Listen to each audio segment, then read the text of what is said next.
MP State Mid-Term Conference and Dr. R.K. Mishra Memorial, Jabalpur Divisional Ophthalmic Society.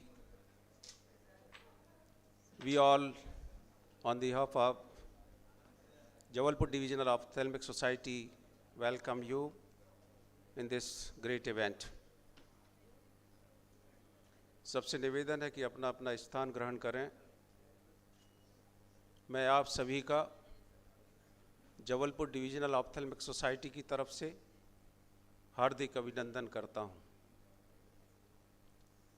दीप प्रज्वलन के लिए मैं अभी सभी सीनियर मेंबर से, डॉक्टर अरूप से, गेस्ट फैकल्टी यहाँ पर जो हैं, chairman scientific committee, president Madhya Pradesh state ophthalmic society doctor Ashok Singhai, सबसे निवेदन करता हूं कि दीप प्रज्वलन के लिए माँ सरस्वती और भगवान गणेश के चित्र के सामने आए।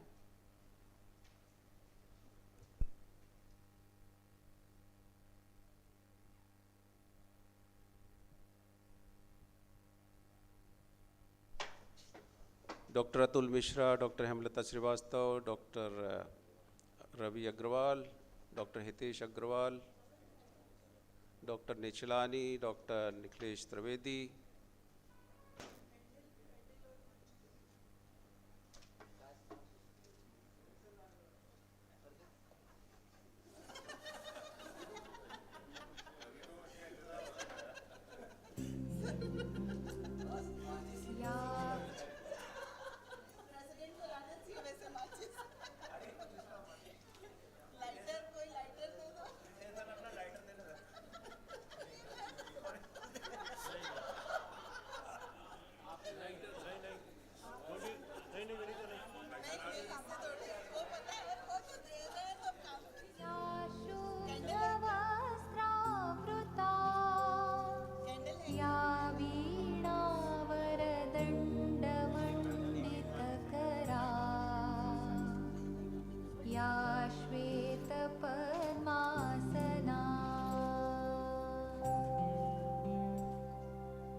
हस्ते स्फाटिकमालिका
Good morning all.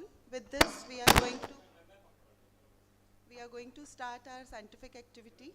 I, Dr. Vinita Ramnani, Chairperson, Scientific Committee, with all my scientific members, welcome you all. And I'm grateful that all the faculties have come, especially grateful to our guest faculties. With this, we will start our first session in Hall A. The panelists are Dr. Arup Chakravarti, Dr. Pawan Sthapak, Dr. V.K. Nichnani, Dr. Atul Mishra, and Dr. Ashok Singhai. I request all of you to please come to the dais. I request Dr. Arup, Dr. Pawan Sthapak, Dr. Atul Mishra, Dr. Ashok Singhai, and Dr. Nichnani to come forward.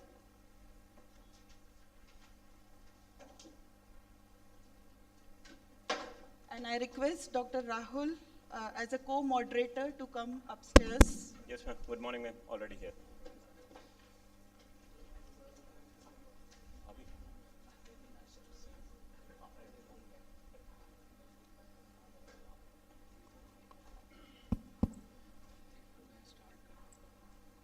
Please connect करिए. Good morning, everyone. Please connect करिए. ये वाला. I would like to invite Dr. Hitesh Agrawal sir on stage.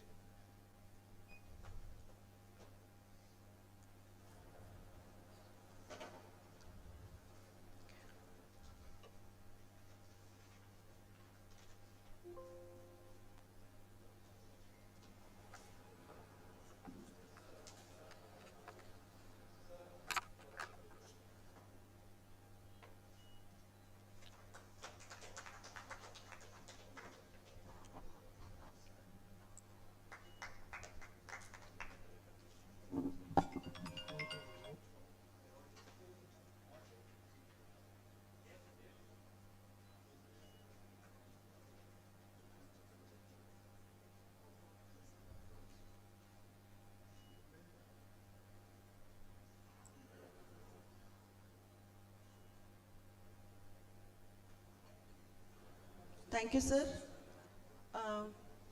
Our first guest speaker is Dr. Arup Chakravarti.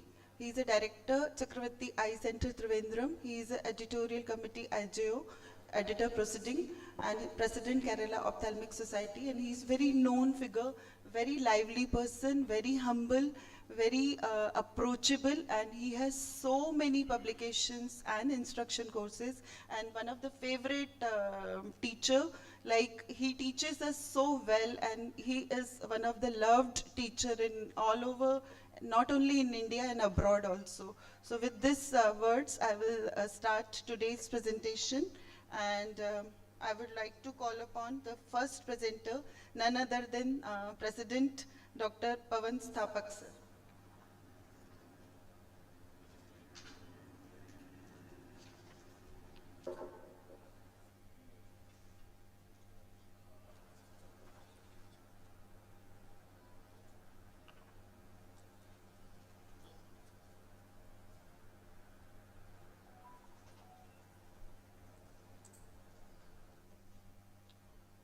Thank you, Scientific Committee, MP State Ophthalmic Society, to giving me this opportunity.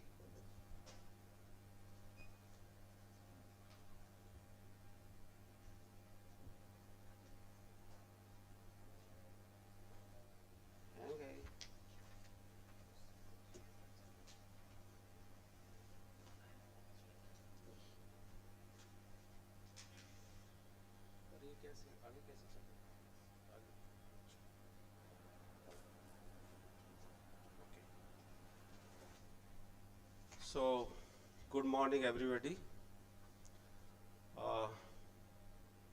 Since I am an opening batsman, so I start with femtosecond laser in white cataract. Full screen है क्या? Full है ना? यहाँ पे यहाँ नहीं दिख रहा है. So femtosecond laser provide an ultra fast burst of energy.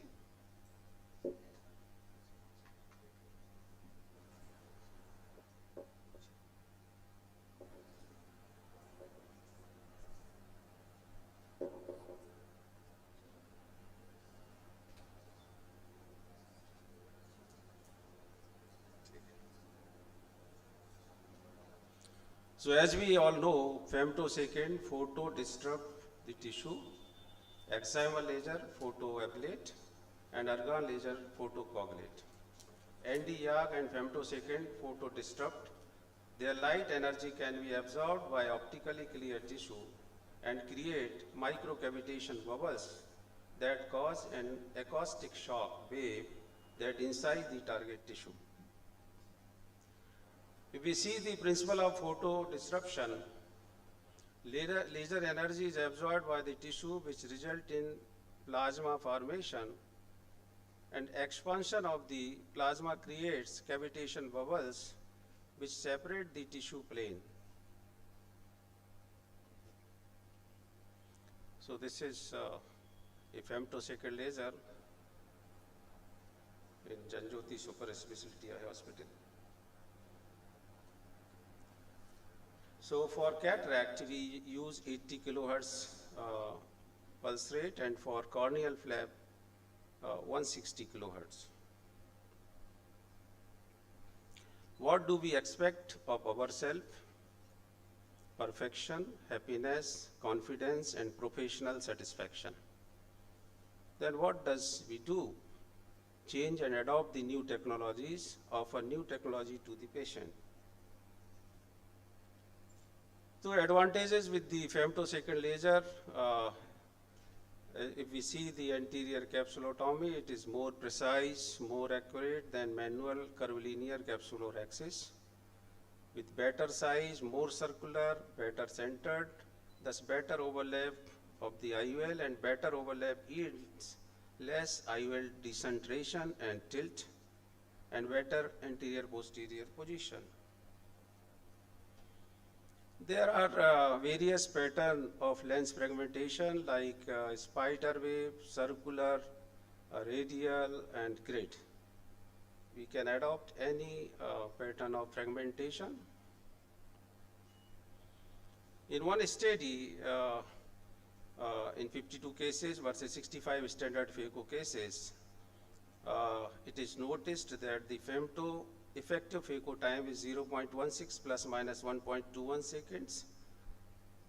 But in phaco emulsification technique, effective phaco time is 4.07 plus minus 3.14 seconds. So there is definitely 96% reduction of effective phaco time. The introduction of flex technology in ophthalmic market has created a strong debate of actual benefit of applying this advanced technology as a part of premium package for refractive cataract patients. Femtolaser assisted cataract surgery is a modern surgical technique that tries to gain the benefit of femtosecond laser precision in the creation of corneal wounds, anterior capsulotomy, and nuclear fragmentation in phacoemulsification surgery.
As we dock the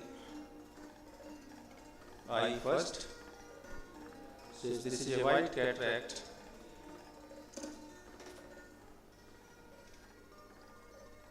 you can see here, this is an anterior capsulotomy. In white cataract, it is difficult to appreciate this capsulotomy.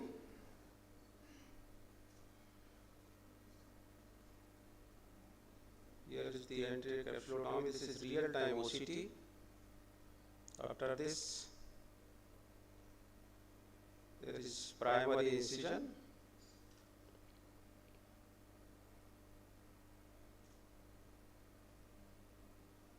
And here, there is secondary incision. So, corneal incision is done. But in this, you can appreciate in this grade 2 cataract, it is more visible. So, this anterior capsulotomy, you can see here, it is clearly visible. Anterior capsulotomy is done. The advantage with this is a availability of real-time OCT. You can see here what is going on. You can see here the fragmentation, radial fragmentation of the lens.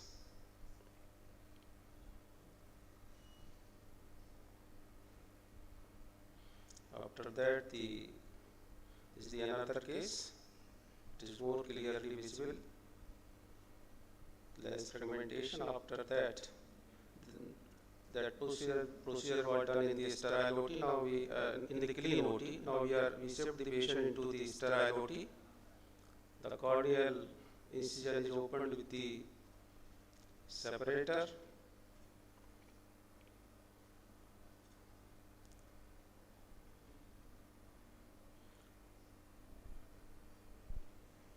The flap of anterior capsulotomy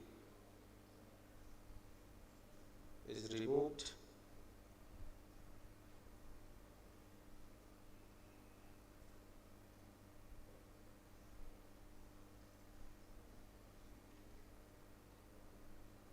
This is the flap of anterior capsule. It is very circular, precise. Since it is already fractured nucleus, so the requirement of ultrasound energy is very less. You have to just separate the already fragmented nucleus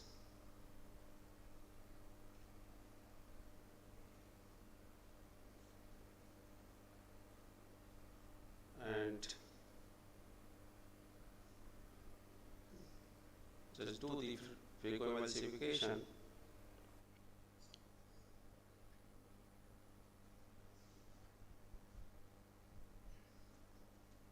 It takes less time and less amount of ultrasound energy, so effective phaco time is less in comparison to the simple phacoemulsification technique. This is another case. It is almost grade 4 cataract. If we do the manual capsulorhexis, there are always chances of the extension of the rhexis. But with this help of femtosecond laser, it becomes very simple and safe. You can see here the capsular flap is removed.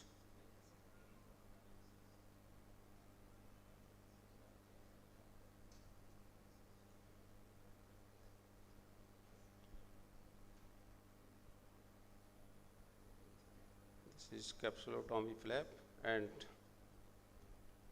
this is same with the help of phacoemulsification. Just remove the already fragmented nucleus. Thank you very much. Thank you, Pawan. There's 3 minutes for the questions. Any question for Dr. Pawan Sthapak? Okay. Well, Pawan, how often you come across incomplete rexes in femto cases? Because the literature says there's quite a lot, around 17. Since last 5-6 years I am doing femto laser. I never seen an incomplete rexis with Okay. my machine. And no runaway. No runaway, Okay. never. Thank you. Thank you.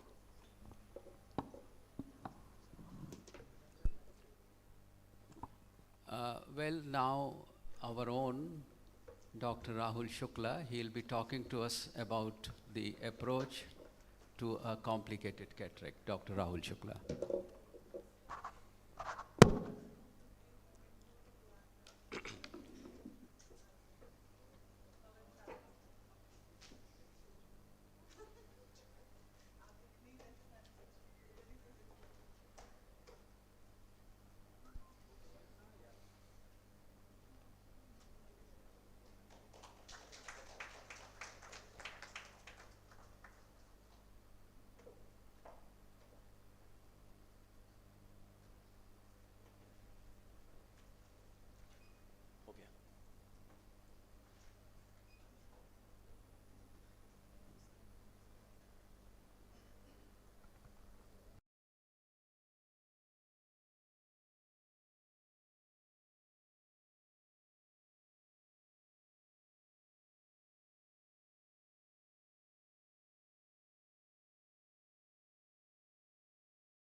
use preoperative systemic steroids for these patients. In addition to the topical steroids started maybe 1 or 2 days prior to the day of surgery, but I would also give a short course of systemic steroids for this category of patients. And third thing, of course, you would have mentioned about the B scan. B scan is very, very important in these patients. And then endothelial count also is very important here. You know, I mean, I need to know those features because, as you mentioned, a lot of manipulation. Plus, the uveitis in the past would have definitely compromised the endothelial cells. You know, so Right, need to have an opinion about that. Regarding the surgery, see, another thing that would have perhaps helped you to fasten the, to speed up the whole process is a viscodissection. Sometimes what I've noticed is, you know, I mean, when small and you're little scared or gingerly to go to the periphery to get those, you know, it's not a hard material, but a sticky substance, Right, you know. Right, sir. You just inject viscoelastics from the fornix, whole thing comes centrally. So it is very easy for us to, aspirate it. True, sir. Did you use Type 2 here? Yes, I did. And that was the reason. Sometimes, you know, what happens, you know, I mean, normally even if you use an iris hook and get the pupil to 5 millimeters, 6 millimeters is enough. But many of these cases, you know, you have fibrotic plaques which run to the periphery. So those cases, I would sacrifice cosmesis and go have as large a pupil as possible because you may have the fibrotic plaque going very much to the periphery, True, you know, sir. 6 millimeters, 7 millimeters. Yeah. You know, so normally we don't pull the iris hook fully. No, but in this case, you know, I mean, I would use 5 hooks instead of 4 hooks. I would use 5 hooks. Yeah, I got a very decent opening, and then there were times wherein even after the Triffen blew, the capsule wouldn't come out. Yeah. So I had to actually nick it. And sometimes when you repeat the gonioscopy post-operatively, you find that, you know, many of the synec would have broken. Though Yes. you did not do a synecholysis as such, but because of deepening of the anterior chamber, you know, sometimes some of the synec may break. True. So, And Rahul, how do you do the biometry in such cases? so we do the immersion scan because optical scan wouldn't work. Even then, in such a dense cataract, it's really very, very difficult. So And the immersion scan would work, sir. that's right. The optical wouldn't work. Optical out of question. And as sir was saying, I would like to add few things like in such cases, I think if the media permits, the angiography as well as OCT to know exactly the state of macula, ERM or you know. Yeah, but sir, in this case, it wasn't possible, sir. In this case, Yeah, if obviously. the media Obviously, the permits, protocol is yes. there, sir. I mean, that's the reason, sir. We have the retina specialists who do it, and then the patient comes to us, sir. So that thing has already been taken care of. Okay. I just really forgot to mention these things because these are already, I mean, once the case lands up to us, that means everything has been taken care of. A rheumatologist has been taken care of, has been given a opinion, he's given an opinion. The HLA, B27, and all the uveitic protocols and all the investigations related to uveitis have been taken care of. You have done the VDRLs and everything. Yes, sir, Rahul, you have the backup with you, but that we are talking about the general Yeah, that's what I'm saying. ophthalmologist that's what when I they don't forgot have to a mention that, backup. but yes, these things are paramount. These are very important. Arup sir, do you give a subconjunctival or subtenuous injection? Because Yes, I that was mostly the- give the injections to these patients All because the things- post-op inflammation is too high and cycloplegics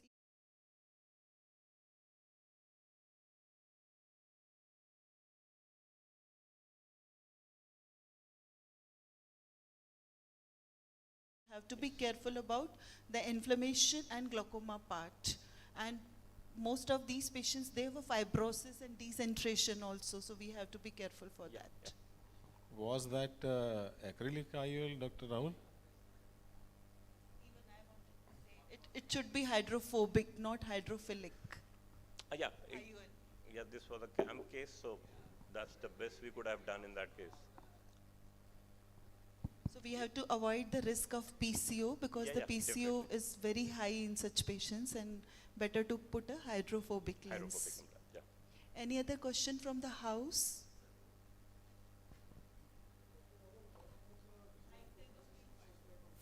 So the prognosis, it was fully guarded prognosis. The patient was very clearly mentioned. We have absolutely no clue what's in the retina. The B scan was already done, but we had no idea what the patient vision was because when the patient came to us, she was already on treatment elsewhere and she already had these synechias.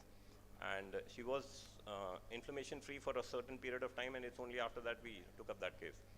So prognosis is very guarded, sir. Explained and guarded prognosis. But touch wood, she ended up with decent vision, sir. She had 624 vision, and it was good enough.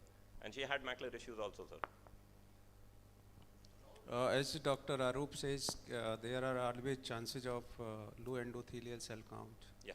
So it is advisable to use high density viscoelastic. Yes, sir. I'm sure you are That I using. mentioned, sir. Dispersive OVDs are important, sir.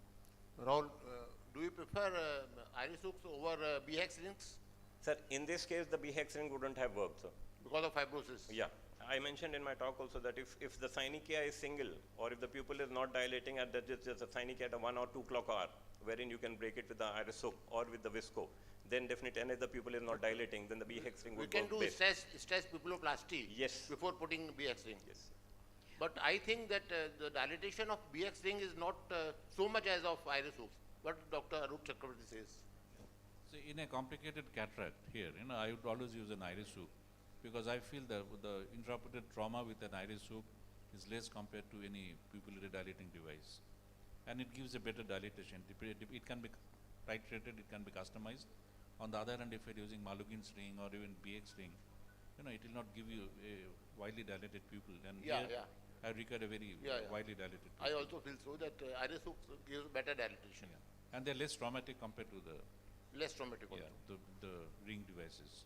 Thank you. Most of the cases, there is a membrane which is covering over the pupillary area. So just you turn that membrane, your pupil get relaxed. So you have to just see under a higher magnification that is there any membrane, and you just pull out that membrane nicely. The pupil become as normal as any other patient.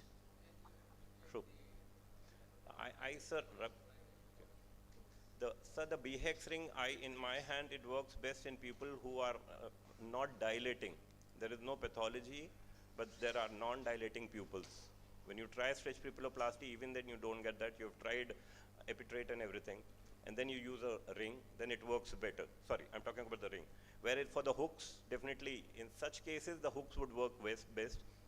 And as Arup sir rightly mentioned, the ring has got multiple areas of contact, and when you take out that ring, there is definitely some pigment release. That is one thing which we think like we could have tried even a small pupil, because we are like we usually are in the center when we are operating. So it becomes easier for us, and we being efficient, we are able to handle mid dilated or a smaller pupil without the ring rather than using the ring. But then if at all you have to use the ring, it is obviously going to release more pigments. But in such cases, I think the hooks are the best choice. Right. Thank you so much, Rahul. Now we move on to our third presentation by Dr. Rakesh Shakya, the management of subluxated cataract. And meanwhile, I request Dr. Arup sir to give memento and certificate of presentation to Dr. Rahul, please. And Dr. Nichlani also can accompany to give the memento and certificate, please.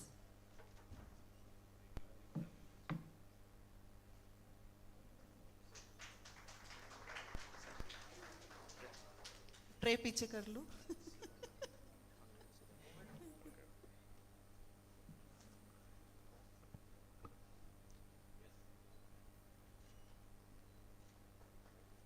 Thank you. So, good morning to respected chairperson, especially Arup sir, Nichlani sir, Vinita madam, Singhai sir, and Kya sir, and Pavan Thapak sir, and thank you my audience. So, I am going to talk about the management of subluxated cataract. As you know, the jonular compromise is a brief step of the cataract surgery and pose the serious challenge in the term of the safety and visual outcome. So, depending upon the degree of the subluxation, the surgical procedure is chosen. The capsular bag can be successfully preserved even the severely subluxated traumatic cataract with the fixation capsular tension devices. So, I am going to just actually directly on the video.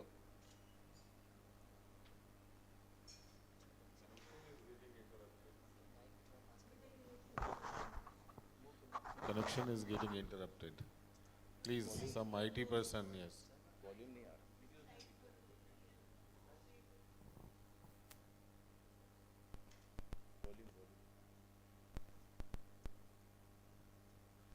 Connections are loose. Kindly tighten up the connections from laptop.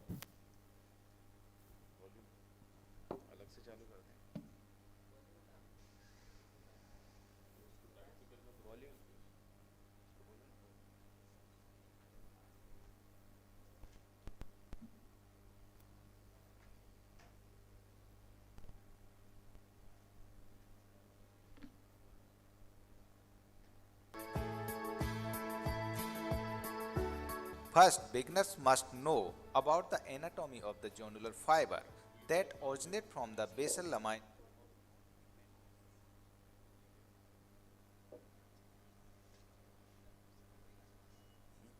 play an important role in the lens stability. Its weakness result in alteration of the First, beginners must know about the anatomy of the jonular fiber that originate from the basal lamina of non-pigment epithelium of ciliary body and insert into the lens capsule at the equator region. These fibers play an important role in the lens stability. Its weakness result in alteration of the lens stability. Jonular dialysis may be pre-existing and brought into existence by the operating surgeon. Jonular compromise complicates every step of cataract surgery. Beginner faced serious challenges in terms of safety and visual outcome. The detection of the jonular dialysis at the earliest remains the crucial point which determines the subsequent management and final outcome of the surgery. The world is changed. It began with the forging of the great rings. 9 rings were gifted to the race of men, for another ring was made. A master ring to control all others. And into this ring he poured his cruelty, his malice, and his will to dominate all life. Destroy it!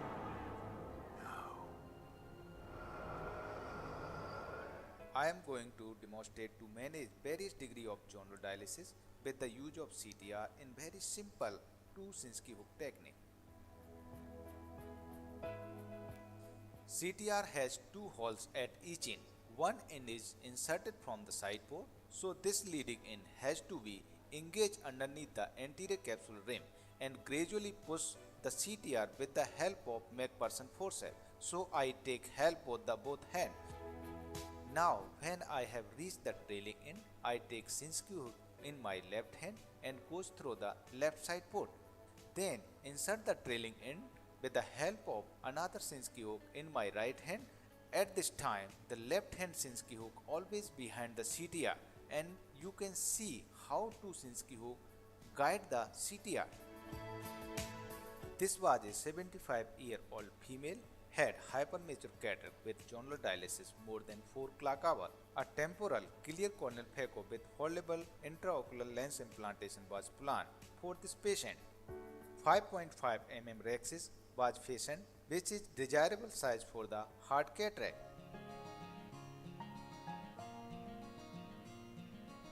Hydrodissection not required. In this case, the capsular bag was stabilized by 2 capsular hooks placed in the area of the jonular dialysis, and phacoemulsification was done. So in this, I implanted CTR with the help of injector.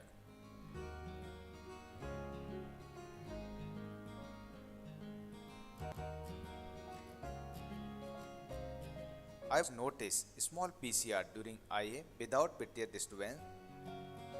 So I implanted intraocular lens in the bag.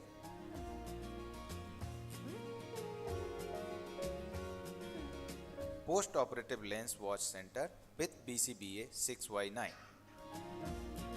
This was a case of traumatic subluxation more than 6 clock hours. I have planned clear corneal phaco with Sioni ring. Capsular access may be challenging due to absence of counter traction. After initial capsule tear with cystitome, I always apply shearing force with Atrata forceps toward the intact zone to make circular access. Gentle hydrodissection done at multiple sites. Now capsular bag was stabilized by 3 capsular hooks placed in the area of jonular dialysis. After that, rotation of the lens became very easy, and phacoemulsification was done by modified stop and chop technique.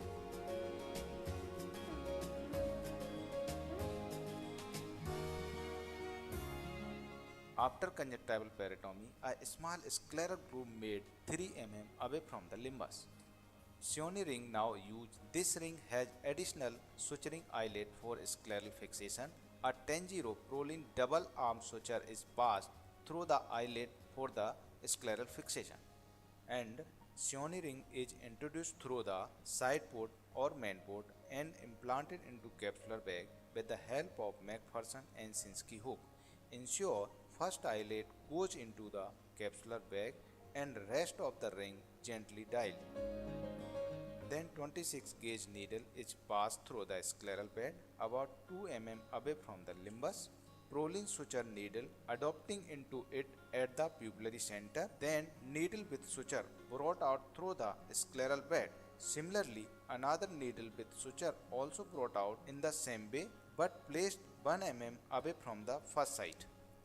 Ends of the prolene suture now tied together and secure the ring with the sclera by 7-8 knots. Now Sioni ring and capsular bag well centered. Intraocular lens implantation was done. Surgery in the presence of joint dialysis can be challenging situation for even the most experienced surgeon. So everyone should follow the following guidelines to get better results.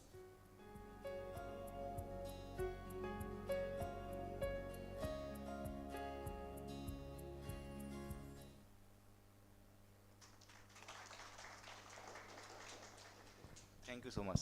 Thank you, Dr. Shakya. As usual, very wonderful and very innovative video to express your feelings that how do you deal such complicated cases. Any comments, sir, Arup sir? Very nice videos, Rakesh. So I really appreciate that you brought out the point of using a bimanual technique for the CTR delivery. All right. Sometimes, I have noticed if you use an injector, I have used Goiter and Rumex, the hook of the injector, it does not disengage from the CTR ring. I do not know whether it is a non-standardized hole of the CTR ring size. All right. So then you have to use a bimanual technique. So it is a good thing. It is good to have a bimanual control over most of the things that we do, particularly. I have had a case very early on when I was trying out CTS, a child, sublucid cataract, well-dilated pupil. So the whole CTR went to into the angle.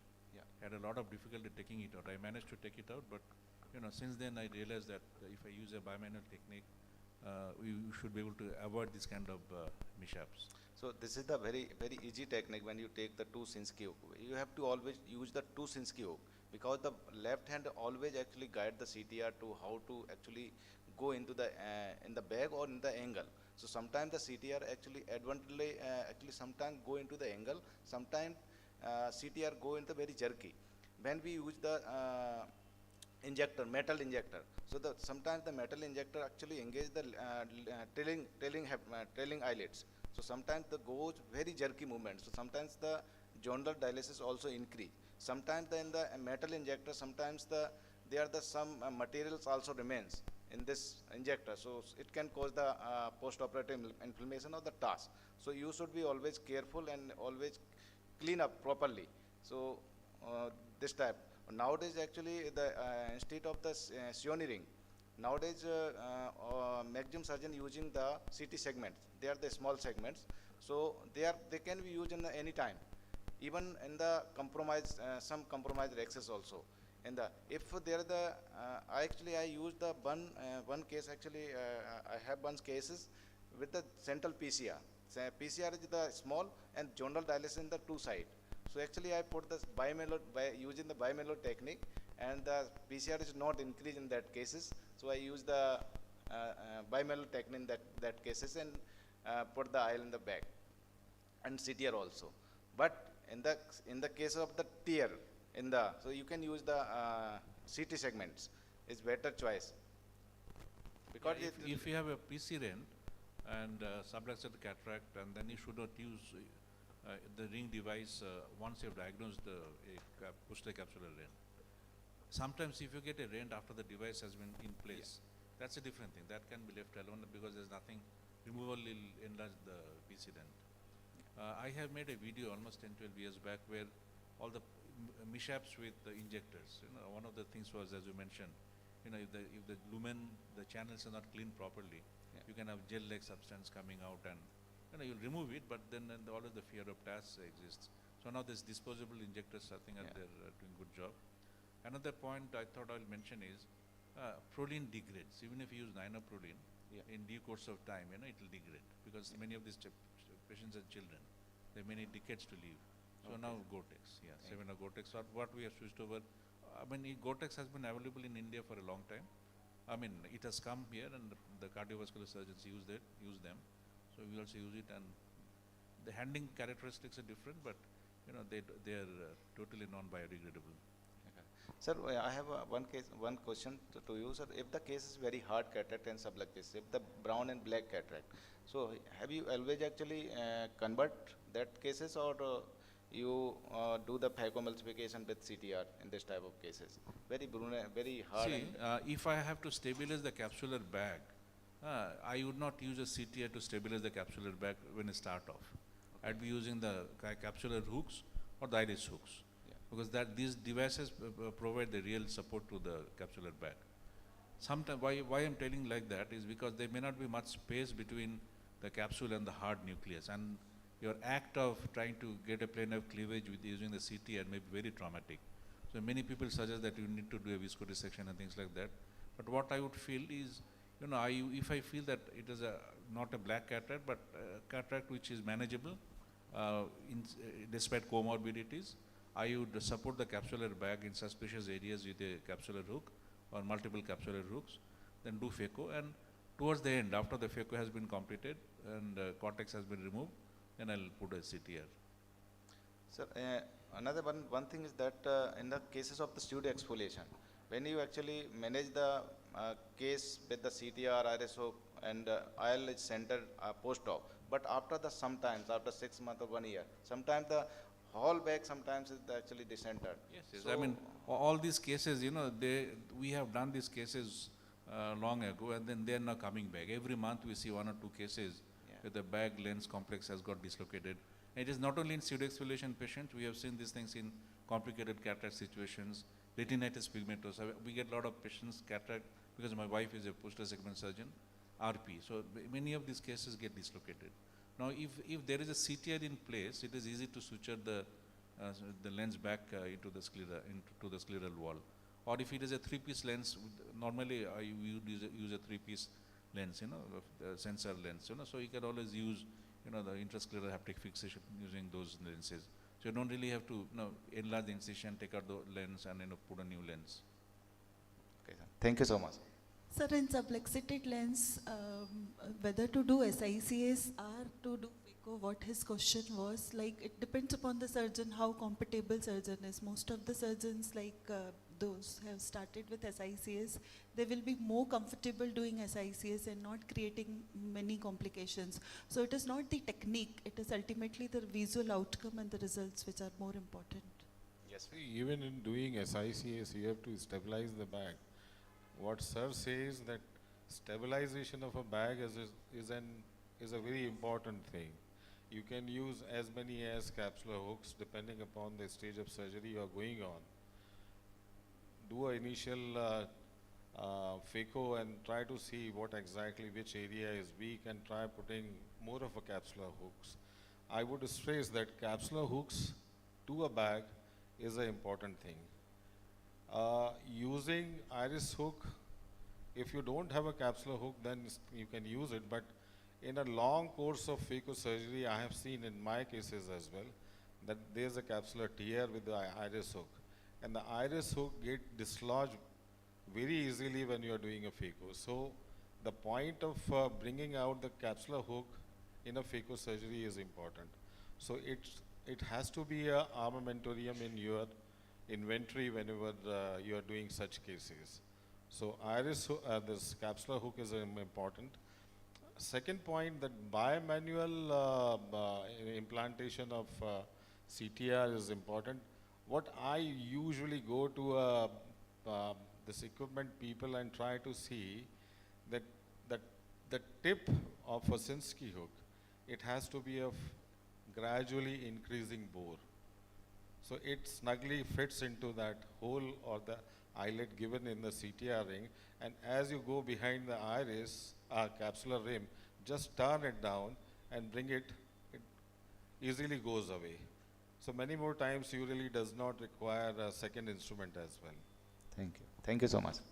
Just one point, Dr. Vinita mentioned, it is not the technique that matters, but it is the visual outcome.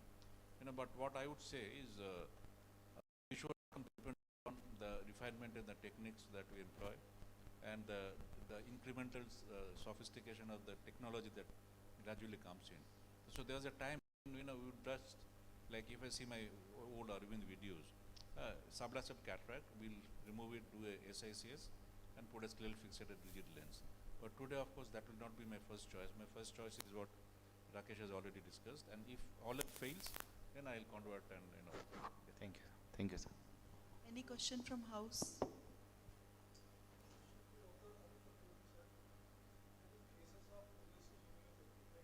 Syndrome cases. What is the choice of, I mean to say, would you like to put the endocapsular ring or Sionis ring, and what will be the future? I mean to say, they are progressive. So after, I mean to say, few time that lens is again subluxated. So no, this question keeps popping up. Should prefer to have the posterior capsular integrity, the barrier. So if a simple CTR is not going to be of any help, because this is a progressive zonulopathy you just mentioned. So with the aging of the child, the zonulopathy progresses. So you have to use a Sionis ring, which have to be sutured to the ocular courts. So that is one way, one school of thought. And I have seen some surgeons now switching over. I don't do that. They switch over to lensectomy and iris fixation because these are children. You can't put an antechamber lens, or they don't want to. They're not sure about the long-term stability of, even if you suture fixate these lenses and the bags to the courts, what happens when the eye grows? So they put an iris fixated lens, which can be removed at any time. So I think these are the two currently school buying schools of thought. thank you. Thank you so much. I request Dr. Sthapak to provide memento and certificate to Dr. Rakesh Shakya. Sir, I have got a series of some 15-20 patients of pediatric age group who were implanted with the iris clip IOL. Nowadays, even iris clip IOL can be customized depending upon the size of a corneal diameter. So it is a wonderful tool because you need to give proper IOL power to a child so that there shouldn't be much of amblyopia develop in a course of time. Maybe at the age of 8 years, 10 years or 12 years onwards, you can, take out these IOL easily, and later on you can retrofix it once the corneal diameter and everything is all nicely developed. Thank you, Dr. Nishlani and Arup sir. Now we'll move on to the next topic, that is pulse to 2 phaco in post-trabeculectomy eye. This will be presented to us by our Chairman Scientific Committee, MPSOS, Dr. Vinita Ramnani. Kindly start your talk. Thank you so much.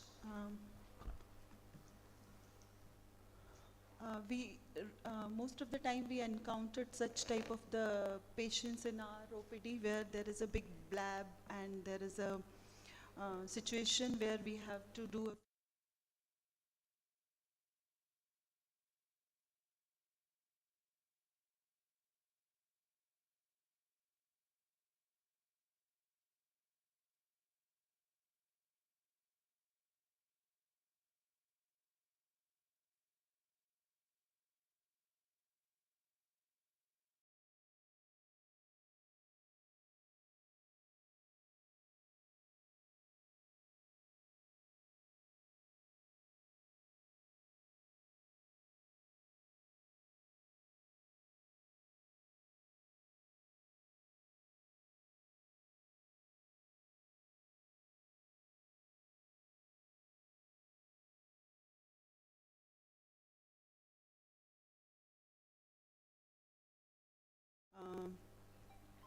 video. So this patient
and you should try to avoid these complications. So this is not a good case as to show in the meetings, but then I always prefer to show my bad cases in the meetings, because it will give you a teaching that you should not do such kind of things in your future cases. So it's a good learning that you can avoid the iris coming out, and then probably at the end of the surgery you have to suture. So it ends well, because there was lot of handling and lot of problem removing the epinucleus as well as the putting the IUL. So there was an handling. Because of that, at the end of this surgery, I just gave a subconjunctival injection also. So to give the pearls, what we should do. So the first pearl is pre-operative preparation is very important. So you should not do an early cataract surgery. One should delay the cataract surgery as long as possible. There should be a minimum of 6 months gap between the trabeculectomy and the cataract surgery, because the bleb survival is at the stake. So we have to be careful about the bleb. That bleb should give same functioning as it was there before. So the proper pre-operative evaluation and the planning is mandatory, not only for the cataract but also to assess the glaucoma. So we should all document the glaucoma properly. We should see how the bleb is. Is it very deep hanging bleb, or it is very shallow bleb, it is functioning bleb or not. And then you can also look into the disc if it is possible. If the cataract is not very dense, you can see the old papers and put the details from the old papers saying that was the disc status and what was the last field. And what is more important in advanced glaucoma patient is to do the 10 days 2 and macular program to see for the split fixation, and then comes the cataract evaluation. So being a cataract surgeon, we always jump to looking into the cataract, but we forget about the evaluating the glaucoma aspect. So we should also evaluate the glaucoma and see whether this bleb is functioning or not. And most of these patients can have a presentation like this, where there is a dense brown cataract, the non-dilating pupil, and as we discussed that we should keep in our armamentarium the iris hooks, the high density viscoelastic to deal with this difficult cases, and a proper preoperative counseling and a realistic visual potential we should explain to the patient, because every patient who comes for the cataract surgery thinks that they will have that miraculous vision. Next door neighbor is having the same vision, so even with the advanced glaucoma they should have that perfect vision after a cataract surgery. IOL power calculation is sometimes difficult because of the shallow anterior chamber, the Solon lenses, as well as the overhanging blabs, which give rise to very high cylinder. So one should prefer an optical biometry if it is possible, but that immersion biometry we can go ahead. And the Barrett's universal formula is the one which have a predictable results, because these patients, they take lot of time to stabilize into the refraction, and there could be a post-op refractive surprises because of the cylinders which are there. But one should avoid the multifocal IOLs for these patients, because not only it's very difficult because of the cylinder and all, but then because of the advanced visual field loss, there could be a reduced contrast sensitivity. So maybe it can be put it into an early glaucoma cases, but not in very advanced glaucoma cases. Intraoperatively, as I told in my video, that we should avoid the handling of the blab. So one should go for a clear corneal incision and use copious high volume viscoelastics with minimum manipulation to reduce the inflammation, because more inflammation will create more risk of the bleb failure. So definitely we don't want that bleb should not survive after our cataract surgery, and we have to be very gentle with low parameters and the slow phaco, and to avoid the PCR. The post-operative pulse, one can think of bleb survival, and if you want, you can give subconjunctival injection of 5-fluorouracil or mitomycin drops to prevent the bleb failure. Steroid and cycloplegics are to be given in a more quantity as compared to the normal phaco patients, and to be continued with the topical non-steroidal anti-inflammatory, maybe for 3 months, depending upon the case, how the follow-up is going on. We should be more careful about IOP fluctuations. So we should measure the IOP and monitor the IOP and glaucoma, and then create a new baseline for these glaucoma patients in the future. And 6 to 8 weeks down the line, when the refraction stabilizes, we can give a new prescription. So to conclude, a due care is needed at each and every step for the good results with no detrimental changes to the IOP as well as the BLAB status. The cataract surgery in an operated trabeculectomy patient is very tricky situation, and utmost care should be taken to avoid the post-operative complication. Thank you so much for the patience listening. I welcome Dr. Vanathi, Dr. Tejas, Yeah. and Dr. who else come? Bhavangale sir and Arora sir. Okay, they are coming. Okay, thank you so much. Thank you for coming. Thank you so much, ma'am. Arup sir, would you like to add something on that? So Dr. Vinita, it was a wonderful talk.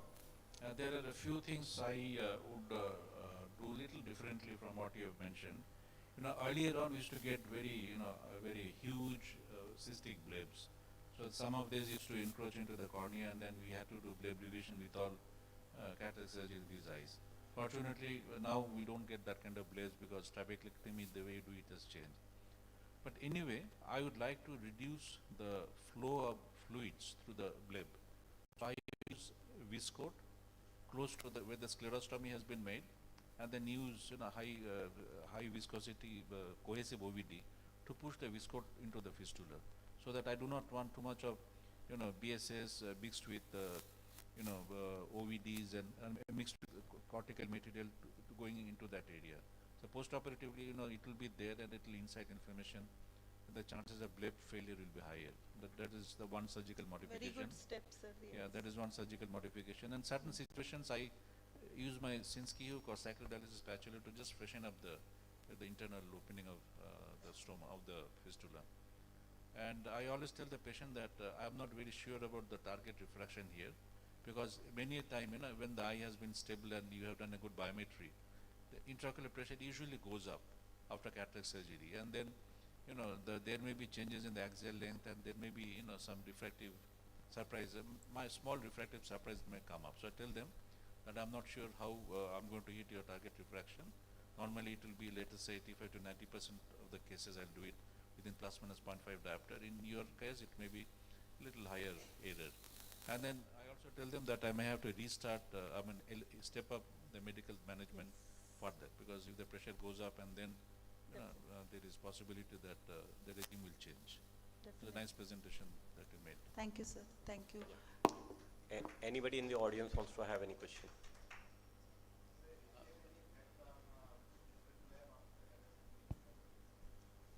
Yes, it has been said that 30% of the blab, they go for failure after doing a cataract surgery. So that is why the statement is you should delay the cataract surgery as long as possible, and you should do only when it is mandatory.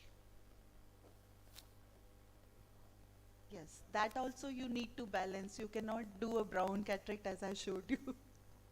We basically require a bleb that is healed, that has become stable. So once that has happened, the inflammation that occurs with cataract surgery may not have that much of effect on the bleb fibrosis. But then, as Dr. Vinita mentioned, there's always a chance that fibrosis will happen, and bleb. Does it fail to the extent of 30% or?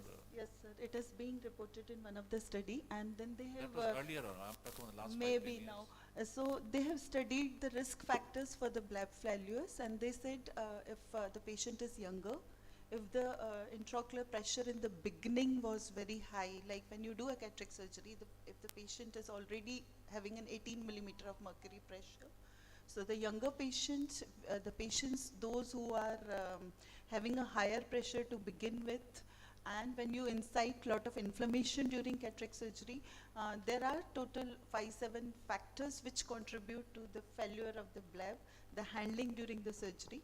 But still, in the best of the hands, the one report says that up to 30% in 1 year down the line, they will fail. It's also depend upon the type of the glaucoma, the angle closure or open angle glaucoma. Rather, doing a cataract surgery in a closed angle glaucoma will give you a lower intraocular pressure. So I don't think doing in an open angle or a closed angle makes much difference as far as the functioning of the bleb is concerned. I think what she mentioned was if the blade is on the verge of failing, like the pressure is already on the higher side, which means the blade function is borderline. So those cases are more likely to fail after cataract surgery. Thank you. So if there is a flat bleb, if it is a vascularized bleb already on an PG analogs, they are tend to fail more faster in comparison to other blebs. Thank Ma'am, you. one more question. Suppose a patient is one-eyed and is having advanced cataract as well as glaucoma. He needs both surgeries.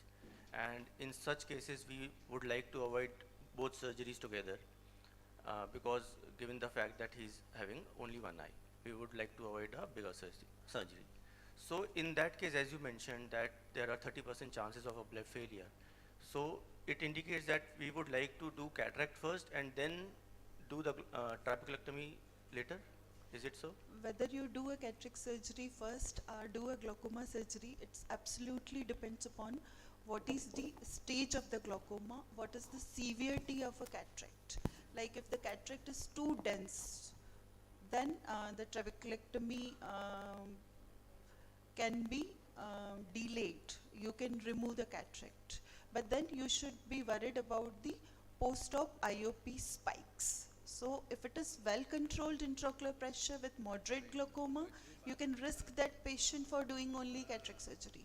But then if it is a very advanced glaucoma, and as you said it is one-eyed, so doing a cataract surgery you may be risking that patient. So you have to think of a wipeout also. So whether there is a split fixation and what severity of a cataract it is there. See, most of the patient, they do not have that much dense cataract that you cannot wait for 6 months. If you think that you can wait for 6 months for this particular patient, always taking care of a glaucoma, which is irreversible blindness, is good. That's okay. But just one point, if given a choice, both we have to do both. And what surgery would you like to go? Advanced cataract, advanced glaucoma, but well controlled with the medications. Already trabeculectomy first. I By think, dictum trabeculectomy first. I By think personal choice. I think, Mudit, you can discuss this all in lunchtime. This is going to be a Since we debate are, between the cataract surgeons and I the think glaucoma Arup surgeons. sir can The glaucoma comment specialist on would like this. to do the trap first. Friends, we are running late short of time, and it's already 10:30. Right. So, sir, please, you after that. So I think this is actually a surgeon's decision, quite a subjective decision. So if, my main worry, if the cupping is very advanced and the field changes are very advanced, is a wipeout. So, and if the pressure is on the higher side, let us say, late teens, early 20s, then I'd go for a combined surgery. Thank you, sir. Now we are eagerly waiting for the keynote address by our lovable, learned guest speaker, Dr. Arup Chakravarti, sir. He'll be talking how to prevent and deal with PCR during various stages of encoemulsification. Before that, I will hand over the memento to Dr. Vinita Ramnani.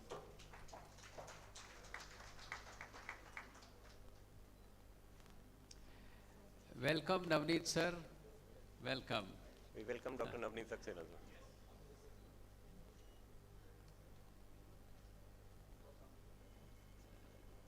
So, Dr. Arup sir.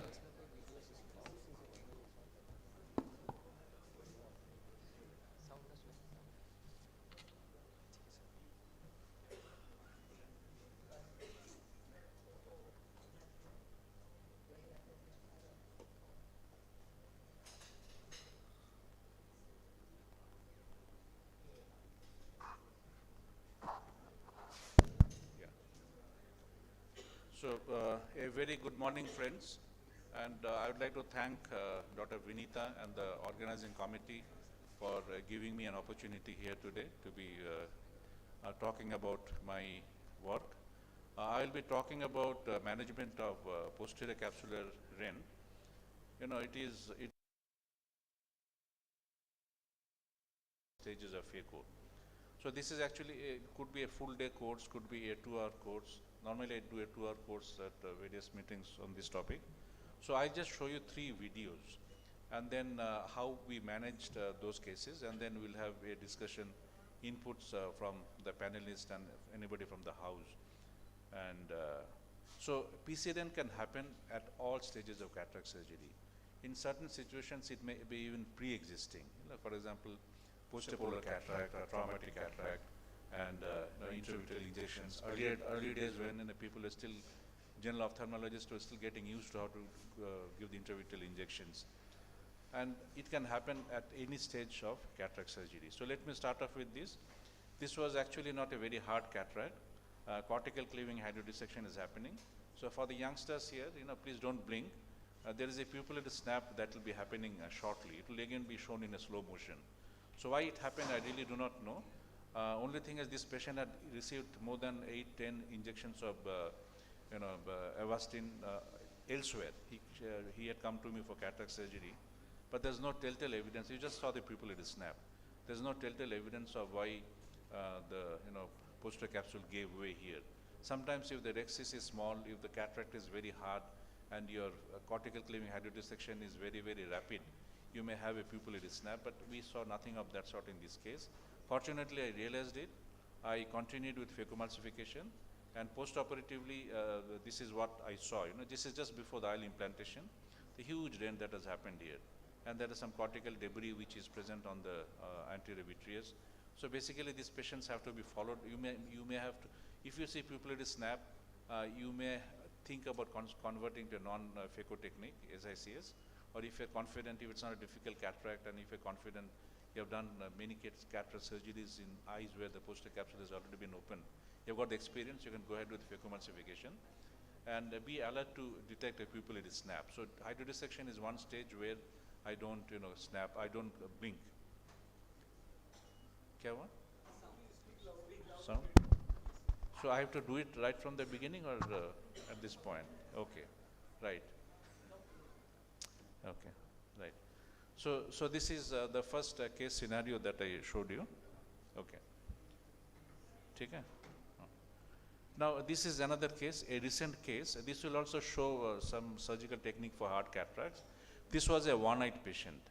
Okay, so people are small. I used 4 iris hooks here, and there are a lot of capsular cortical adhesions that present, which just shows me that it is going to be a little difficult surgery.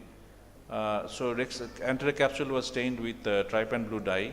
Rexis went off uneventfully. There's no problem.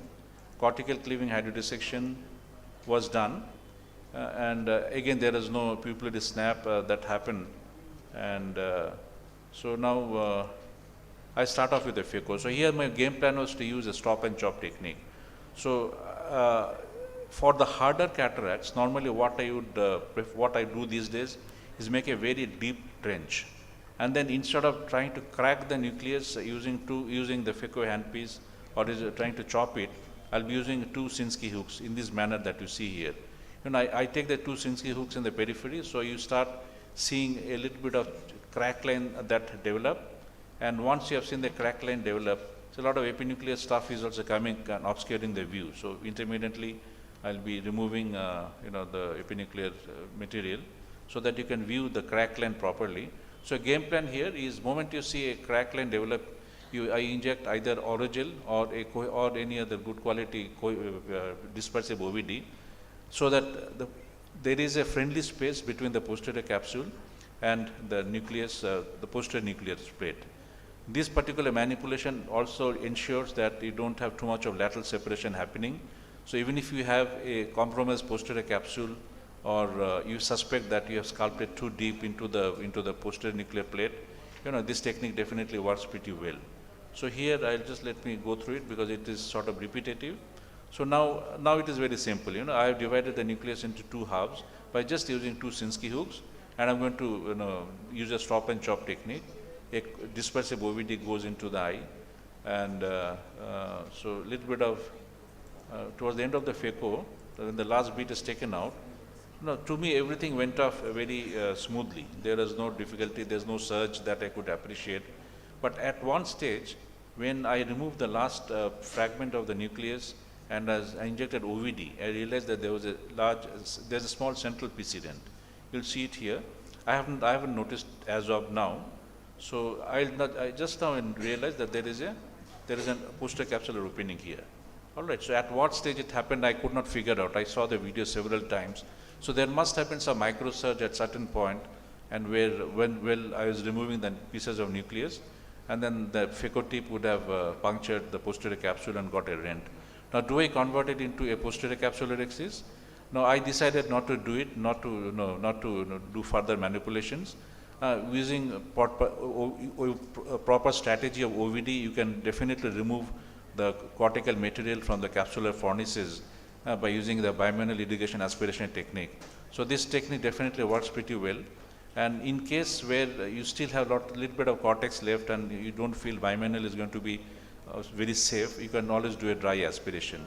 So here I am injecting a 3-piece lens. This lens unfolds extremely slowly, so even if I have a posterior capsular rent located in the center, I have not done a central posterior capsular excis. The unfolding is so gentle, so atraumatic. So there is no pressure that is being exerted on the posterior capsule or on the capsular bag. And surgery went off pretty uneventfully. So here I had a case of PC dent happening without any known predisposition factor. And I used bimanual irrigation aspiration to remove the cortex and used my planned lens, to keep in the capsular bag. So this is for quite some time the patient did well. Postoperatively, the lens is very well centered, but then after 6 months or so, I saw a small knuckle of vitreous. I don't think I was able to capture the vitreous well. So from the area of the PC dent, from the inferior temporal side, small knuckle of vitreous has come. Patient is doing extremely well. He has a 6/6 vision. He is one-eyed. So I'm just following up, and the eye is very well centered. Now this is another case I would like to show. This was a very hefty 6-footer working in the Middle East, and he came with an unilateral cataract, intumescent cataract. Phaedo was normal. So normally you see such kind of situations in patients engaged in drunken balls. They get a blunt trauma and all that. So cataract went up pretty well. Now at this stage I realized, towards the end of the nucleus removal, I realized that something was fishy. It was not, the nucleus was not behaving, the fallibility, when the rotatability was not as I had expected. So before I removed my phaco handpiece, I had just had a hunch that something could be wrong. So I injected a viscoat into the periphery. This is the suspicious area. This is the nasal side. All right. And then I went ahead. So far, I have not really seen the pathology, where exactly the problem is there. So I go for bimanual irrigation aspiration. In a routine situation, bimanual IA slows you down because irrigation factor is much less, but it gives you much better control over chamber stability. It gives you a more thorough cortical cleanup in compromised situations where you have a PC dent or a zonular issue, zonulopathy. So if you see here, you see that there is a blob-like gelatin-like structure, gel-like structure on the posterior segment here. So though I know that yes, I have got a posterior capsular rent. Unfortunately, the nucleus has been taken up without displacing it in the posterior segment. Most of the cortex also has come out. So again, I am not really sure at what stage PC dent happened.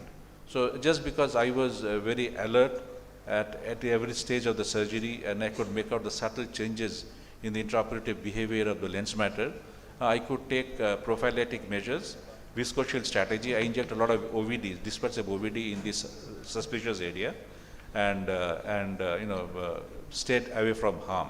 There's no vitreous disturbance here. So I decided not to use a single piece lens here. I used a 3-piece hydrophobic acrylic lens, sensor lens. So this is the area of the PC dent, and a huge tear, and this is a flap. So this is what was responsible for, the nucleus not rotating, not able to rotate it well at this point, and why you see a 3-dimensional, gel-like structure at a plane posterior to the posterior capsule. So a sensor lens is injected. It requires say about 3 millimeter incision.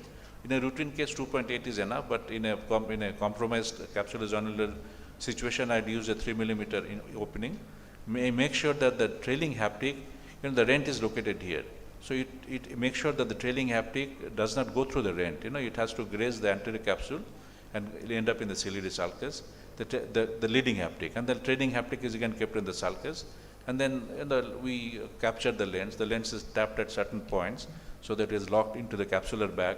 So you don't really have to change the intraocular lens power. Patient had done extremely well on the first post-op day itself, 6.6. I had repeatedly called him back for the photography. So he is wondering why he is being called so frequently. She has done extremely well. So this is again the post-operative picture. So for the youngsters here, when you have a PC lens, please do not use a single piece hydrophobic acrylic lens or a single piece hydrophilic acrylic lens in the sulcus. These are the lenses meant only to be kept in the bag. Ideal lens, of course, we don't have the ideal lens for the sulcus in the Indian market, but then so far I think the sensor lens or the Alcon 3-piece hydrophobic acrylic lens is tolerable in there. And in case you are not able to keep the lens, you're keeping the lens in the sulcus, your rexis is too large, you are not even able to capture the optic into the capsular bag, you may have to reduce the IL power appropriately. Normally I use a 5% reduction in the IL power. If the same lens which was supposed to go into the bag, the appropriate lens is kept in the sulcus, then it is 5% lower intraocular lens power.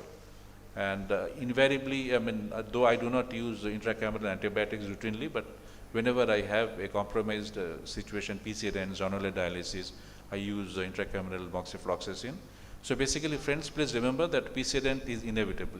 It happens for every surgeon. Moment you notice a bizarre behavior, unexplained behavior of the nucleus, you smell a trouble. And early diagnosis makes a difference. So I always call it positive pessimism. You always err towards the to the complication side. You have nothing to lose. You do surgery in a more gentle manner. It may take a long time. In the bargain, you get better outcomes. So always assume that the worst scenario, a PCRN has happened. Please remember that vitreous is more expensive than visco.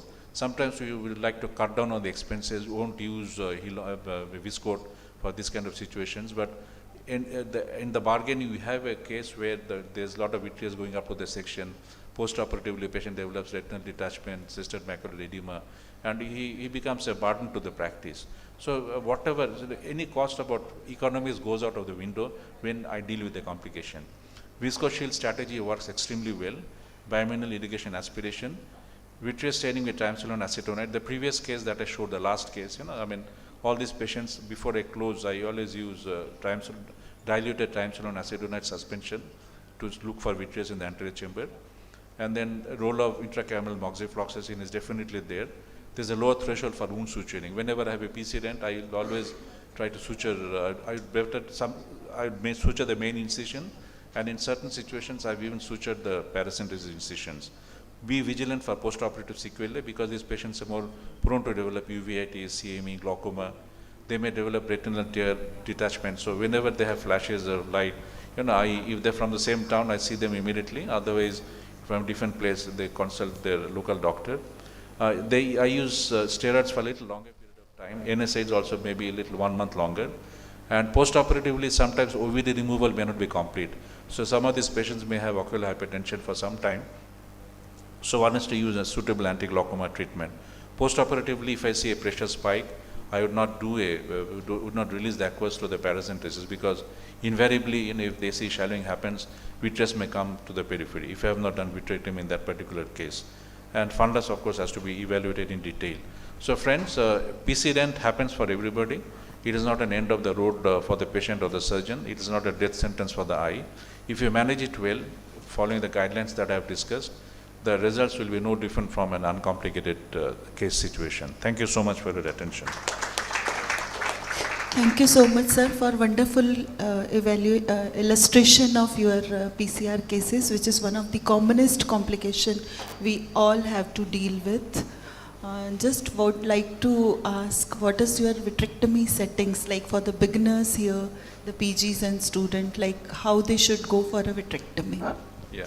So my situation is a little different because I always have two machines. One is just a pure phaco machine, another was a combined machine available with me. So when I go for vitrectomy, I use a 23 gauge cutter. Most of the cases, when I have an unplanned, in my kind of situation where there's no training happening, I get, if I get a PCRN with vitreous disturbance, patient is very uncooperative and wants to get up from the table, visibility is not good. So I don't have time to go through the past planner. So I go from the paracentesis incisions to a 23 gauge cutter. And when you cut the vitreous, it has to be at a high cutting speed, maybe 1500 to 2000. You don't really require higher cutting speed like when the retinal surgeons use it closer to the retina, when they work close to the retina. And when you remove the vitreous, it is irrigation, cutting, aspiration.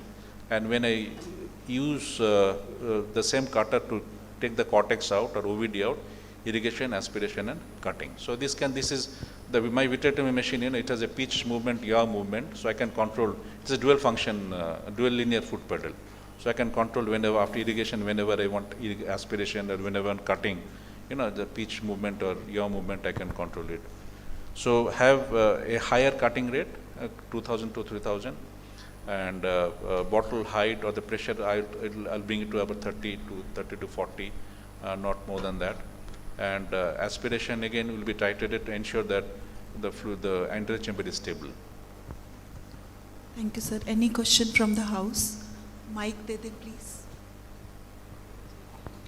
Just a small comment for the beginners and people who do not have a vitrectomy status after a great surgery from Dr. Arup.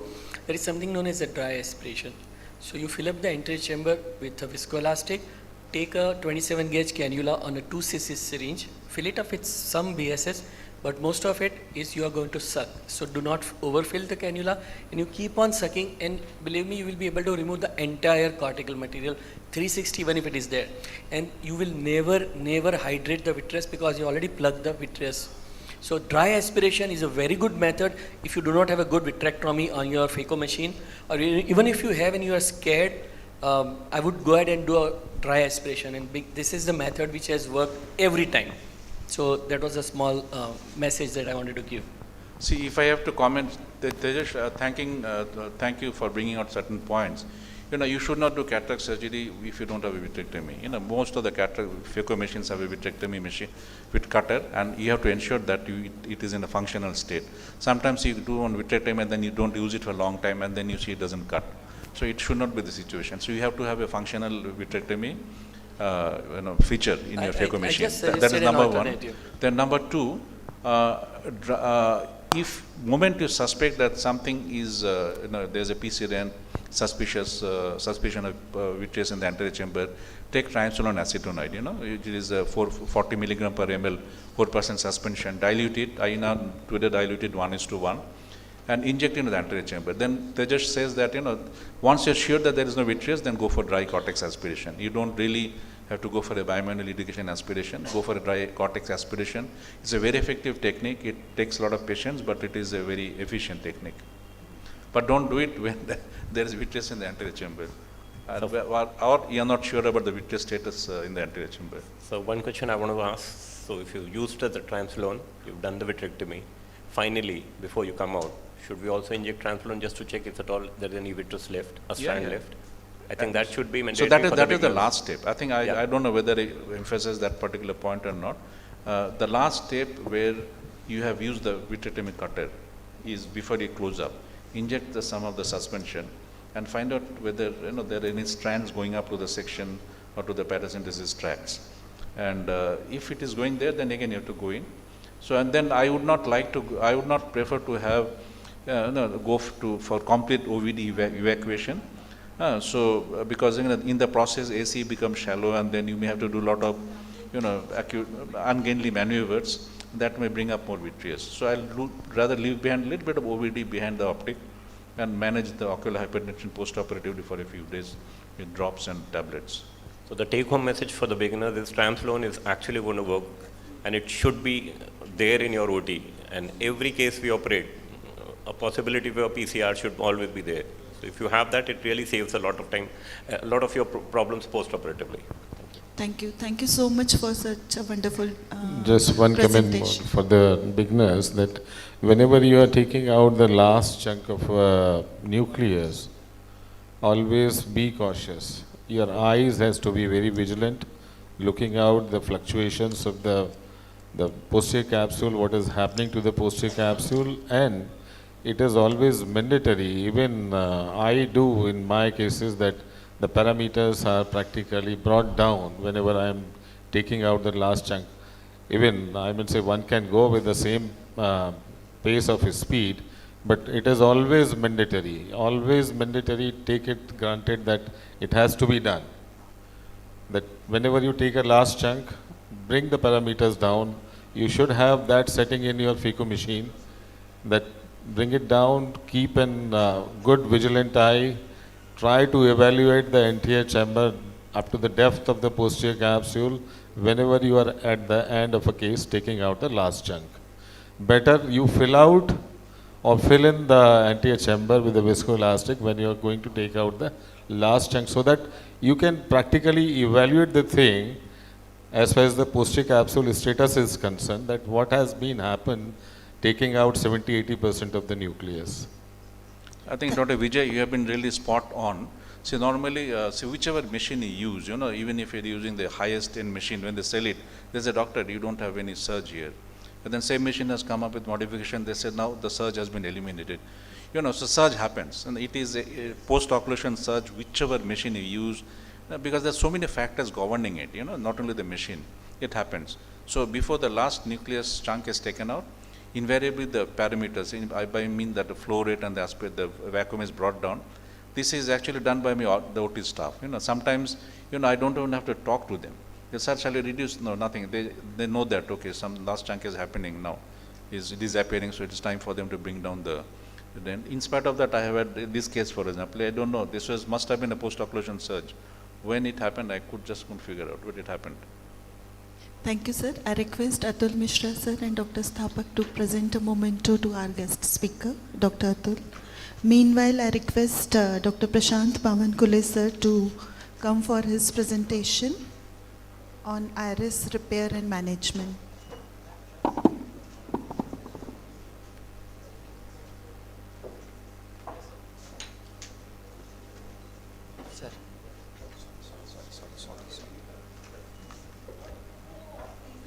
कौन सा वाला लगेगा फिर?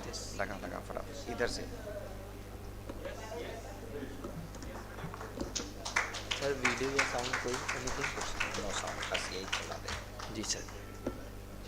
प्रकाश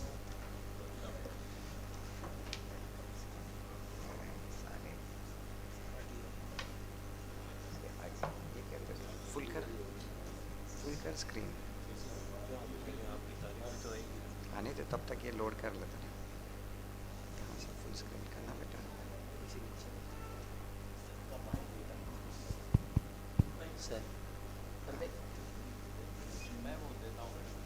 Dr. Prashant doesn't require any introduction because he is a part of MP state. So he is one of us, and he is a best vitreoretinal surgeon and director at Sarakshi Nethralaya Nagpur. He is a treasurer in Ocular Trauma Society of India and Vitreoretinal Society. So he is a big man, and he is a past president Maharashtra Ophthalmic Society and past ARC member West Zone 2, and recipient of many awards. And beside all these awards, he is the best human being. He is such a humble person. So we are happy, sir. We are pleased you are here. So please present your talk. Just 1 minute, madam. And Yes. we hope that he will be our chairman ARC AIOS. Thank you. Thank you.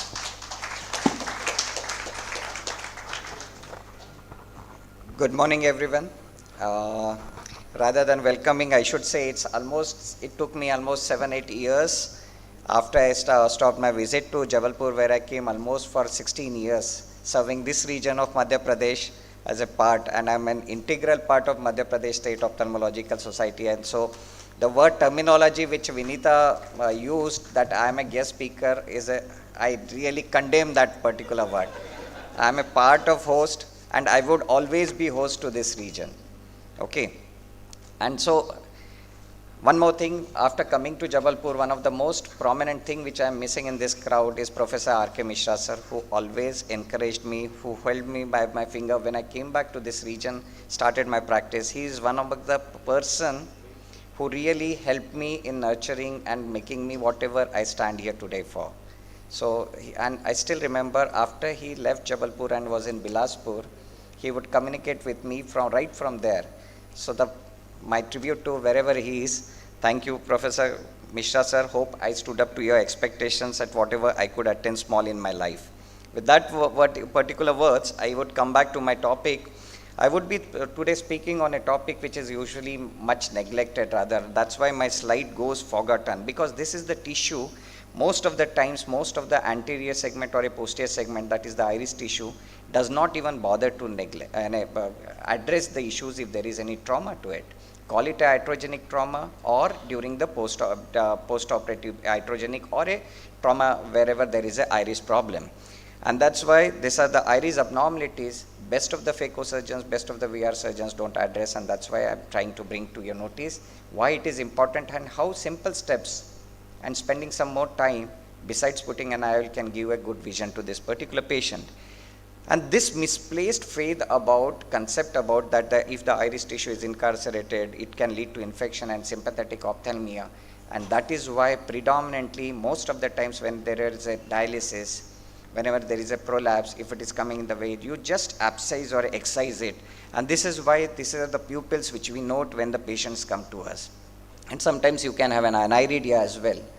So this is a video bouquet of few of the cases, how we repaired and how you can also do and help this patient in addressing the issue. Remember, in irregular pupil, absence of iris diaphragm means in spite of a good pseudophakic rehabilitation, patient ends up having a glare, visual disturbances, photophobia, and most importantly, the loss of cosmesis.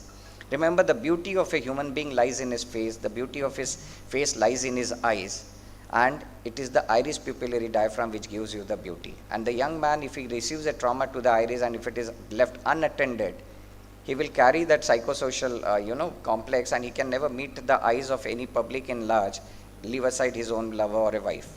So that is important why you should be addressing this particular tissues.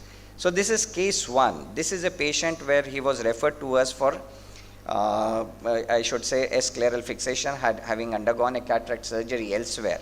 And you can see the iris tissue, you can visualize the iris tissue, a small frill up to this region. So that is from 1 o'clock to only 7 o'clock meridian. Rest of the iris tissue was absent. So we really didn't know what to do. We were sure that we would like to do a SFIOL, for which it was referred to me. And so naturally this video starts after having put a scleral fixation of the IOL. And so having done the scleral fixation of IOL, first foremost thing what you need to do is to deepen the antechamber with a lot of viscoelastic. Then I create some side ports, and then with the help of a vitreous forceps, that is ILM peeling forceps which we are using, I am trying to unroll the iris which was totally 360 degrees retroflexed. And once I try to get this, unroll this particular iris tissue which was all rolled back, what is called a retroflexion, I realized 360 degrees I have an iris frill. And so I decide to do a pupilloplasty, because this iris tissue will never contract. It will remain a large, big 10-12 millimeter size pupil. So we need to do a 4-throw knot pupilloplasty popularized by our own Professor Amar Agrawal sir. And this is what a 10 proline suture goes through one of the ports. It goes to the other end at 5 o'clock meridian, engages the iris tissue there, and once it engages, it comes out at a 5 o'clock meridian port. And once that is coming out, I create a loop, bring out the loop, and the 4 throws are not taken. Once we do that, here 3-4 throws are taken, and here I see the approximation of the iris in the inferior meridian. The same procedure is then repeated at 10 and 2 o'clock meridian, and once you do that, you will see that this was the pre-op patient and this is the post-op. So not only we have rehabilitated him in the form of pseudophakic, making a aphakic eye pseudophakic, but we can give him a decent pupil which could cut down on the glare and the quality of the vision. Now this is case 2. This is a case which came as a case of 180 degrees in disinsertion of iris root along with a traumatic cataract. What would a routine person do is he will just upside and then go ahead with a phacoemulsification, leaving him devoid of iris for almost 6 clock hours. So whenever you are trying to repair, first foremost thing is this iris tissue which is going to come in the way of your active ports has to be brought away from the active ports. And that is why after the first step in this surgery is to get this iris out. You use a iris hook, get this iris tissue away from the port, from the main site of action where the phaco is going to take place. And once that is done, you will see I have done a phacoemulsification. Now after having done a phacoemulsification, was the time to repair this disinserted iris. How do? I cut the conjunctiva all across here. I first decide that I will be anchoring this 180 degrees at nodal point, that is 9 o'clock meridian. So you create a scleral tunnel over there about 2 millimeter behind the limbus, and through this 9-proline suture will be going. Here there is a scleral tunnel. I do 1-2 places I decide to do, and a 10-proline suture goes from this end, comes out, it anchors the iris, it goes back, and then the suture is tied over there. Now, once I do that, I realize that the iris is all bigged over here. So this is not what I wanted. I want still further. I aim for more circular a pupil. I was not ready to accept in this young child. So here I do additionally a 4th row knot pupilloplasty. And once a 4th row knot pupilloplasty is done, you can see the end result. This is the pre-op photograph of the same patient. And this is the post-op photograph of the same patient. Can you see? Anyone can realize that he had a iridodialysis which was so rapid, and he had a good quality of vision as well. Now this is another case of traumatic cataract with a you can see the iris tissue loss from here to here, and this is a scar which was repaired, corneal tear which was repaired elsewhere, again sent to us for a phacoemulsification and IOL putting, and if need be a vitrectomy. So here again the video will start after I have completed the phacoemulsification and put the lens, and here goes the video. So after having completed the phacoemulsification, the IOL, I first put a lot of viscoelastic inside the antechamber, then I ascertain how much is the iris tissue which is available to me. And once I pull this, I realized that the iris tissue is available up to 7 o'clock meridian. So that meant there was an area of iris that is from 7 to 11 o'clock meridian which was lost. There was no iris tissue. So first my job is to anchor this iris available at 7 o'clock meridian, and that is what the iris root is being anchored again with a 10-proline suture at that particular point. And once that is done, there is a big dialysis which is not acceptable to me. So again I create one more tunnel there, put a 10-proline suture knot, and this is what I have done. So now having completed there, I need to approximate the iris tissue which is available up to 10 o'clock to this region, because there is a iris deficiency. So I do a 4th row knot pupilloplasty. Once I do a 4th row knot pupilloplasty over there, this is what a 10-proline suture being done. And then I realize there is a huge area which is almost simulating an iridodialysis which needs to be altered, which should be tackled.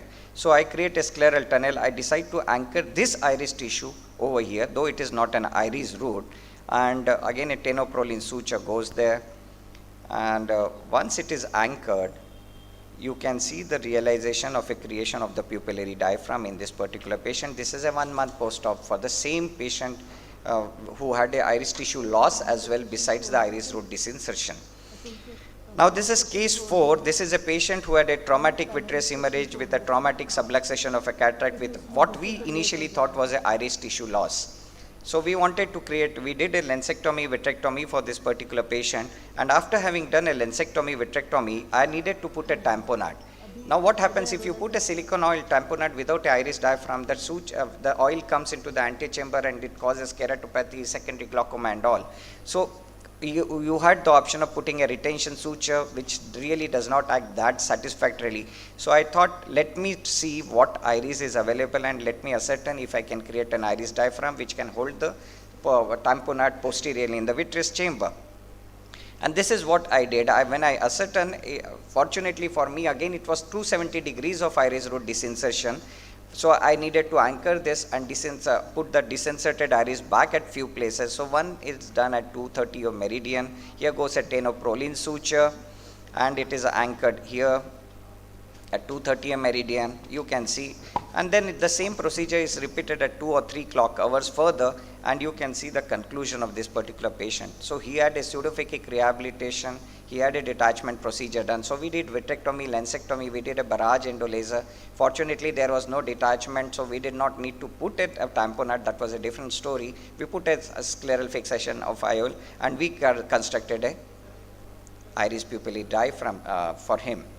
Now this is another case of a congenital aniridia where we need to put a anaerated IOL. So anaerated IOL can be anchored with a tenoprolene suture, which can be anchored using a tenoprolene sutures. But they usually, over a younger patients, they tend to disrupt and they degenerate, and then there is a subluxation. So what we do differently here is, I do a glute technique for this particular patient. That is, we get the haptics out of this anaerated IOL and put it into the scleral tunnels like any other 3-piece lens. But mind you, these are single piece rigid IOLs with an optic diameter of 10 to 12 millimeter, and they are very fragile. So this is the video where we will go ahead with it. So after having completed the phaco, I think I will not run through the phaco emulsification. That does not need, because there are, and this is an anaerated IOL. Now it needs an incision size of almost 12 millimeter. We deepen the antechamber. This is the anaerated IOL, which has to be customized for this particular patient. And you can see here, these are the haptics. I have already created the scleral tunnels at these 2 points where the iris of this comes out. The first haptic is externalized. You can see a rigid haptic being. It is very fragile. It has to be very softly held and brought out through the tunnel over there. And then the same procedure is repeated after closing the antechamber wound. And this all surgeries are very long surgeries. You will see the placement of infusion cannula in a case where the posterior capsule is intact. But remember, these are long surgeries, though in an edited video you can see in few minutes. It takes a pretty long period of time to a surgeon who does macular procedure in 15 minutes. This saps you almost 1.5 hours. So an hypotony can be leading to some devastating complications. So you should always secure a infusion cannula to prevent problems of hypotony. And this is the first haptic, which is externalized, yeah, now the second haptic is being identified, and this is the second haptic which comes out. It is externalized, and then into the tunnel I am incarcerating the rigid IOL. And this is the pre-op photo, guys. This is how I put it embedded into that particular tunnel which is being done. And then you put a suture, and this is the pre-op and this is the post-op photograph, where you hardly mind if there is an absence of a pupil over there. So friends, just this is another case of one more. I would just show through you means how it has been repaired. There are multiple cases which we do repair. So the moral of the story is that iris tissue deserves a respect. In a primary trauma, beta iatrogenic or secondary to some external injuries, preserve as much of tissue as you can and leave it to a surgeon who can really give him a good iris pupillary diaphragm, and a good iris pupillary diaphragm definitely gives him a good quality of a vision. Thank you once more. And once more, I would make one humble request. Mishra sir has made one already, he has announced my candidature. I am going for chairman ARC. I am one amongst you. We do not have any representation at a higher post in AIOC. Probably being one of the life members of this state, having served this state for almost 16 years, with your support, I would be able to make some mark at a national level as well. Thank you. Thank you so much for a wonderful presentation on iris, which is really forgotten, and you have a so good videos and collection. Thank you so much, sir. Thank you for coming, and may you win. Thank you, sir. Thank you. Now our next presenter is Dr. Ajay Arora. I request Dr. Sanghvi and Dr. Rajiv sir to come upstairs to give memento to Dr. Prashant.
Thank you so much, sir. Dr. Ajay Arora is a senior consultant at Max Super Speciality Hospital, New Delhi, and he is MS from Zipmer and fellowship in Retina from Ahmedabad and fellowship in Vitro Retina in University of California, USA. He has won the best paper Vitro Retina at AIOS. He is one of the famous doctor at Delhi and presented so many papers in conferences and earned so many awards. Thank you so much, sir. Thank you for coming over here. Thank you, Vinita ma'am, Dr. Nichlani sir, Dr. Arup, and all the seniors and members of the MPSOS. It's my pleasure being here and honor being here. I think this is my first visit to Jabalpur, and thank you for inviting me. So I'm going to continue the story which was created by Dr. Arup as to when PCR happens, what do you do next? So what can happen is that either a lens, crystalline lens, or the nucleus or the cortex can itself dislocate. Or if you have an IOL, which you put it when you have a PCR, you can have a dislocation of a PCIOL, an ACIOL, or as a trauma when a PCR with the back can dislocate with the CTR. So what we will discuss is how do we handle these situations. So there's a rule of 3 that you should be able to identify the PC rent. That means you should see how the fluid movement is occurring and when not to be very aggressive so that the PC rent does not enlarge. You should be able to do a 2-port anterior vitrectomy, which is assisted by triamcinolone. And I will reiterate here that you should use a triamcinolone which is diluted so that you can easily remove it, and the purpose is served that you are able to identify the vitreous. You should place the IOL only if adequate support is available, because we have alternate methods available for fixing the IOL. We have to answer the question, do we need to remove the piece which has gone back? When do we time it? How do we visually rehabilitate the patient? And first and foremost important thing is do not panic. When a situation like that happens, you must sit back, first think what your plan is going to be, and if you cannot handle it, please call a VR surgeon. So I'll spend a little time in explaining a few things because I think it was mentioned. So the vitreous we know is 98% water, but please understand that it is filled with collagen fibrils, and collagen is firmly attached to the optic nerve and the vitreous space. Hence, any excessive stress on the vitreous can result in retinal detachment. It is also attached to the blood vessels, therefore you can cause a vitreous hemorrhage. And if you have a traction on the vitreous base, you can have a retinal tear, you can have giant retinal tears. So it's very important that the vitreous must not be aspirated, it must be cut and aspirated. And if you have to cut it, it should be done in a closed chamber, which is very important. I think Dr. Arup has mentioned that whenever you have a sudden deepening of the anterior chamber, when the circular movements of the fluid which is happening, which is the normal movement when you're doing a phaco, does not happen, and when there is a posterior migration of the lens matter or the nuclear fragments do not flow towards the phacotape, that is when you must suspect that something is going wrong. And when that is happening, you must avoid further vitreous prolapse. You should avoid the posterior movements of the lens matter and avoid a collapse of AC. How do you do that? Do not remove the phaco on the IA tip. Keep it in the irrigation mode, because that will keep the chamber pressurized, and it is important that at that stage use a visco-dispersive viscoelastic like an HPMC or a viscoat, because that would help. Now next step is you have to remove the vitreous from the anterior chamber so that if you have an adequate capsular support available, you should be able to implant the lens. So this can be done by 2 methods. One is a coaxial irrigation vitrectomy, which normally comes with a phaco machine, or you can have a bimanual irrigation vitrectomy, which is what I would prefer. Why do I prefer that? Because it prevents the PCR getting enlarged, so the fluid should be directed towards the angle. This avoids enlargement of the capsular tear. The vitrector must be placed just behind the capsular tear with the aspiration port directed anteriorly. Do not move the probe peripherally, that is away from your visual axis, because that may cause any traction on the vitreous base. So keep it in the center. The vitreous will move towards it, have it in the cutting mode, aspirate it simultaneously, and use triamcinolone. That will direct you that most of the vitreous from the anterior chamber has been removed.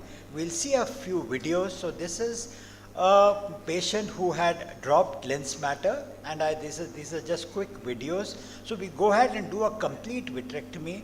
When you have an adequate capsular support available, remove the vitreous from behind the capsule as well. And it's important that we put in the lens in the sulcus with a capsular support, and please, the wounds have to be sutured. This is another situation where multiple lens fragments were dislocated, and they come out with a cutter.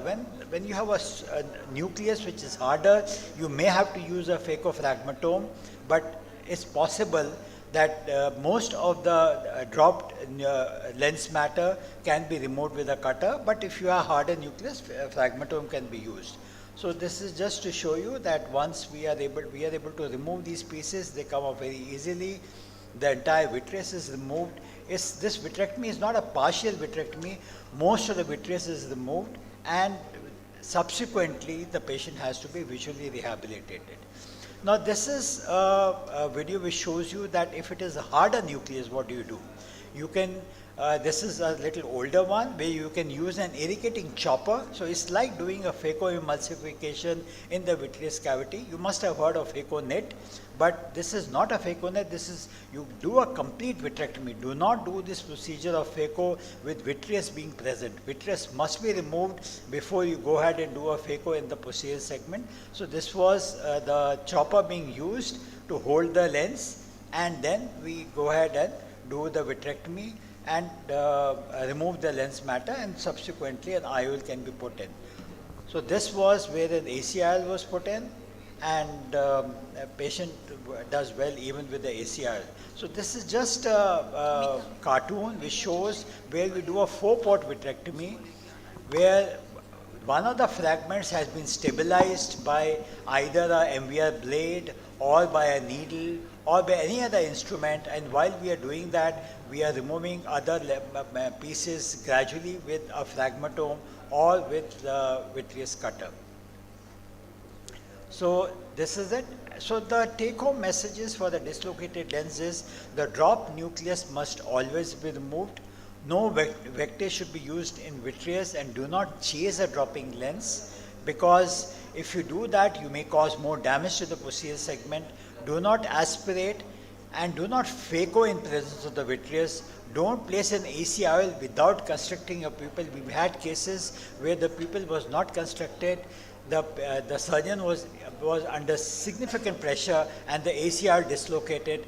And ACIL, the surgeon tried to chase the ACIL, they created a giant retinal tear, and the ACIL landed in the subretinal space.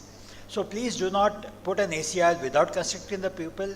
Be good to the cornea, use a visco or visco-dispersive OVD, control the IOP and inflammation, talk to the patient, explain the issues, do not minify the, अक्सर ये होता है कि कहते हैं कि whenever the patient is referred to us, they say कि वो छोटा सा टुकड़ा था सर, वो सर्जरी तो 5-10 मिनट में हो गई, आपने तो घंटा लगा दिया उस सर्जरी में. So it's important not to minify the problem, because if you all work together as a team, then we can do justice.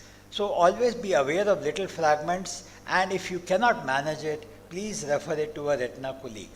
Now coming to the dislocated IOL, there are two basic principles. Either if you are not confident enough, you can use a bubble of PFCL, which should not be too large, otherwise the lens will displace to the side, or you can remove the lens without even using the PFCL. The principle is you must be able to hold the lens at the optic haptic junction, and I'll show you the video. So this is triamcinolone being used in the vitreous cavity. The entire vitreous must be removed.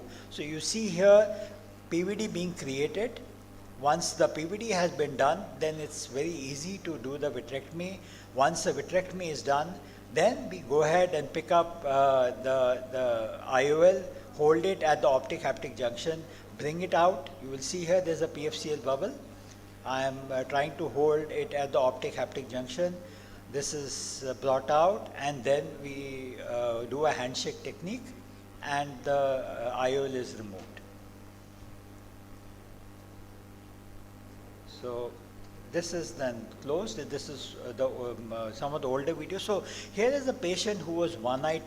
He had no PL in the left eye. The right eye cataract surgery was done in 2002. I had operated his RD in 2005. Patient came back recent to me.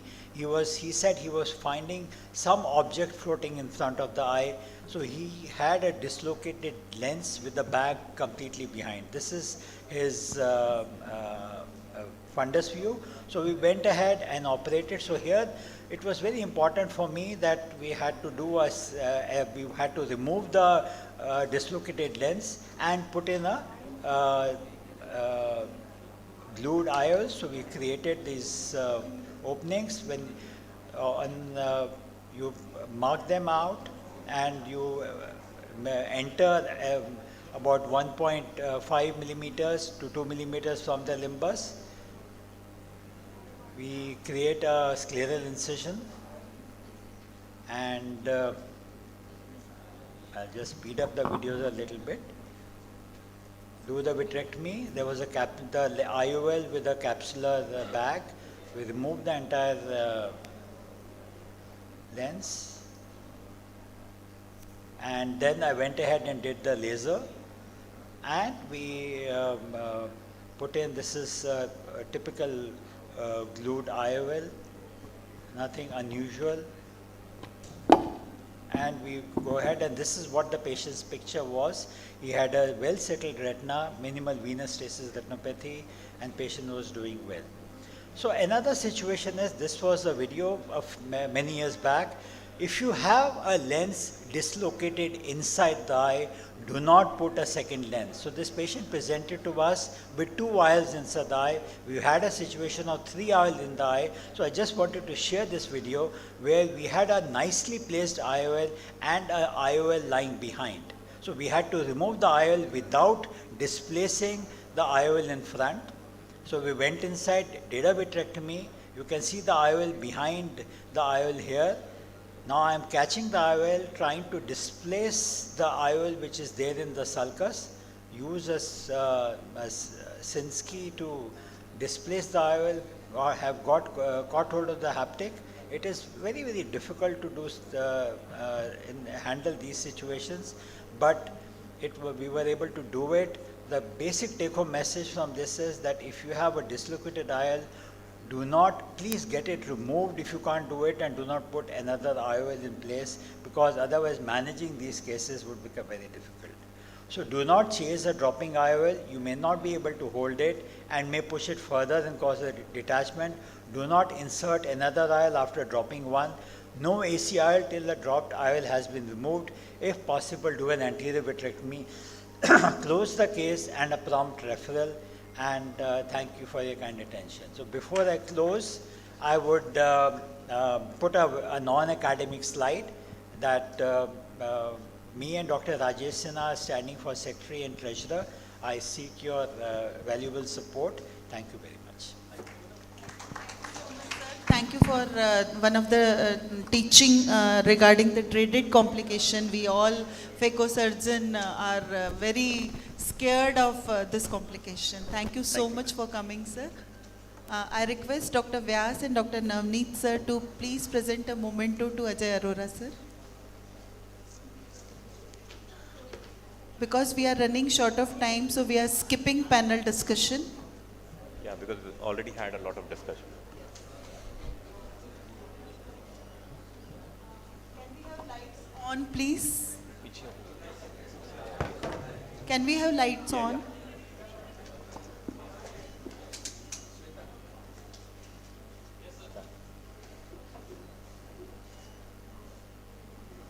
Thank you so much. With this, we close our cataract session and we are going to proceed with cornea session. So before proceeding cornea session, there is one more good announcement from the LOC. Fine. Good morning, everyone. I'm Dr. Rahul Shukla. I'm the Clinical Secretary of the Jabalpur Divisional Society. And on behalf of the whole LOC, I wish everyone a warm welcome. So we are having 2 bulletins which are to be unveiled. One is the MPSOS Times magazine. Now this is a quarterly magazine, and the theme this time is glaucoma. And the editor-in-chief is Dr. Vinita Ramnani ma'am. And I would request Dr. Meeta Joshi, the editor, also to come on stage, please. Along with that, I would request Dr. Tejas Shah, sir, Dr. Arup Chakravarti, sir, Dr. Vanati ma'am, Dr. Prashant Bavankule, sir, Dr. Arora, sir, to come on stage, please. Along with that, I would request President MPSOS, Dr. Singhai, sir, and Secretary MPSOS, Dr. Gupta, sir, to be on the stage, please. I request Dr. Rajiv Rahul Gupta, sir. Chobe to be here. Dr. Rahul Chobe, co-editor of this magazine. Dr. Arup, sir.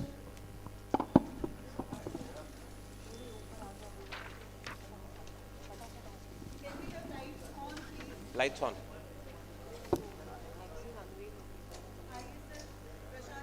Rajiv Gupta, sir. On the stage, please.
I would request everybody to be on the dais, please. Now I would request, so now the Jabalpur Divisional Ophthalmic Society has also got its bulletin, and the editor here is Dr. Richa Sharma ma'am.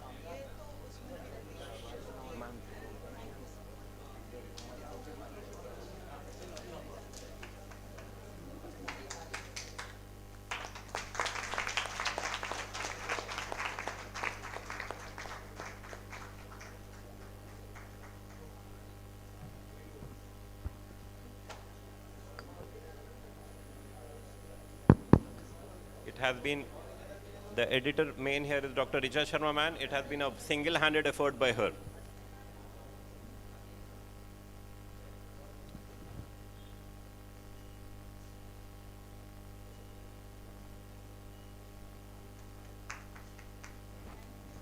Thank you so much, everyone.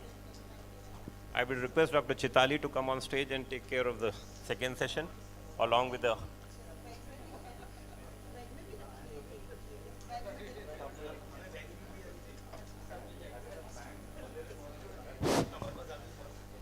Cornea session is going to start immediately. So Dr. Chaitali and the moderator and the session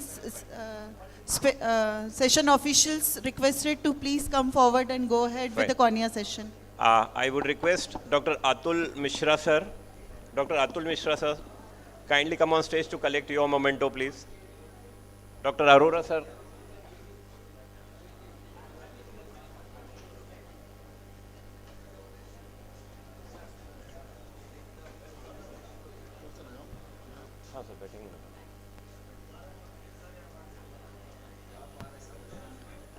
I would request Dr. Singhai, sir, to come on stage, sir, to collect his memento, please. And Dr. Nichlani, sir. I request Dr. Nichlani, sir, to come on stage and collect his memento, please.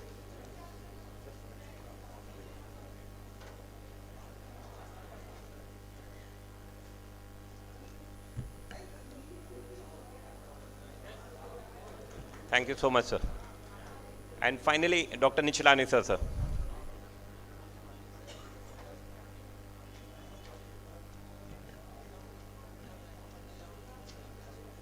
Thank you so much, everyone. Thank you so much.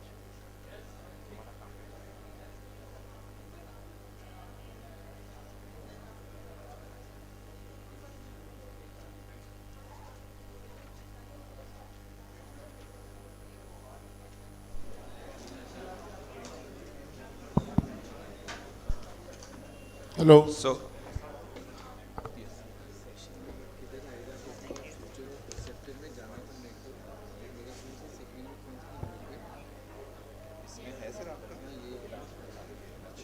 Hello. Now, hereby we start with the second session of this midterm conference, which is based on the theme Practical Approach to Corneal Problem. Hello. Good morning, you all. Now we are going to start our second session, which is Cornea, Practical Approach to Corneal Problems. So I welcome all the panelists and chairperson, Dr. M. Vanithi ma'am, Dr. Satish Premchandani sir, Dr. Prerna Upadhyay ma'am, Dr. Gautam Parmar, our chairperson, Dr. Hitesh Agarwal sir, and Dr. Navneet Saxena sir. Please come on the stage.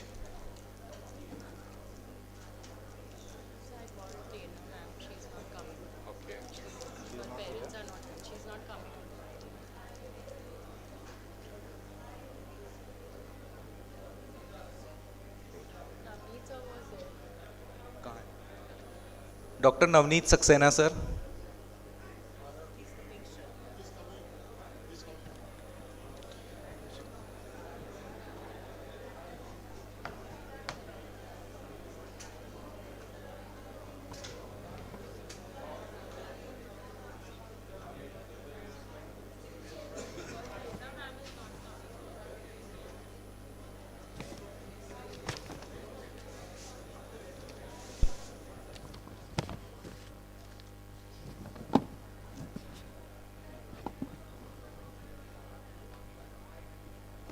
Now I request Dr. Nichalani sir to welcome our chairperson and panelist with the rose bouquet.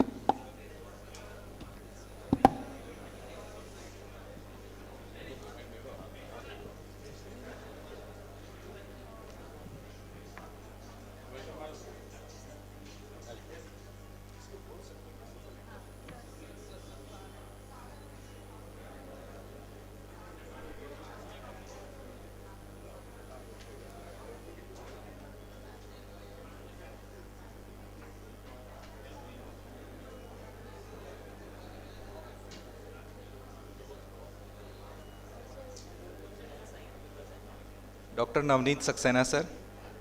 Sir.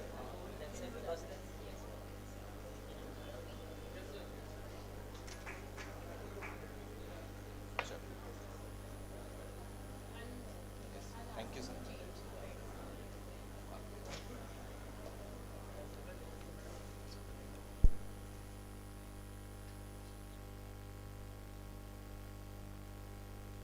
नहीं मेरा नहीं पीछे की नजर नहीं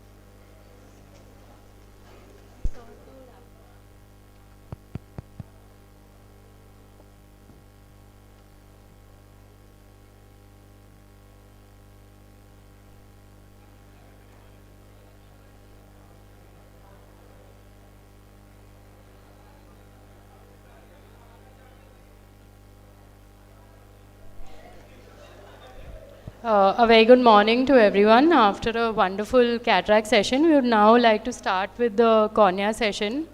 I would first like to invite Dr. Gautam Singh Parmar to present his talk on how to manage corneal perforations.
Good morning, everyone.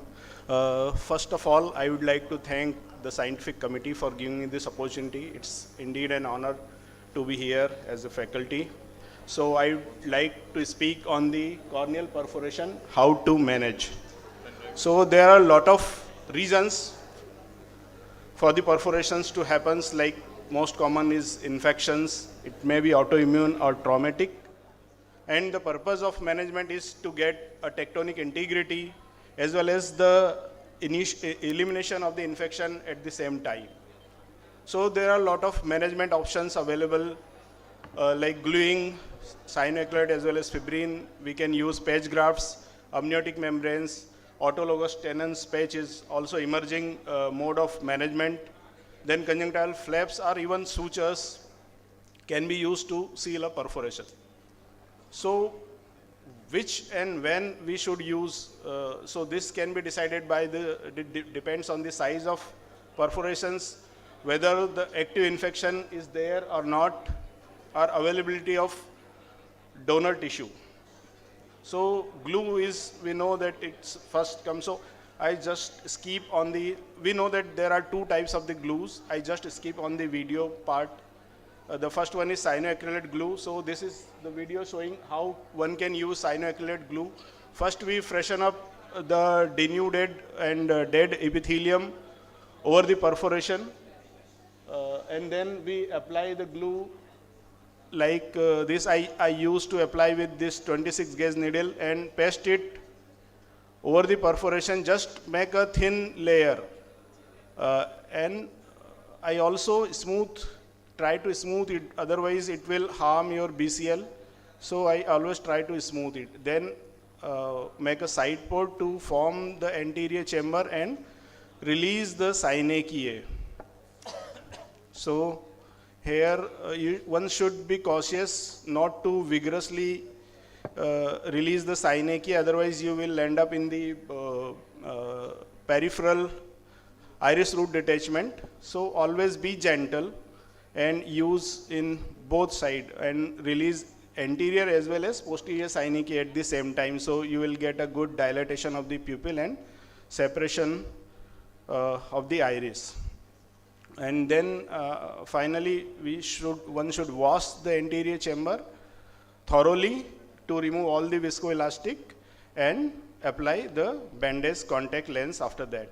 So this is the cyanoacrylate. Again, fibrin also can be used. So I just present a video here. This is a fistula, small fistula's opening. We need to seal it. That is important. You can see the oozing of the fluid. So I did a novel approach here. I just lamellarly dissect that scar. You can see that fistula. So I remove the anterior, dissected out the anterior lamella, and then apply the then apply the fibrin glue, the two components one by one of the fibrin glue over it, and then place it again in the same manner, similar to that. So it just provide me good sealing. As you can see here, this is the mechanism of sealing is just like what we find in our dining table. We have the containers of salt and peppers, and we just rotate it and it seals. So this is the similar manner of sealing a small fistulous perforation. Second thing, Tenon's patch, one can use lot of advantage, like it can be used at emergency, and it's autologous fibroblast and connective tissue. So here I prefer a Tenon's patch. Since Tenon's patch we can apply with the fibrin glue, but since it is not too much strength here with the fibrin glue, so I put a reinforcing trefoil overlay suture. Why trefoil? Because we know that for a minimum 3 supports are required to assure a stability. So that's why I use this trefoil suture. So here is the video showing the technique of use of trefoil suture. So first I made a side port and freshen up the necrosed epithelium, and then I harvest the tenons from the same side, preferably the temporal, superotemporal one. Then I fill the perforation in multiple layers. So I first apply a small bit of tenons over the perforation itself. After applying 2 components of the glue, I first fill the perforation part, and then I compressed it with the, as you can see here, with the repositor iris spatula. And then I put another layer, because the beauty of tenons is that we can make sheets of it. So I apply another sheet over it. And then, since we know that the sealing is okay, but the strength is not there. So to get a strength over it, I apply a trefoil suture. So this is a overlay suture. We need not to penetrate the cornea fully. We just take superficial bites in, this is first bite, this is second bite, which is about 120 degree from the first bite, and then this is third bite. So this is trefoil shape, one can say, and this will give the tectonic stability to that tenons. So we achieve both the things. Sealing is also achieved, and stability, tectonic integrity is also can be achieved at the same time by use of this suture. The beauty is that you need not to put any BCL over it, as we need to do in cyanoacrylate glue. So these are the few cases we have done successfully with this technique. An amniotic membrane one can also use, like here, this is a thinned out cornea, superior thinning is there, the SICS was performed, and will end up in the perforation because of the thinned out cornea. So we apply this amniotic membrane with the help of fibrin glue, and you can see the results. The AC is well formed. The role of patch is very important here, and here I would like to discuss, present this case where I use the different technique, that is suture across technique, the name we given to this. Everything is similar to the routine patch graft. The only difference is that technique of suturing. Since this is very small graft, about 2 to 3 mm graft. So here we need not to put sutures opposite to each other, but we take sutures like I just saw in the, this is graft harvesting, and now this is the manners of suture. First we put in host, then we took in the graft, and then we put again in the host. So one suture across from host to graft to host. So this is suture across technique, which I prefer because we need small number of sutures, very less sutures. We just 4 sutures are just sufficient, and we get sandwiched the we can sandwich the graft in between the host. So this will give you a very good closure because your graft is sandwiched from all sides.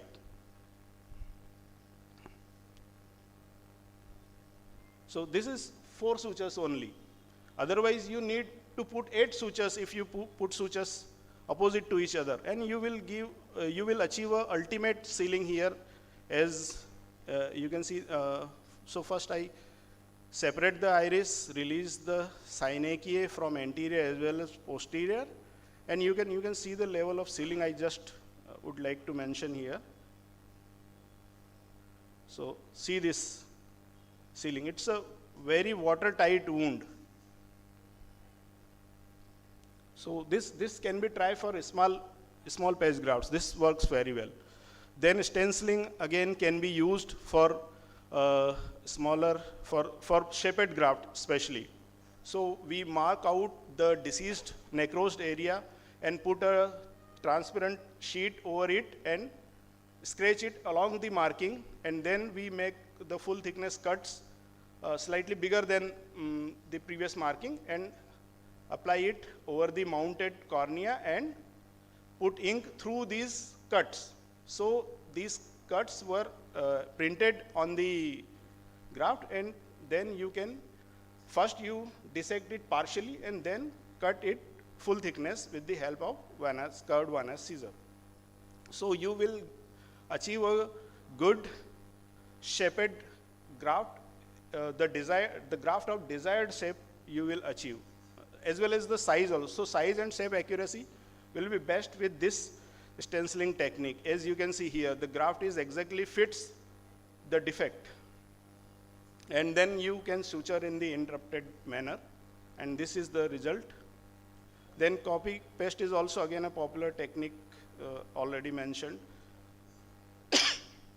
Sorry, so one can mark the defect first, and then since the purpose is just to seal the graft, so I never bother about the endothelium quality. I use the graft which is already used for the desec, the anterior button which is left after desec, put it over the defect and marked out the area, and then I resected the deceased necrosed part with help of one-edged scissor, and then I cut it in sandwich cutting manner like this, and then I apply suture in the similar manner. And conjunctival flaps is also options. This is again a conjunctival flap which can use to seal a small perforation, especially in the emergency situation. So the take-home message is there are a lot of options for management of perforations, but one should consider the size, infection activity, and availability of donor tissue. The glue is best for small perforation as less surgical time, and we can avoid sutures by this. But the page graft is best for large perforation and active infection to solve the therapeutic as well as technical purpose simultaneously. So thank you so much, and you all are welcome to the Sadhguru Conclave 23 Fusion, a spectrum of opportunity from 23rd to 25th June at the Chitrakoot. Thank you so much. Very well presented, Dr. Parmar sir. Ma'am, would you like to add something? I think you highlighted the entire profile of sealing corneal perforations with a variety of armamentarium we actually have to manage these scenarios here. But I think particularly your through and through suturing through very small grafts, I think I just wanted to ask you one particular question, and that vis-a-vis when there are perforations, I think that must have been around 1.5 millimeters. So when you take such small grafts here and you're putting in suture through the graft, how does it compare with the postoperative astigmatism? So is your astigmatism lesser in these cases? Yeah, ma'am, for a smaller graft, we should never bother about the astigmatism, usually, especially for the peripheral, yes. For the peripheral ones. Yes. And you can adjust the tension of the sutures, so it will take according care. to us. So yeah. I think that was a fantastic, I think it's a take-home message for me, and I think for all the audience out here, because we commonly do, even on a 3.5, you'll end up putting 4 or 6 sutures, and when those encroaching on the central pupillary region tend to cause a higher astigmatism. Yes. Because these corneas subsequently will clear up, though they look hazy at the time of perforation, they do clear up, and they give a reasonable amount of vision for these patients here. So I do generally feel that taking care of astigmatism when you're doing a primary tectonic repair for these tissues is quite important. I think it is a wonderful profile of cases which you showed. Thank you for sharing. Yes, sir, Dr. Meet. Very good presentation, Dr. Verma. Excellent techniques of perforations done. In fact, the small one, the bigger one. I have two suggestions and queries. As far as the glue is concerned, which one would you prefer? Would you go for cyanoacrylate, or would you go for combination of these two? Which one is more quick? At present, sir, I am mostly doing this fibrin glue with autologous tenons with reinforcing overlay suture, because lot of advantage, like even if some infectious activity is there, once you use cyanoacrylate glue, it avoids the penetration of antibiotics, as well as it causes some kind of hypoxia also. A lot of vascularization is also there. So you mean to say fibrin is better? Cases, if some activity is there, I will always prefer fibrin glue with tin and patch, because we need not to put Tin and sutures, and patch, it gives good penetration to antibiotics also. And how much is the approx size for the glue maximum you can go for it? If it is larger than this approx size, then probably the suture won't work. So 2 to 3 mm we can use. Actually, the actual perforation is always very less. What we can consider is the thinned out area. So I think 3 mm, up to 3 mm, 3 mm. it will taken care well. Anyway, it's a wonderful presentation, wonderful. Good job done. Of course.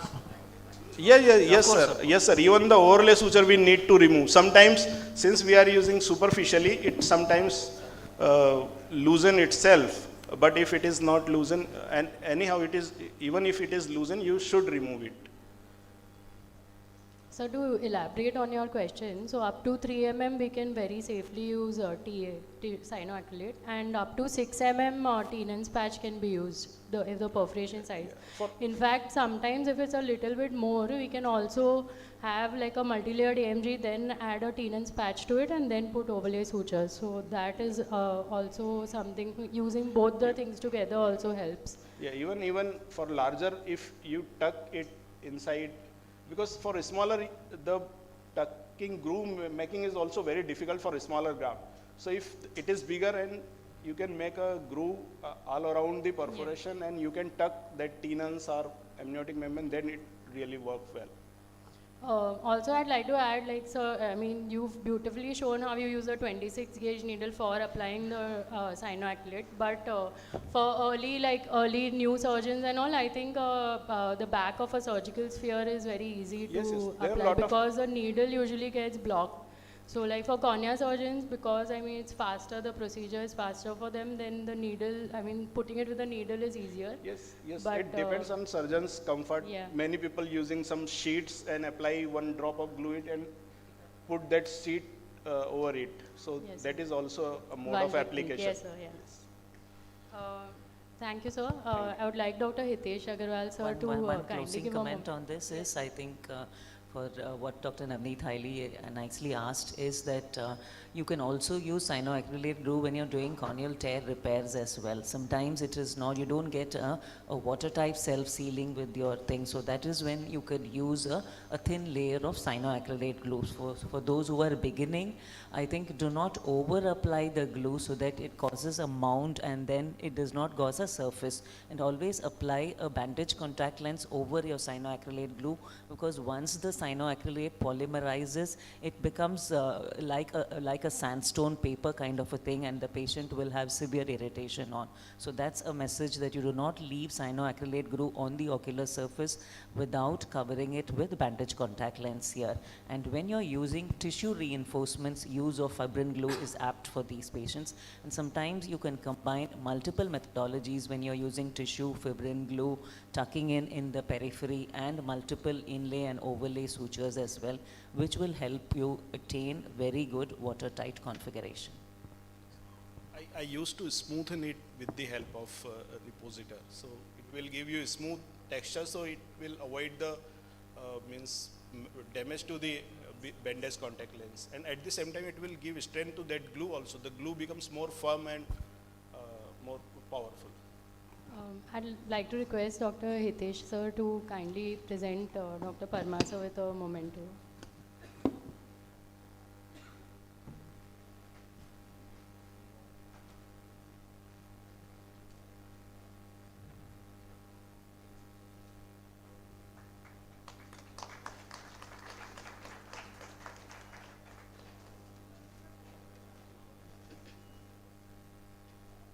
I would like to invite Dr. V.K. Nicholani, sir, for his presentation on management of post-LASIK complications.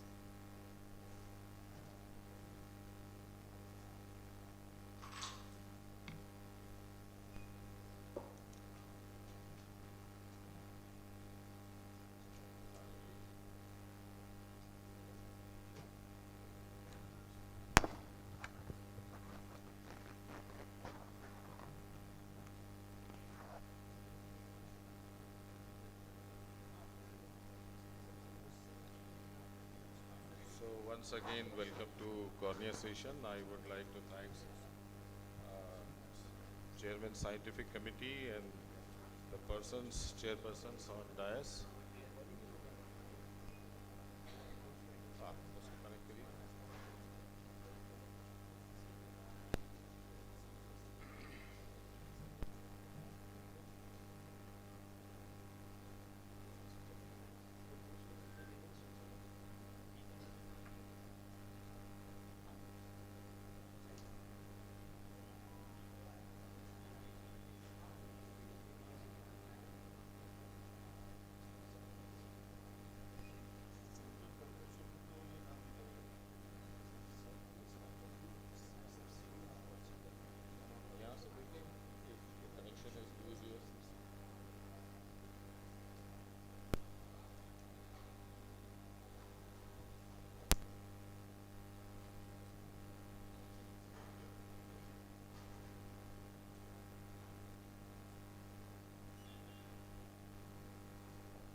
So, though this topic is very broad and vast, I'll try to put a quick overview of this management of post-operative complications. No financial interest. These complications can be divided into early onset, late onset, flap-related interface, and the others. So let us see what happens in a flap dislocation. The presenting feature could be sudden onset of blurred vision, pain, and usually these patients come with a history of a minor trauma next day, and you find that the flap is dislocated or subluxated. You ideally need to refix this flap in a proper position. So the best way to do is use the hypotonic saline so that the flap become edematous, and all the stria which are there, they practically 70–80% will go away.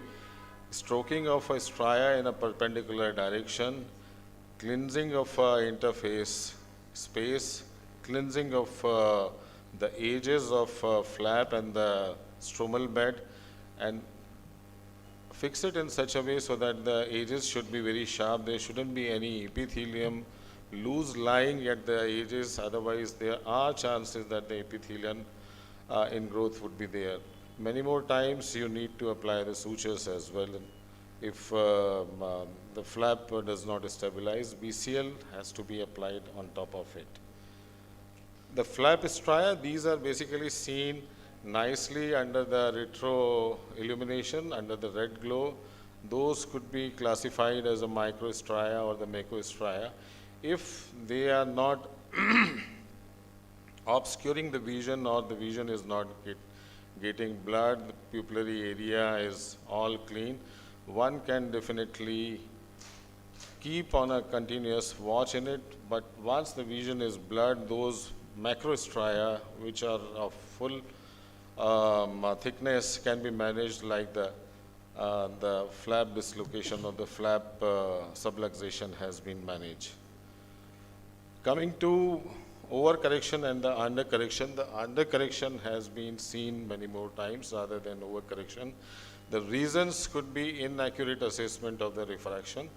Here I would say the refractive surgeon must pay attention and do the refraction by his own. That is one of the important thing, and keep checking the refraction of a paramedical staff or the optometrist who is doing it regularly, and how it matches with your refraction of that patient.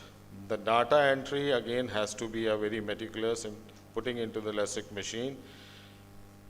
Improper machine calibration, that could be another reason. Environmental factors like temperature and humidity affects the undercorrection and overcorrection. A slow surgery in a higher corrections where the stromal bed is getting dried up, you have got a chance to get an overcorrection.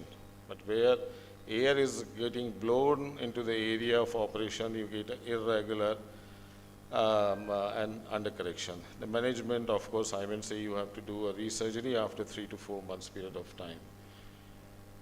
I have put a little stress on a refraction by your own. There's a one more thing which we definitely must pay attention, a cyclotorsion, whatever the registration of equipment you are doing in association with your eximalism machine, that the supine and lying position, the cyclotorsion has to be compensated by the tracking and the registration part of a machine itself, so that always pay attention that that part is working every time while the ablation is going on. There's a manual method as well, the preoperative limbal marking, and try to see that, but that I will say to be taken at the time when the tracking system and other things are not working. Dry eye particularly has been seen in all the patients, but it remains for 2 to 3 months.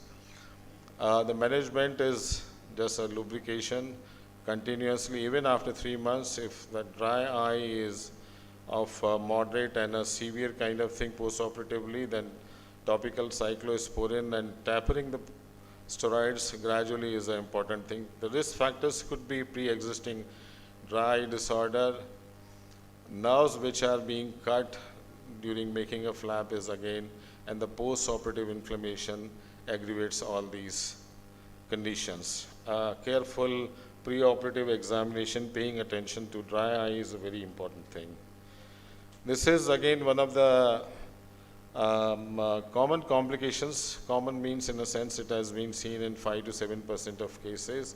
The diffuse lamellar keratitis. It is a peripheral wide granular cells seen in interface on first or second postoperative day.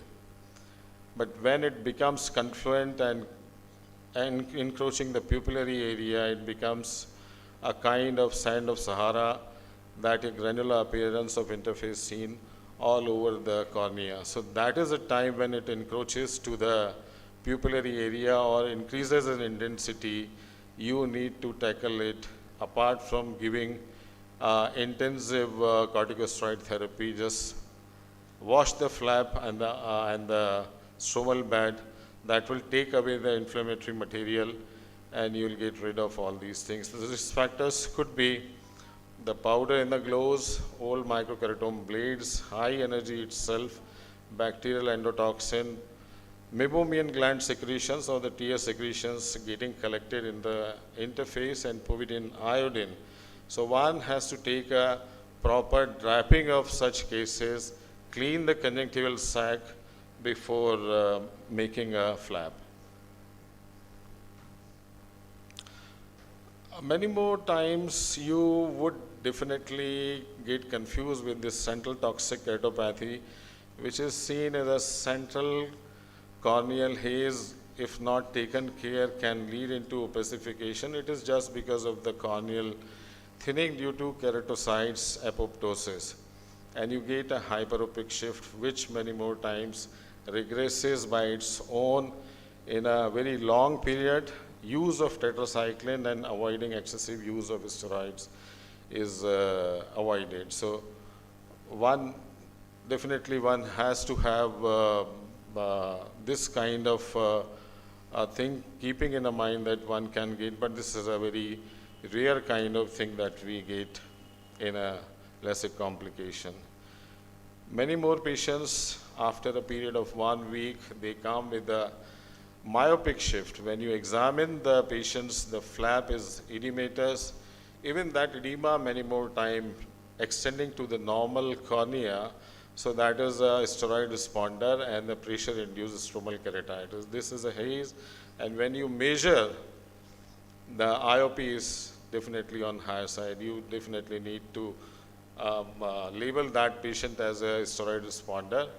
Stop or give a soft steroids and anti-glaucoma medicine. Within a week time or 10 days time, the patient comes back to emetropia.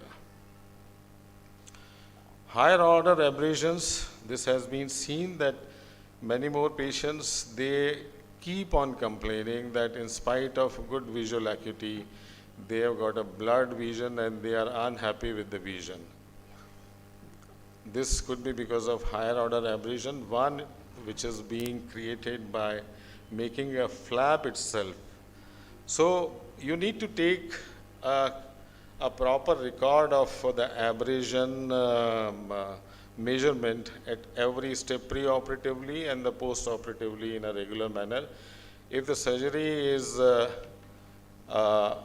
uneventful and everything you find, everything is normal, reassurance and keep measuring these higher order abrasions, these unhappy patients gradually will say that yes, now I am getting improvement. Keeping in the mind that contrast sensitivity has to be measured in these patients, and there are some other risk factors, that larger mesopic pupil and a small optic zone, decentered ablation, central island, flap stria, postoperative residual refractive error, and dry eye disorders. If these are the things, there definitely you need to take care of these additional pathologies too, depending upon their pathogenesis.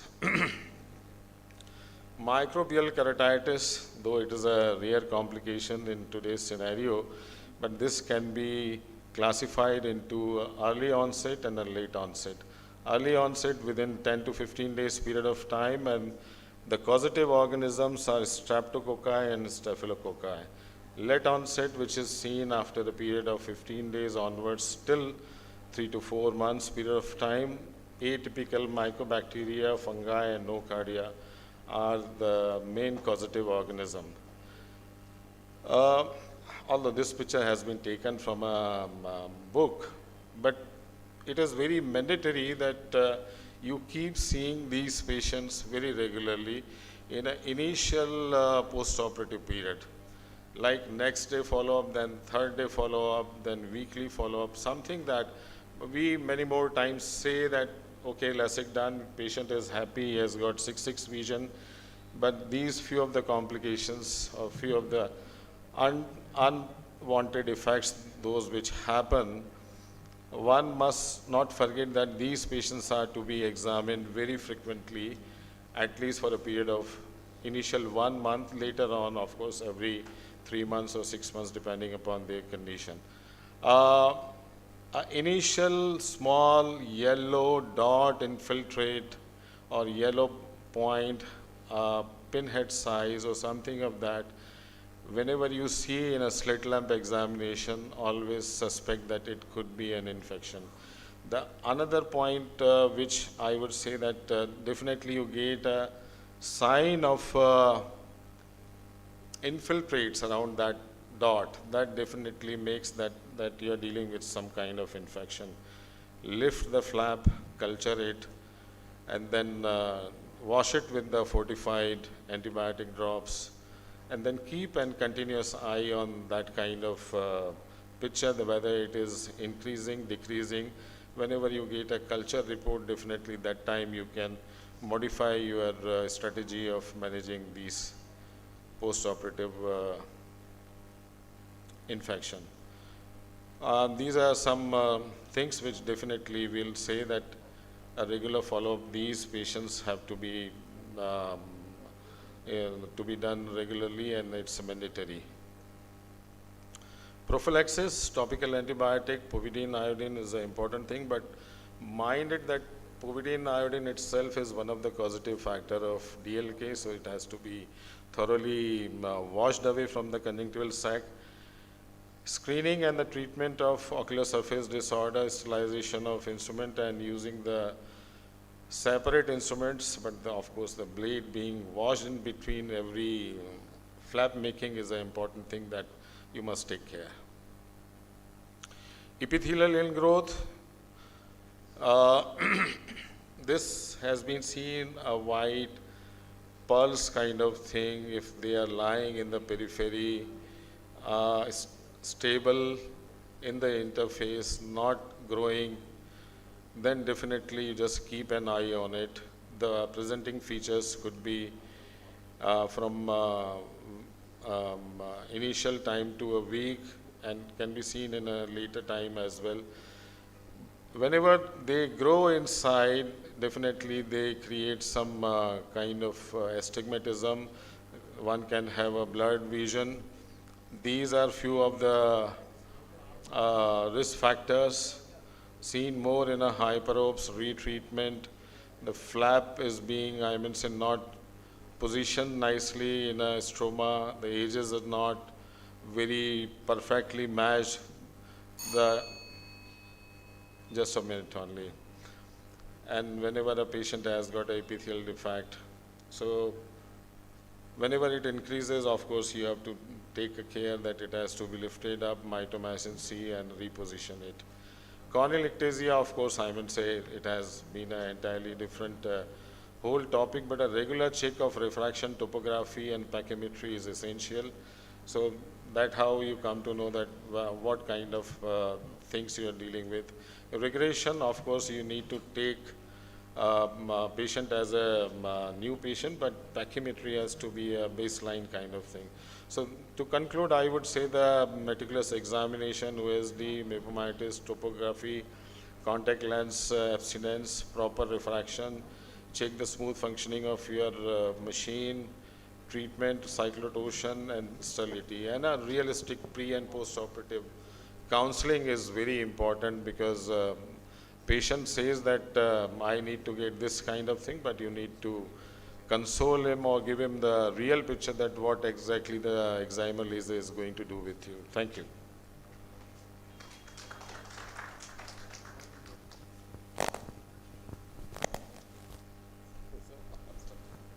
Hello. Sorry for being late. Ma'am, any comment you would like to? I think it was a comprehensive coverage of all the post-LASIK complications, but I think practically there are only a few things which we would always encounter, and microstriasis and macrostriasis is something which is very common in practice. Then residual refractive errors, and that again can be avoided if your pre-operative evaluation is important.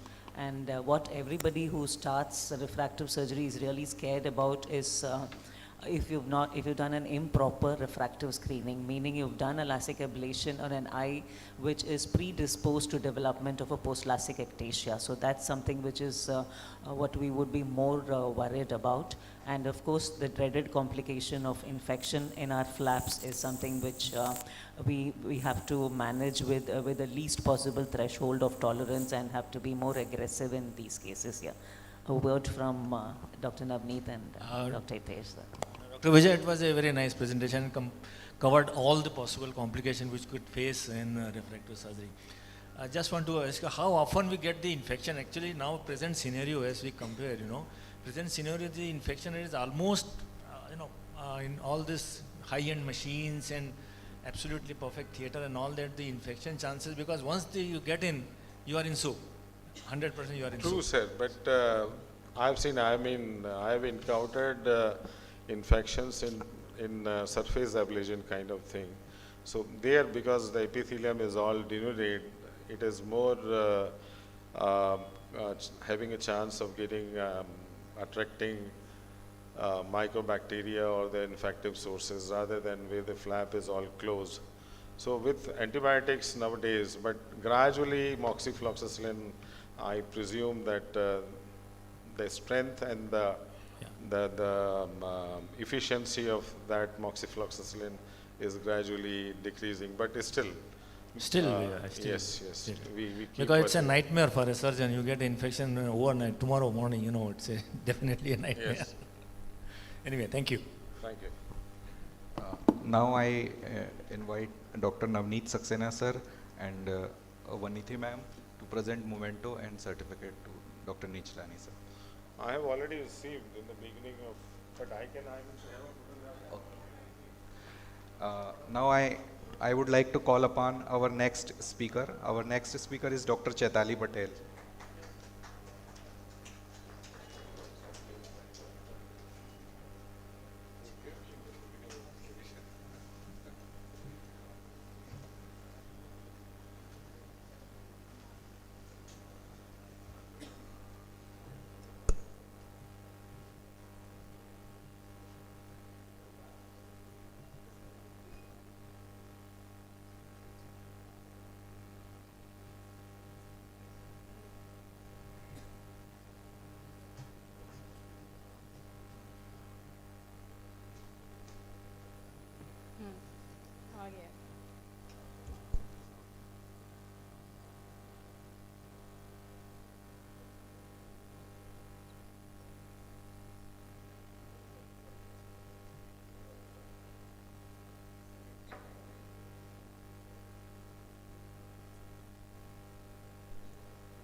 I think in the interest of time, we can have the next speaker to set up his presentation on this dais, yeah, when A very good afternoon to everyone. I'd like to thank Dr. Vinita ma'am and the MPSOS Scientific Committee for giving me this opportunity to present my work. So chemical injuries are truly one of the ophthalmic emergencies that we encounter. While most chemicals will cause some sort of ocular irritation, serious damage generally results only from very strongly basic compounds or acidic compounds. The various alkalis and acids which can cause ocular surface burns are the alkalis are the most common that we see in our country is lime injury, and the most common acid is sulfuric acid. It has been seen that majority of the victims are young males and the injury is accidental at their workplaces. The alkali injuries are more common than the acid injuries. Most injuries are found to be of the mild variety, and hence 90% of the injuries can be managed without referral to a cornea surgeon. The pathophysiology depends upon the area of contact and degree of penetration. So in alkali injuries, the anion is responsible for the cell disruption and the cation is responsible for the stromal haze and the rise in IOP that we see. I'm just going to run through the pathophysiology so we can have more time over the management. In alkali injury, the penetration is much more, as we know that acid can, as compared to acid injuries. The acid penetrate less because there is a protein precipitation and denaturation which prevents the further penetration of acids. However, hydrofluoric acid and sulfurous acid do penetrate beyond the cornea.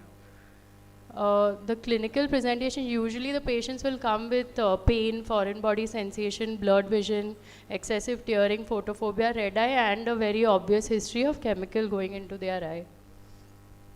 The various signs that we will see is decreased visual acuity, conjunctival inflammation. We'll be able to see the chemicals in the conjunctival fornices, corneal epithelial defects. One thing about corneal epithelial defects is that sometimes we see very clear corneas, but there is a history of chemical injury in these patients.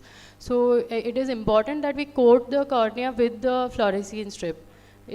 We should not just place it in the conjunctival fornix and see like how we regularly see, because if there is a total epithelial defect and there is stromal inflammation, the fluorescein will not be taken up and we will mistake it as no epithelial defect, but actually there will be a total epithelial defect.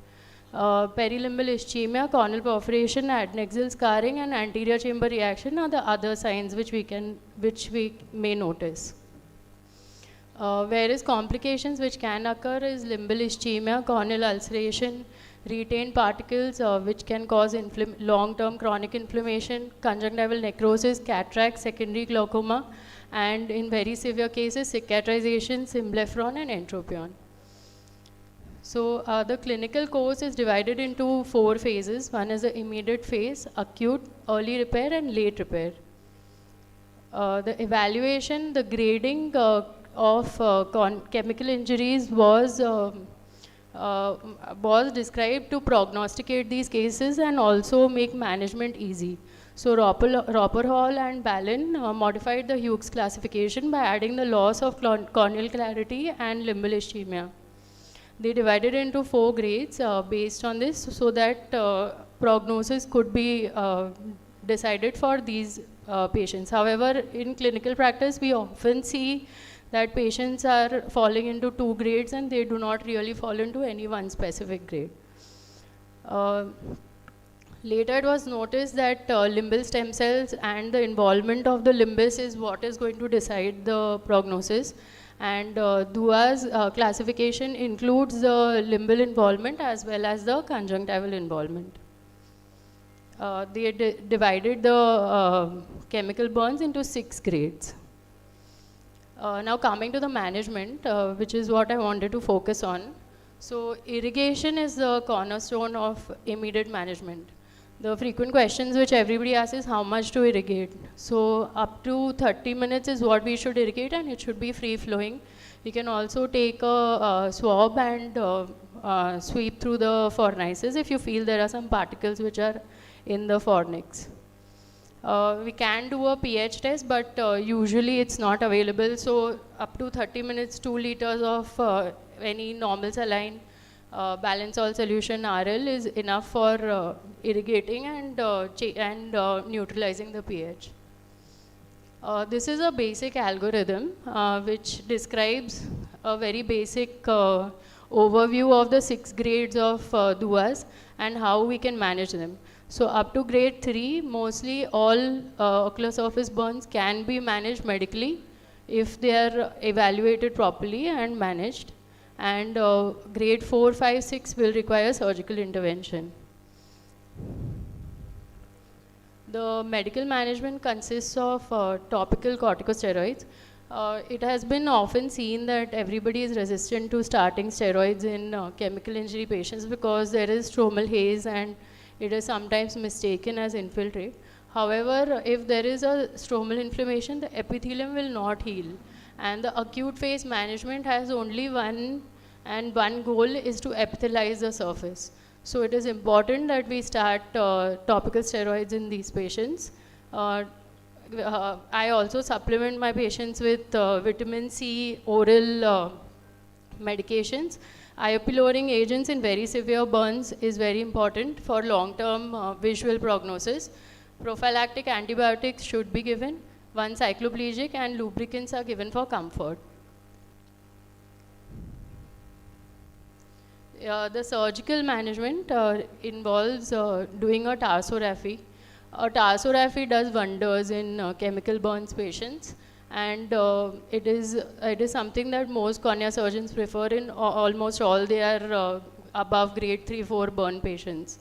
Amniotic membrane graft and tenonplasty are also again done with the aim of doing only one thing, that is to epithelize the ocular surface in the acute phase. In very severe melts, a patch graft will have to be done or a large penetrating keratoplasty. This is the management for chronic phase, in which if we see that the surface is well epithelized and there's a pannus all over the cornea, then after about 6 months we can take up the patient for an autologous slet and wait for the corneal for the stromal clearing also.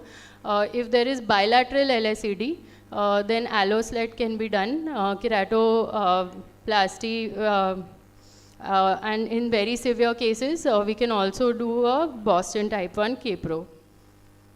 This is a management for pediatric age group. In pediatric patients, we take up the patients much sooner, at about 3 months, to prevent amblyopia in these patients. There are 2 things which we have to assess. One is if there is limbal stem cell deficiency, and second if there is a corneal scar. Because if there is a corneal scar, then that will also have to be addressed. Usually when we do slet, and if there is a faint corneal scar, we do not address it in adults, because it has been seen that over a period of 1 year, 2 years, the corneal stroma also starts clearing.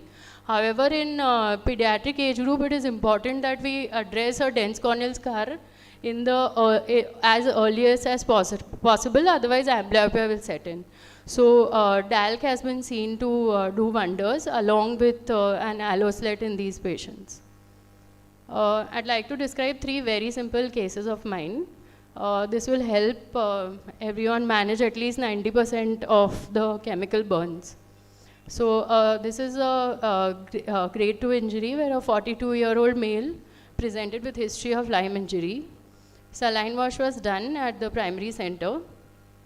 I started the patient on medical management and placed a bandage contact lens, and as you see at 3 weeks, the patient was doing very well. This is a second case in which a 17-year-old girl presented with Lyme injury. So I'm almost done. There are Lyme particles we can see. So now because the epithelial defect is superior, she had presented at about 2 weeks. And the epithelium was not healing is what I was told by the referring surgeon. So when we evert the lid, you can see that there is a corresponding Lyme particle which is there. So I'm just going to show you a short video where Lyme particle is removed in this patient, and then I continued only on medical management.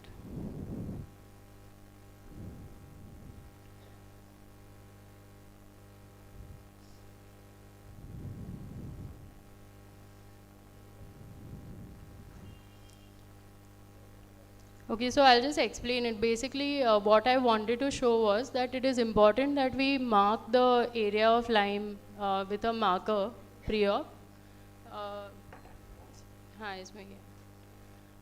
Because what happens is that usually these eyes are very vascular. So once you start removing the Lyme, there will be excessive bleeding, and then you won't be able to see the rest of your Lyme particles, and some will be left behind.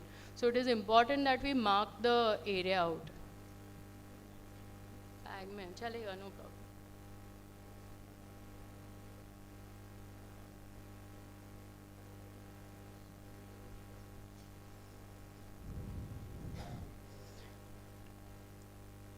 problem. This is the last case in which a 19-year-old male presented with Lyme injury with a total corneal epithelial defect. As I said, there is a total defect, however, the cornea looks very clear. So if when we put the fluorescein is when we realize that there is a total corneal defect in these patients. In this patient, I took the patient up for amniotic membrane transplant.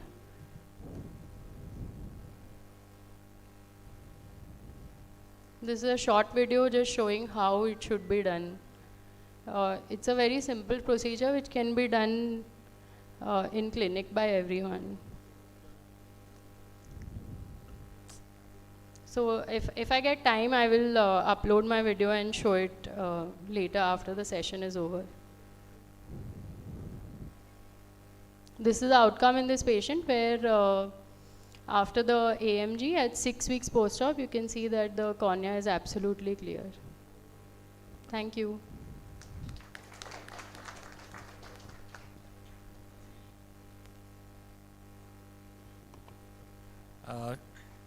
Very nice, Dr. Chitali. It was really a good one, and actually, as we all know, the alkali is more dangerous than acid in all forms, whether it's in sulfuric acid or hydrochloric acid.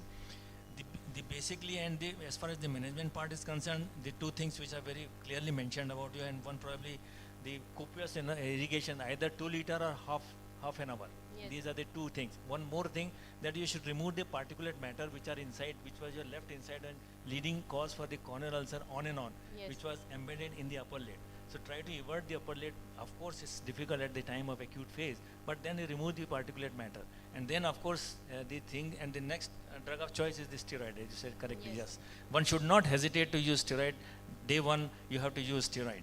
So that is, in fact, and of course, in the chronic phase, depending upon the complications of alkali burn or acid burn, like symblepharon, like opacity, and then treat accordingly what complication you face as far as the source of chemical is available.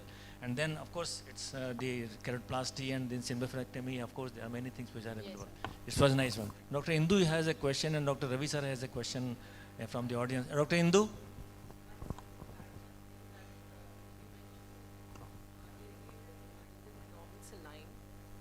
Not normal saline, it's a BSS or ringer lecture, mind you. Ma'am, BSS or ringer lecture. Yeah, I'm sorry. I realized as soon as I said it that someone may pinpoint it. Yeah. The best is the amphoteric solution. Yes, ma'am. RL or BSS, yes. And then RL and then normal saline. Yeah. Okay, because if you do it with normal saline, it will lead to corneal edema. Because it is more, hypoosmolar. And in the mic, Lilu. That's all. I wanted to ask, if there is a total, Chetali. Yes, sir. I wanted to ask if there is a total epithelial defect.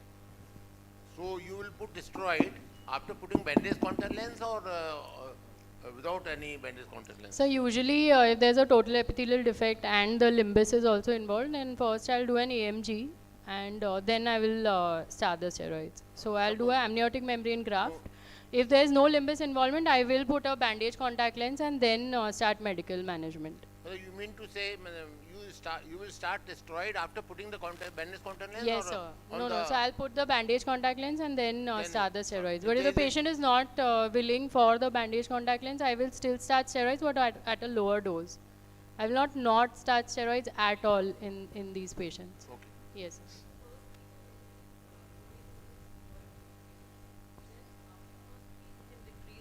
Yes, ma'am. And I just want to ask you about the topical citrate that you mentioned. It's just mentioned in theory, but I have not used it in my practice. Okay. Yes. So steroid is the answer. In fact, irrespective of the epithelial defect, or whether they put BCL or don't put a BCL, because it's an anti-inflammatory action, in fact, anti-fibrotic action as well. So it will reduce the acid which is already there inside, or alkali which is already there inside. Will definitely will cause less damage to the ongoing tissue into the anything. Dr. Parmar, I think he has good.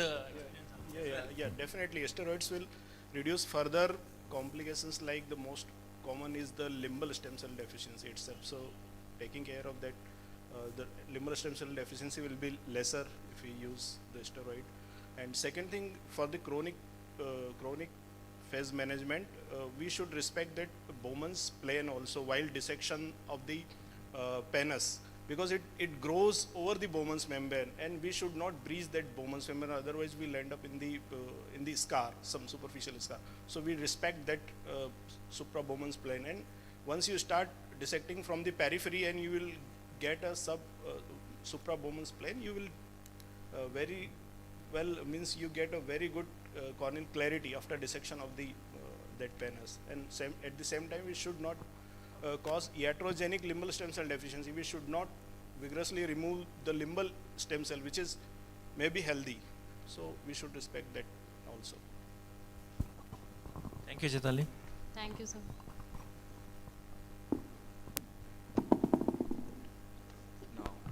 Now I would like to call upon Dr. Hitesh Agrawal sir, Dr. Gautam Parmar to present memento to Dr. Chatali certificate. Now we move on, and our next speaker, I would like to invite Dr. Pankaj Chaudhary sir with his presentation.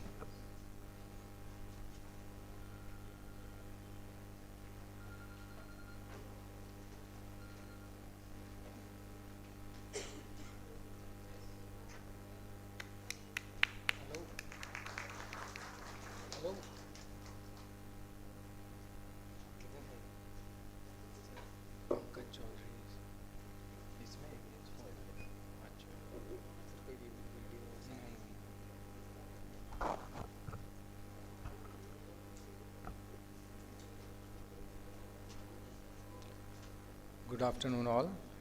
Basically my presentation is for all the postgraduates and the new beginners, because corneal emergencies, what you encounter and what you manage in first hour is going to decide the fate of the cornea in future. 10% of the eye casualty is because of the corneal trauma. So we treat to minimize the undesirable consequences of both the trauma and the treatment what you are doing. There are so many major emergencies already nicely covered by Dr. Chitali, the chemical burns and others, and there are some minor injuries, emergencies. Abrasion, very common, coming to the OPD with lot of corneal problem with the foreign body sensation and watering. What is important is the fluorescent staining that gives you a evaluation of how much it is involved. Treatment involves antibiotics, cycloplegic and BCL. But tight pressure should be avoided. Bandage should not be done to have a proper healing. If it is a recurrent erosion, then surgical debridement and micropunctures are important. Otherwise, it will goes on happening. Corneal foreign bodies which encountered in the emergency, most of them are very superficial, not reaching to the Bussett's membrane. So even a slit lamp examination will give you the detail. If they are superficial, cotton tip applicator will suffice. If the rust ring is present, then sharp needles will help. If they are deeper one, don't remove it in OPD, always remove it in OT. Corneal tear, if they are coming, we know their principles. If the first suture should be involved at the limbus, if it is a corneoscleral, 90% of the depth, equal amount on each side, long tight sutures at the periphery. Central should be minimally compressive and bury the knots in the stroma and revise if there is any loose or tight sutures. There are so many types of lacerations, maybe oblique, linear, grapping, angled. What is important is the green suture, color green is the first suture should be applied. If it is angular suture, then tip at the apex. If it is corneoscleral, limbal suture should be the first, and if it is linear one, central suture should be the one, and then 50-50% on both sides should be given with the 90% of the depth. If it is a partial thickness with a negative Seidel test, contact lens or fibrin glue. If it is a full thickness but less than 2 millimeter, then fibrin glue, AMT or BCL. Debride laceration, it is very important to see for the margins for any foreign body present. If you suture it, otherwise it will cause complications. And if it is a full thickness, more than 2 millimeter, sutures. Brittle corneal syndrome, though it is very rare, but here it is a very thin cornea. So if you are managing any of the trauma with the very thin corneas, what is important is have a longer bites, support the wound. Don't use the limbs forceps to touch it, otherwise it will brittly and it will break more. Apply multiple sutures, avoid the tight sutures, and use glue. It is very important. If it is not airtight, use the glue and BCL for the better results. Very common, and this type of patients increases during the Shivratri. Calotropis flower, which is commonly used, and it is highly toxic to the corneal endothelium. So the picture is like this, which is having sudden painless diminution of the vision, conjunctival congestion, corneal edema, and DM folds. So here the mainstay of treatment is the topical steroid. If you put the steroid and the tear supplements, it will heal. Second most common in our Vindi region is the custard apple, which is used very commonly for the head lice and the skin exfoliation, especially in the girls. It causes toxic keratoconjunctivitis within 6 to 12 hours. But most important is here corticosteroid is contraindicated. This is an article. When the corticosteroid is used, it causes severe immune ring response. So here mainstay of treatment is only the lubrication and the ointment, and this will suffice. So this is the difference between these two: corneal edema because of the chemical injury. If it is calotropis, corticosteroid. If it is custard apple, no steroid. Caterpillar hair is also very common. There are multiple hairs. They may go from cornea to the vitreous to the retina also. So what is important is to remove them very nicely. If it is not removed, if they are present posteriorly also, so UBM is also very important. It is not only the cornea. If they are coming later on with the recurrent inflammations again and again, it is very important to see thoroughly for the UBM, for the posterior segment, pars plana, and the vitreous, because otherwise it may land up with the vitreitis and endophthalmitis later on. Contact lenses by the multiple mechanism may causes the problem over the cornea. They comes with hyperemia and intolerance to the lens. So if any of this complication is seen in the cornea, then immediately stop the use of the contact lenses. There are so many drugs that also leads to corneal problem. So if there is any severity will depend even from the simple asymptomatic deposits only to the irreversible loss. So it is very important to have a proper history, what medication the patient is going on, and discontinue the suspected drug when the signs and symptoms of corneal damage are seen. Very important in ICU, not in the institutes, but in the multi-speciality, when they are ICU, ophthalmologists are not visiting every day, then they are treating the patient, but the cornea gets so much affected. So it is very important to rule out the exposure keratitis there, and you should treat it. Sometimes with the birth delivery with the forceps, that also causes the problem, and it is mainly because of the forceps touching the inferior orbital rim that causes the DM breaks vertically or obliquely with the corneal edema. So that should be treated with the timingly. Thermal burns are very common injury where coming to the emergency unit. So it is very important, but as already discussed, that RL should not be is the best, not the NS, because it is hypotonic to the eye. In electrical burns, multiple injury depending on the electricity voltage. There may be a simple burn of the abrasion to the total loss may occur. In ultraviolet arc, there are so many light sources are there which may cause the problem, but here the patient's typical thing is it is bilateral and there is delayed presentation. They are coming after 12 hours sometimes. So it is very important to rule out the exposure keratitis and treat in time with the artificial tear and ointments. Graft rejection is very important corneal emergency. If a next day picture is like this, it is very important to evaluate up to what depth it is involved. If it is epithelial or subepithelial, corticosteroid will suffice. If the endothelial is also involved, systemic steroids is also needed. And if the steroids are contraindicated, then cyclosporin and tacrolimus should be given. Stephen Johnson, in 80% of the acute phase, ocular involvement occurs. So it is very important because some of the ophthalmic medications also lead to Stephen Johnson's. So acute phase daily ocular examination of the disease progression is important.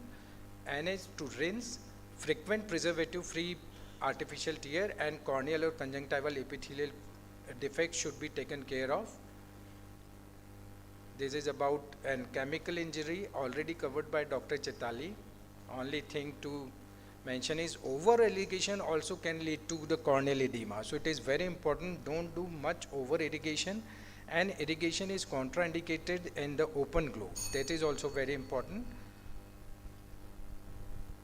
So it is already covered. So there is no place like a home, especially for the corneal injuries. Injury to the cornea is the preventable cause of blindness. So it is very important to ensure early, correct diagnosis and the prompt treatment to have a good cornea. Thank you.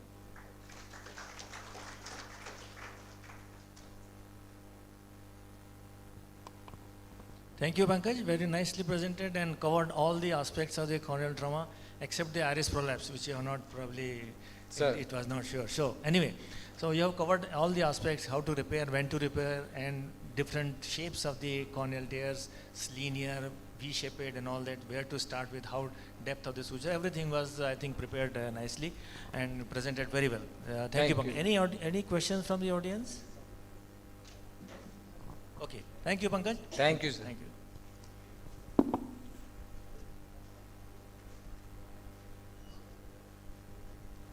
I would like to request Dr. Hitesh sir to kindly present a memento to Pankaj sir.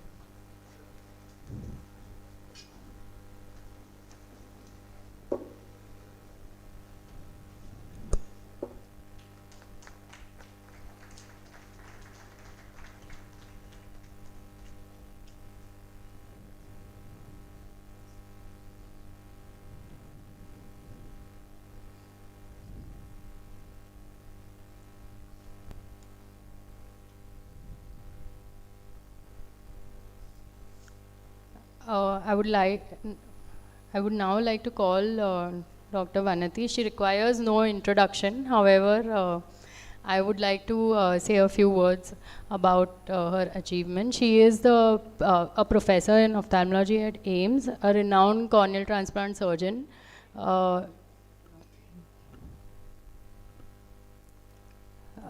She has a teaching experience of more than 18 years, so it is our privilege to have her here and teach us about the practical approaches to keratitis.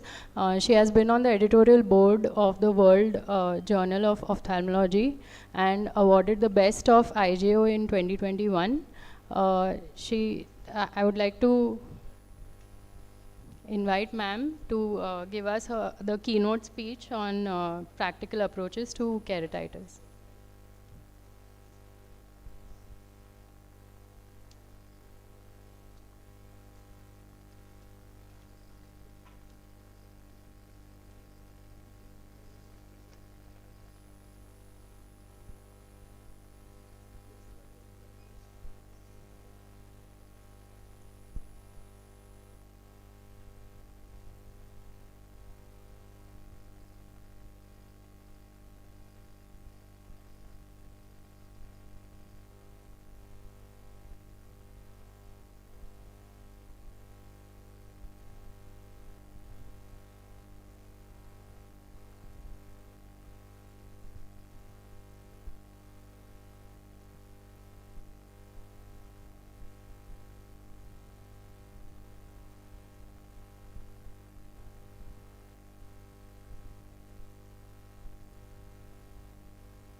Sorry about the delay. At the outset, I wish to thank Dr. Pavan Stapak and Dr. Brajesh Chaudhary, Dr. Vinita, and the entire LOC and the organizing committee for having me in your esteemed meeting. Many congratulations to the Madhya Pradesh Society and Jabalpur Divisional Society on this academic fest. I have no financial interest in the mention of any of the products during the course of my talk here. So the next 10 minutes, I'll walk you through the salient features on approach to diagnosis and management of keratitis. I think it's largely of particular interest to those who are on anterior segment and cornea focused practice, but I will keep it pertaining to the practical aspects of management here. So suppurative keratitis, a severe keratitis as this seen, is one of the few ocular emergencies which need to be tackled immediately. In fact, world over, I think keratitis and ophthalmitis and ocular surface injuries and chemical injuries are the only inpatient admissions which now are seen in world over, and most of us and most of ophthalmic practice world over, even in super speciality, has shifted to outpatient practice here. So that's the importance, that when you see a keratitis, you probably will have to act on a war footing so that you're going to save that eye from further damage to the deeper tissues and loss of tectonic integrity here. So anything which interferes with the normal defense mechanisms of the cornea and the ocular surface is going to predispose the ocular surface and the cornea to invasion by microbial organisms and occurrence of keratitis in these patients here. So that's the basis. So anywhere when you do find a compromised ocular surface, you're going to have the occurrence of infectious keratitis or the risk of infectious keratitis on an anticipation, so you're prepared to be dealing with it, or you are heightening the expectation or the awareness of the patients to the occurrence of an infection on his ocular surface. The nature of microorganism largely decides the etiology of the microbiological etiology. It could be bacterial, fungal, protozoal, which commonly come under the infectious. We normally do not cover the viral under infectious, but that's another whole set of keratitis as well. The importance in knowing what stage of keratitis you're looking at the patient when you're managing the patient, it's important because you're going to tailor your medications according to the stage you're looking at your patient in. So when you're looking at the progressive or the infiltrative stage, is the stage when the surface is highly infected here, and you're going to tailor your treatment mechanisms, or you're going to target debulking the ocular surface by medical therapy before you would subject the surface to a surgical management in these cases. When you're seeing a case in the regressive stage or the healing stage, which means that the infection is already getting contained, and what you now need to do in medical management is that you're going to add supplementive treatment to help in the healing of the ulcer, and you're going to judicially decide whether the patient is going to need a surgical intervention. So your approach to management will depend upon the stage of the ulcer you're going to be looking at here.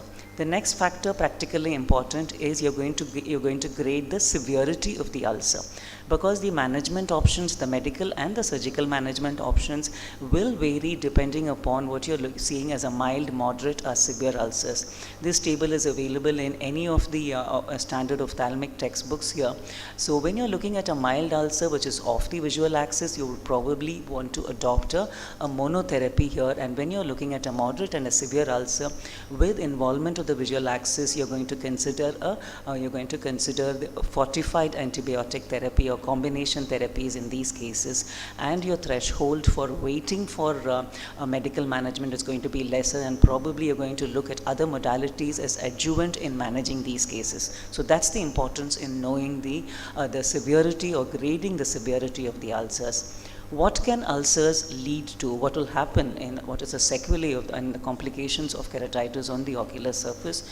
The commonest one, the smaller ulcers, the moderate ones, they would heal up with causing corneal scarring of the ocular surface, thereby compromising the visual acuity potential of the eye concerned here.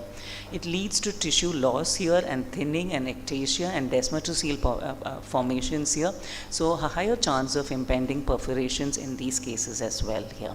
And when an eye perforates, your loss of tectonic integrity of the ocular surface, and there could be extrusion of the intraocular contents here, so that calls for an emergency intervention or a therapeutic or a patch graft in these cases, depending upon the what the amount of area infected or involved is going to be here. A corneal fistula is usually a corneal thinning with a small leaking passage here, and this causes chronic hypotony and thereby compromises the visual potential of the eye, and also is a imminent danger to occurrence of endophthalmitis here. So that's something which we need to keep in mind. We see less of expulsive hemorrhages, but we would see choroidal detachments, and when there's a sudden rupture, there's always a danger. And endophthalmitis, yes, when you have let the infection spread posteriorly here, that's endophthalmitis. But several times do remember, when you put your patients on or leave your patients on medical therapy for more than 3 to 6 weeks, what kills the eye or what compromises the visual potential is 2 factors, which I always tell my residents. One is chronic secondary glaucoma. So that because you do have some amount of trabeculitis which is going on, and that's going to increase the intraocular pressure and compromise your optic nerve. And 2 is toxic optic neuropathy. So now I do largely, or when you do have access, I do use visual evoked responses to assess, and when I do find a suboptimal VR presenting in these cases, I do get more aggressive in my management modality or in the way I tackle my patients here. Looking at and recognizing the etiological diagnosis is largely important, because you would stop doing an empirical management and you would be largely starting on target management of your cases, which improves the chances of healing of your particular patient here. Thereby understanding what is the type of bacteria which commonly occurs on the ocular surface is important in these cases. So I'm not going through most of these textbookish slides here, but trauma contact lens use in any ocular surgery can predispose to an eyes to infection, where you can have a break in the integrity of the corneal epithelium here. Intact epithelium can be invaded by organisms such as the Neisseria, diphtheria, Haemophilus and Listeria here. It's a common MCQ question for the residents here. And again, systemic problems like diabetes, malnutrition, collagen vascular diseases, chemical injuries, immunodeficiencies, and again your occupation, those involved with handling of lab tissues, soiled linens, they are all going to be at increased damage due to the increased risk to infectious keratitis. So we all know or well versed with the complaints, the signs and symptoms of infectious keratitis patients here. So a good thorough clinical examination is going to be important. So I'll just mention the focus points on how you would probably identify or how we would suspect the common gram-positive or negative organisms. Staphylococcal ulcers, just like staphylococcal infections in any other part of the body, will tend to remain localized to one part of the cornea, the residual cornea largely looking clear. So that will give you a high suspicion of a coagulase negative or a coagulase positive staphylococcus here. When you're looking at a pneumococcus, early stages you can have serpiginous ulcers here, but they can have rapid melts. You can have one progressive region and one side the ulcer being healing, a rapid in drawing vascularization, and the surrounding cornea might not look clear enough. Pseudomonas, a very, very rapid progressive ulceration with melt of the cornea here, a greenish yellowish discoloration here, and involvement of the deeper structures is very, very common here. Atypical mycobacteria of particular importance, the cracked windshield appearance in these cases here.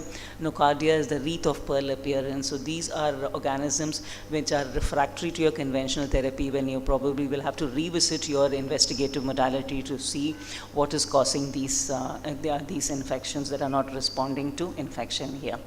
Fungal keratitis, we all know that there's a variety of corneopathogenic fungi which can cause corneal infections here. But what is important to know, what's the update on these is, apart from that the signs and the symptoms do not correlate here, the signs are much more than the symptoms which the patient has here. you would probably not want to start an empirical antifungal therapy, and you would base it upon your clinical diagnosis here. And with the invasion of several atypical fungi here, the invasion of Pythium keratitis, the need to recognize these and pick them on and treat them earlier will give you fantastic results with medical management of mycotic therapy. The common salient features I think all of you are aware of, so we will move on to what you need to do, or what is the update in terms of looking at the workup or a management of a keratitis case. So do look at or document when the patient is presenting of all the signs and symptoms of the infection which you are having in these patients here. And VER is one particular thing which I do in my patients here. What you need to know is the area of epithelial defect, the area of infiltration, the amount of surrounding corneal edema here, the involvement, the depth of corneal involvement, the associated corneal thinning, and the anterior chamber reaction and involvement of deeper structures. This is by and large for most of the for the residents who are here, which you need to look at.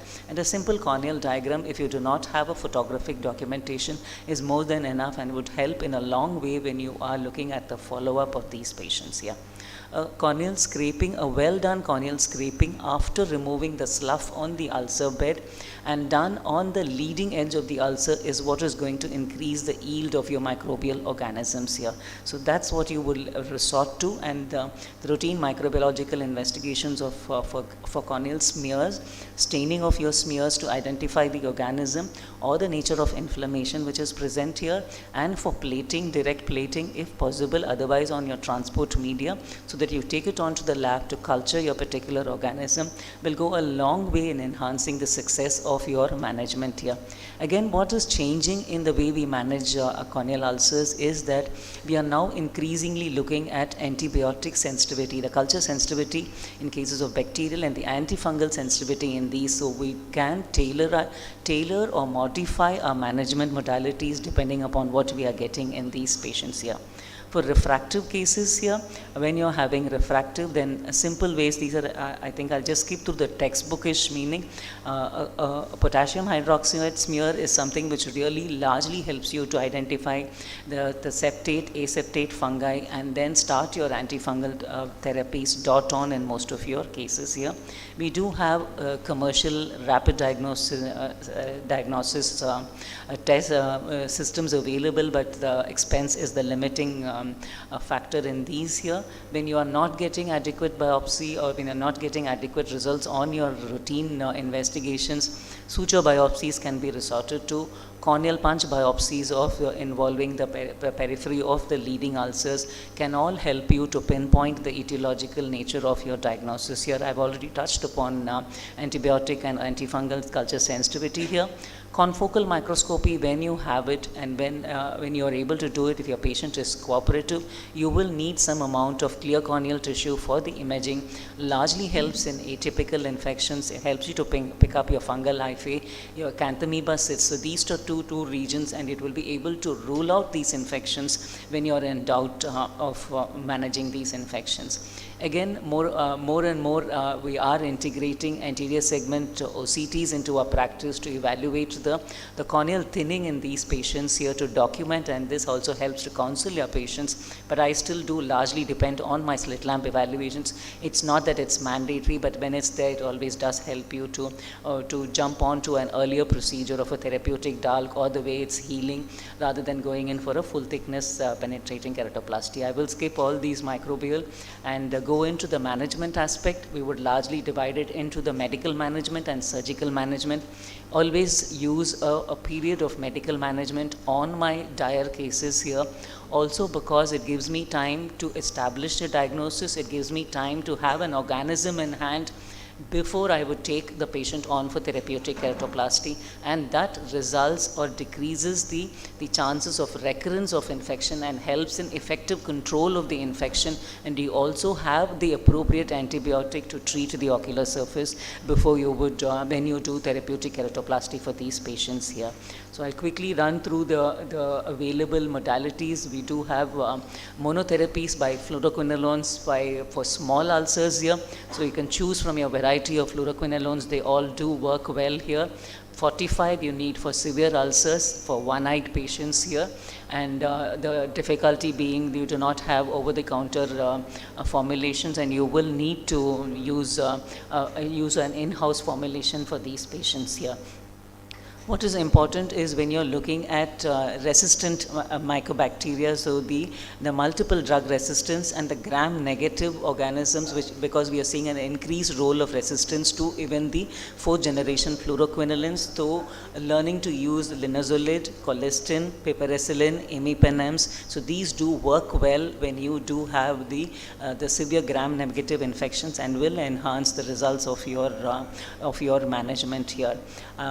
I think I've largely covered most of these here. In fungal, what we do have is only the polyenes and the azoles here. So natamycin, amphotericin is not available over the counter.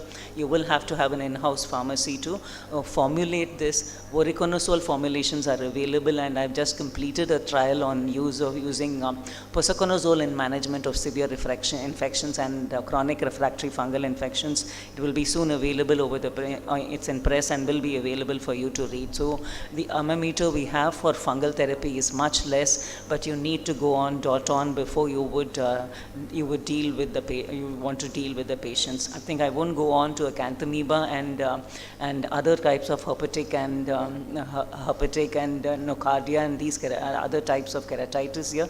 I'll just show you one particular video here of a therapeutic keratoplasty. This is a chronic refractory fungal keratitis patient here with an impending central thinning which is having on this patient, and you could see that it almost mimics that of a staphylococcus. Fungi is something which can mimic almost any other particular organism. So here a microbiological diagnosis really helps you to avoid steroids in the early postoperative phase till the epithelialization of your graft occurs, and then add on an antifungal therapy. So that's the importance in wanting to know the type of organism which you have in these cases. And several times it's also neurotrophic keratopathy by a viral keratitis with a secondary infection here. So you need to identify these and look at the surfaces so that you're able to optimally manage these cases and do a good surgical management and prevent recurrence of infections in these cases here.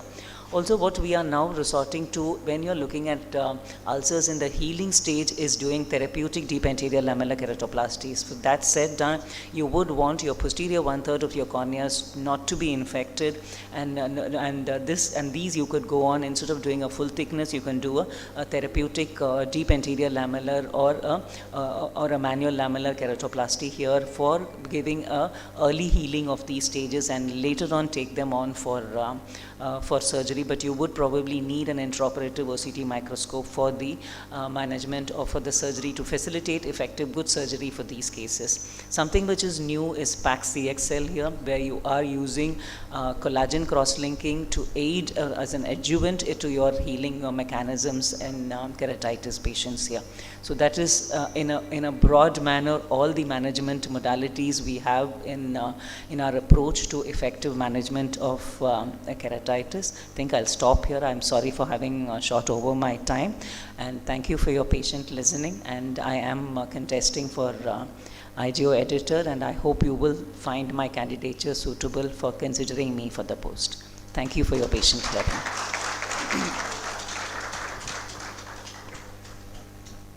Thank you, Dr. Vanitha. Actually, you did not short over the time. In fact, we have given ample time because you are our keynote address, you are our guest, so we can't press the bell all the time. Anyway, Madam just covered all this. It was a very nice and crisp presentation about the keratitis, all the aspects you have fantastically covered actually. Some queries about the treatment, because we do have come across a lot of cases in our college, in microbial keratitis, also fungal keratitis as well, but leave aside viral, because viral does not, it's very clear cut and bang on. The problem is the interstitial keratitis, which is bacterial, right? And then we do go for scraping, culture, KOH staining, mounting, and GIMSA stain, everything, and come out to everything we do it. Now, as you said, you treat your patient on an OPD basis, right? OPD basis. You don't allow them to go in IPD basis, actually, right? So, and you mentioned in your talk that you go for regular because there is a chronic chance of infection, chances of IOP, so there could be chances of the tuberculosis as well, and toxic optic neuropathy, which you go for VEP, right? So you go for on regular basis or some specific cases? This is one query actually. Yes, sir. So I think a very nice question out here, and you would agree that we are in a tertiary care center, and most of our patients have done a lot of doctor shopping or doctor jumping from one place to another. So we rarely find a case which comes to us in the initial week of presentation. So by the time the patient lands up with you, he's already had 4 to 6 weeks of infection on the ocular surface. And I don't do VEPs routinely on all my patients, but when your duration has been over 6 weeks here, and it's a severe ulcer here, you're not able to look at the posterior segment, and you have an inaccurate PR.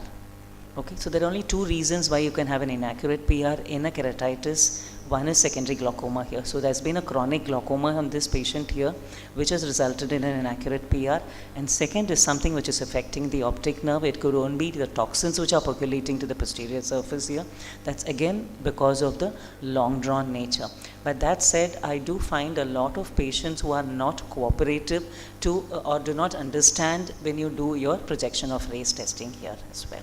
So when I do find my VR is equivocal to the other eye, then I do not get aggressive, and I do continue my medical management for another 2 to 4 weeks or so, because we do go on to look at or get a microbial organism in these patients. Again, it's not easy, because the surface has been bombarded by a whole lot of antibiotics here, and when your surface is bombarded by a whole lot, the viability of growing any organism is going to be very less here. So that's why the importance is, if you feel managing an infectious keratitis is beyond the scope of your management, you would do good for the patient in terms of enhancing his outcome and decreasing the morbidity of the patient by sending it across to a center which will be able to establish the diagnosis and start on target therapy for these patients.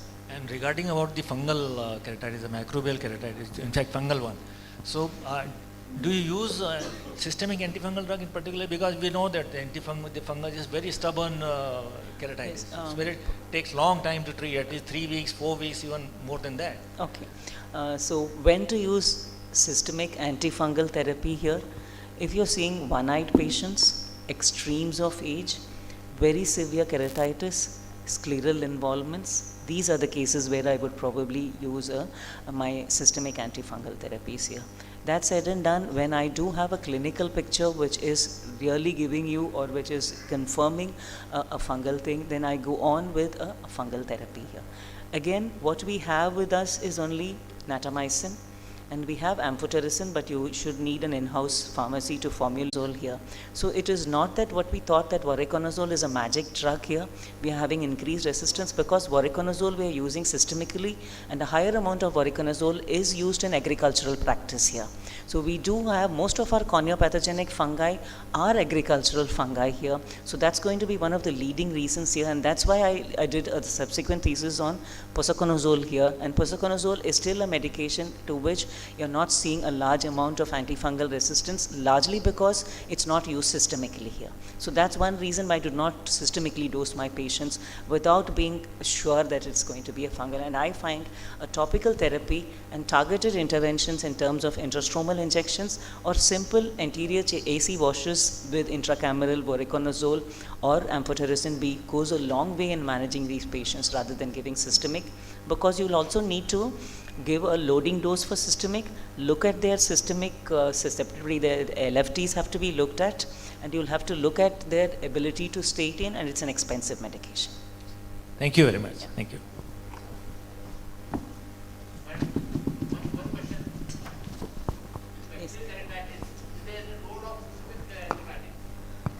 Again, sir? In bacterial keratitis, is there any role of systemic I do not antibiotics? start systemic antibiotics for mild ulcers or moderate ulcers.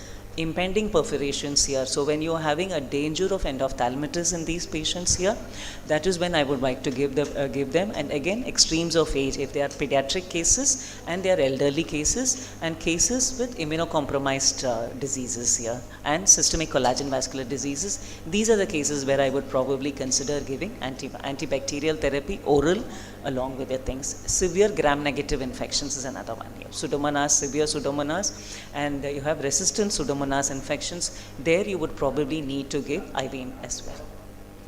Thank you. Thank you, ma'am. I would like to request Dr. Hitesh sir and Dr. Navneet sir to kindly present madam with a memento.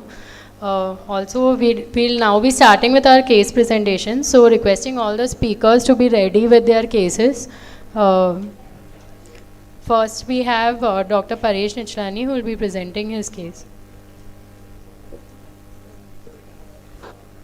Next is after the Dr. Paresh Nichlani, Dr. Kamla Lalwani ma'am, then Dr.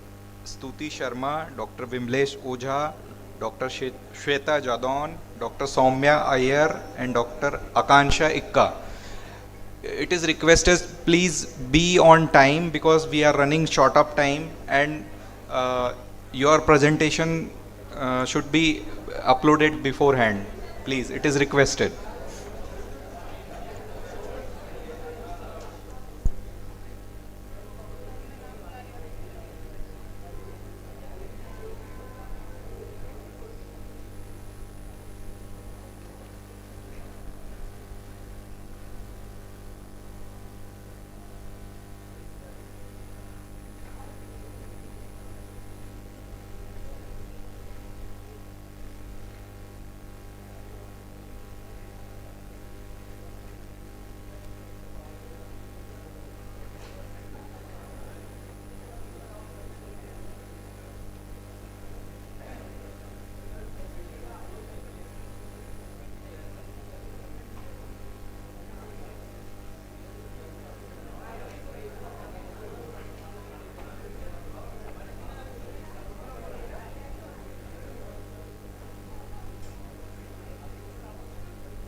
We are starting with our case presentations. So requesting everyone to kindly settle down. The first case is by Dr. Paresh Nichlani.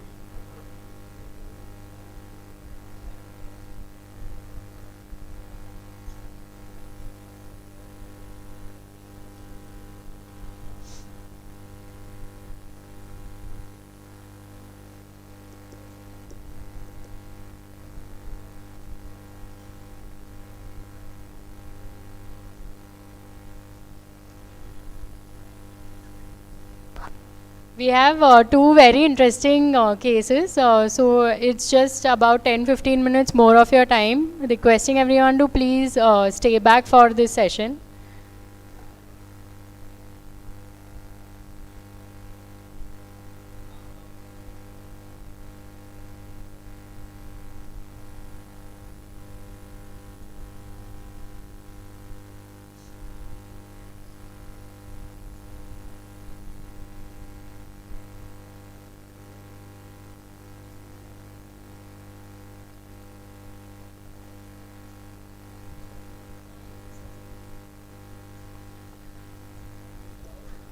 Good afternoon, one and all.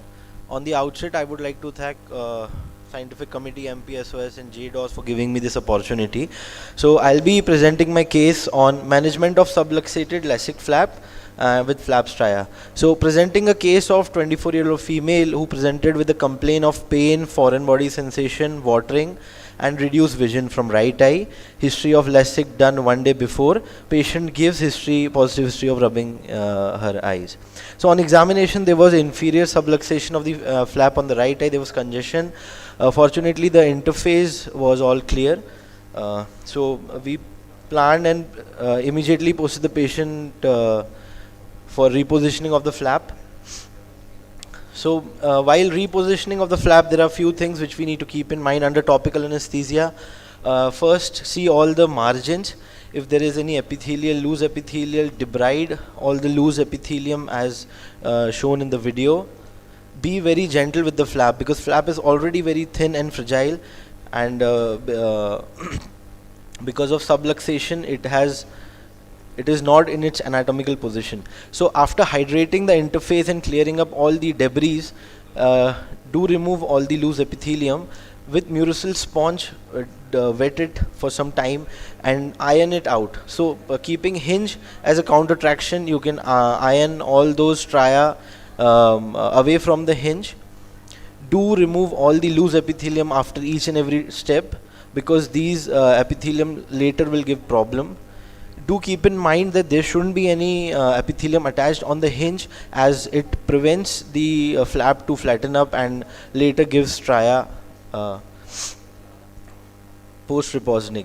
And also you can use two Murasil sponges, keeping one as a stabilizing the flap and removing and ironing the stria perpendicular to the axis of the gutter. So once you've thoroughly ironed out the flap and you've smoothened up the surface and remove all the excess loose epithelium, do keep in mind that the flap edges should be very sharp, otherwise there will be a complication later of epithelial ingrowth. So edges has to be very sharp of all your flap. Reposit it at the anatomical position, being very gentle, and once you are done, you can soak your contact lens BCL in antibiotic and place it over the flap.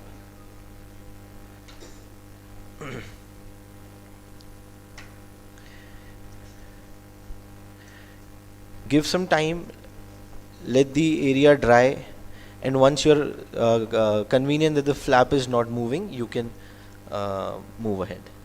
So this was the post-operative image. 1 month, patient has BCVA of 6.6 unaided.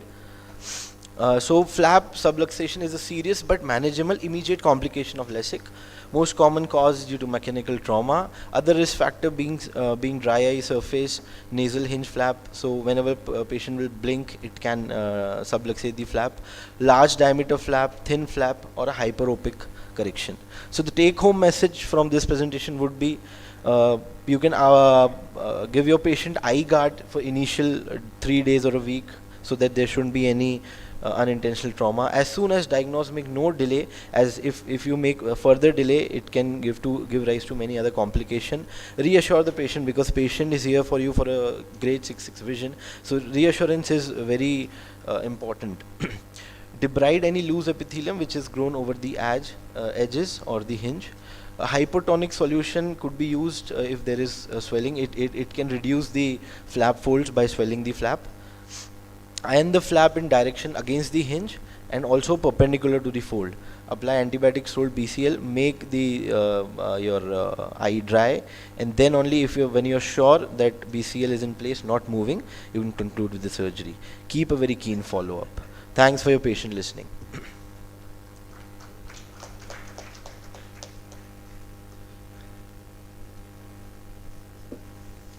I would like to request Banati ma'am to. Achha, you got a moment already. Okay. So next, for the next case presentation, I would like to invite Dr. Kamla Lalwani. Also, if Dr. Stuti Sharma, Dr. Bimlesh Ojha, Dr. Shweta Jadon, Soumya Iyer, or Akanksha Eka, any of y'all are present here, then please come forward.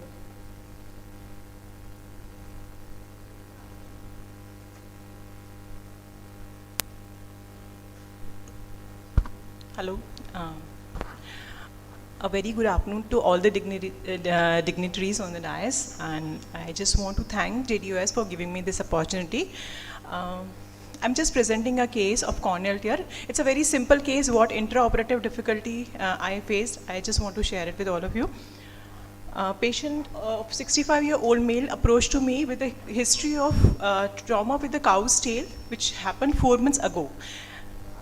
Patient came with a complaining of diminution of vision since 4th month with mild pain and watering. There was history of oral cancer and patient was undergoing treatment for that. That is why he delayed to approach the ophthalmologist. There was no other significant systemic history, and there was no significant past ocular history also.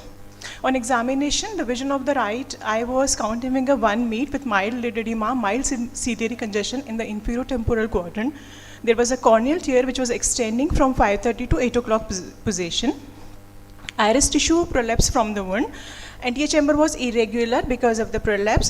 The inferior part of the angle was shallow. Pupil was peaking inferiorly and lens was showing dense cataract. Because of all these media opacities, fundus was not visible. In the left eye, vision was 6/6, lid normal, conjunctiva normal, cornea clear, anterior chamber normal in depth and clear, lens was absolutely normal, pupil was normal in size, and the reaction to light was also normal. Fundus was within normal limits. This is a pictorial diagram because I don't have any recording device which is showing the extent of the wound with the iris prolapse and surrounding corneal edema in the lower part with the peaking of the pupil. Investigation, because it was an old case, so I could do a gentle B scan and just to see if there is any problem in the vitreous hemorrhage or retinal detachment. B scan was showing just few vitreous opacity and retina was on. Blood pressure and blood sugar was within normal limits, virus markers were negative. So the management, what I decided to go for the corneal tear repair with the iris tissue abscission. Why it is necessarily, basically the aims of management is to decrease the risk of any infection, decrease tissue necrosis, maintain structural integrity with least astigmatism, and to have a secure, good closure which should be watertight with no overrides or posterior wound gaps. Best possible wound strength, whatever we can give to the patient. What intraoperative difficulties I realized after clearing the debris, and because it was an old trauma, so I decided to cut the iris. I realized there was a large wound gap, which was, not possible to approximate both the ends with the sutures only. So on table, as I'm working in a secondary center, I didn't have any option of glue. So I could not go for the tinian stretch also. I decided to use any inert material to close the wound. I took a piece of surgical drape, sterile surgical drape, and cut it in the desired size, and I secured it over the wound with the 4 sutures at the ends. And after that, the side port which I made to reposit the iris and separate it from the back of the cornea, after doing the thorough AC wash, I injected the air, and after that I hydrated the wound, and it was seems appear good to me. This is the first post-operative day picture, which is showing good anterior chamber depth, and I put a BCL over it also. Patient is doing well till 4th week. What I seen, wound was healing well with the maintained anterior chamber. We have planned suture removal at the end of 6th week, which is still due. Only thing what I realize is the reaction in the AC was more as compared to the normal suturing. So we are closely observing the patient. And we did B scan also at the 4th week, which was also showing clear. There was no problematic echoes. What are the intraoperative options for such corneal tissue loss? If it is less than 2 mm, we can use tissue adhesives. If it is more than 2 and up to 6 mm, we can use Steen and Patch graft or conjunctival hooding for the peripheral thinning tears also. Surgical drape we can use. It is easily available and inert nature, as I used in this case. And if it is more, we can go for the corneal tissue transplant or KPs. So these are all the articles which are supporting my use of drapes. Thank you. So the take-home message is, like, if you get any such situation and you are not having glue or any such facility at the secondary center, at least you can secure a good wound closure, and later on patient will have a good vision. I mean, thank you. Very well presented, ma'am, and that's great on-table thinking. When we're in a soup and then to come up with solutions is very difficult. So very well managed also. I would like to request Vanati ma'am to kindly present the memento to Kamla ma'am.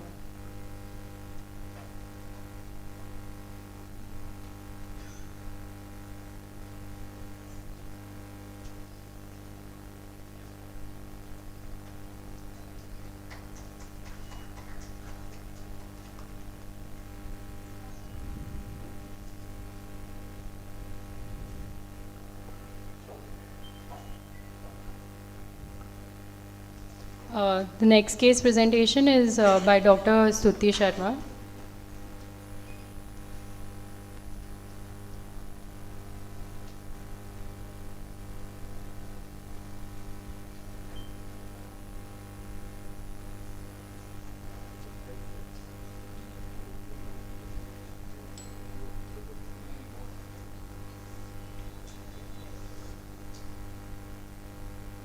So, very good morning to all of you. I'll be presenting an interesting case of a 36-year-old male who presented to our OPD with the chief complaints of pain, watering and diminution of vision since past 2 months in left eye. So 2 months ago, while working as a mason at a construction site, the patient sustained an accidental trauma due to an explosion of carbide with water on lighting a matchstick nearby this mixture. So the primary management was done at a local hospital emergency, and he was further medically managed at multiple centers, after which he came to us for further opinion. The general physical examination of the patient was within normal limits. The ocular examination of the right eye was also within the normal limits, and in the left eye, the best corrected visual acuity was finger counting at 1 feet. Then the IOP was digitally normal. Then on further examination of the left eye, here we can see, as shown in the picture, there is conjunctival congestion, conjunctivalization and corneal vascularization, which is suggestive of limbal stem cell deficiency, and we can see impacted corneal lime particles present in the cornea. There was no symbolferon present. So to see the extent of the foreign body deposits, we further performed an anterior segment OCT. Here we can see a hyperreflective sheet-like layer at an average depth of around 500 microns, which was suggestive of deep impacted lime. So the diagnosis of left eye chemical injury with corneal intrastromal lime deposit was made. So coming to the aim of management, now the aim of management was removal of the foreign body, and the obvious choice for it was a large diameter, full thickness penetrating keratoplasty. But then at this point we thought that, is there any other option of any other less invasive surgical procedure which we could perform in this patient?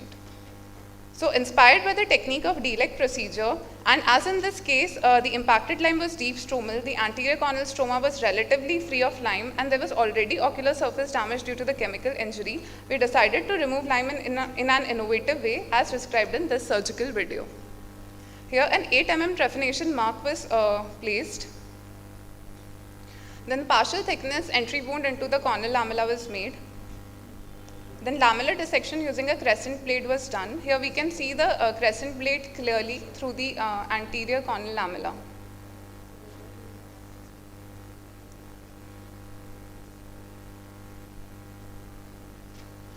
Then the anterior chamber was entered and viscoelastic was filled. The posterior lamella was divided into two parts for ease of removal. And finally, the deep impacted lime sheet was removed using scissors.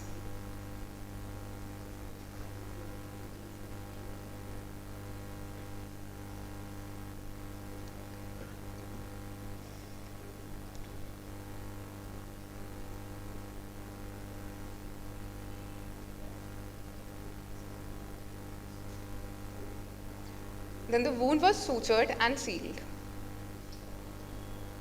On post-operative day 1, the patient had clear central cornea with visible well-formed AC, and we could also see some of the AC details, and the patient was started on medical management. On performing the anterior segment OCT, we can clearly see an excavated area of posterior lamella containing lime which has been removed. On post-operative day 15, the patient was continued on the medical management, and the AS OCT showed a further excavated area of the posterior lamella. Now, ocular chemical injury with carbide is an emerging problem in young adults, as there has been an increasing use of carbide guns also. So the mechanism is the carbide combines with water to produce an exothermic reaction producing acetylene gas, which is flammable, and calcium hydroxide, which got deposited in the posterior lamella in this patient. So after the removal, the next question was, how can we further visually rehabilitate this patient? So we have now thought of doing a posterior lamellar grafting in this patient, which will give us the advantages of the lamellar keratoplasty, as it will be minimally invasive. It will cause less ocular surface disturbance in a setting of already compromised ocular surface. There will be no suture-related complications, less chances of graft rejection, and as we have decreased the thickness of cornea already, there might be a better chance of graft survival. So to conclude, deep impacted lime can be managed with lamellar keratectomy as a new approach combined with posterior lamellar grafting at a later stage for visual rehabilitation. Thank you.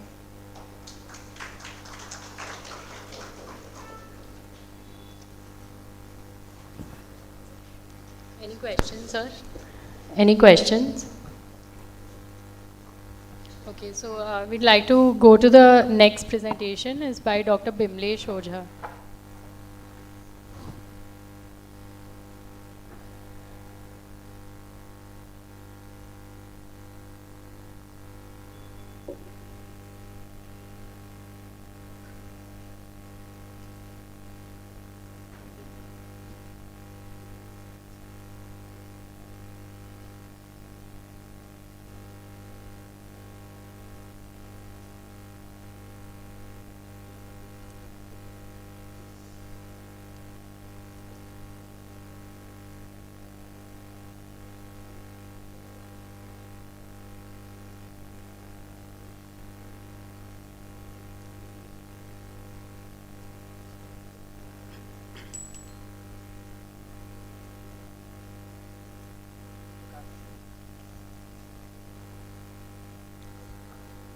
Good afternoon, everyone.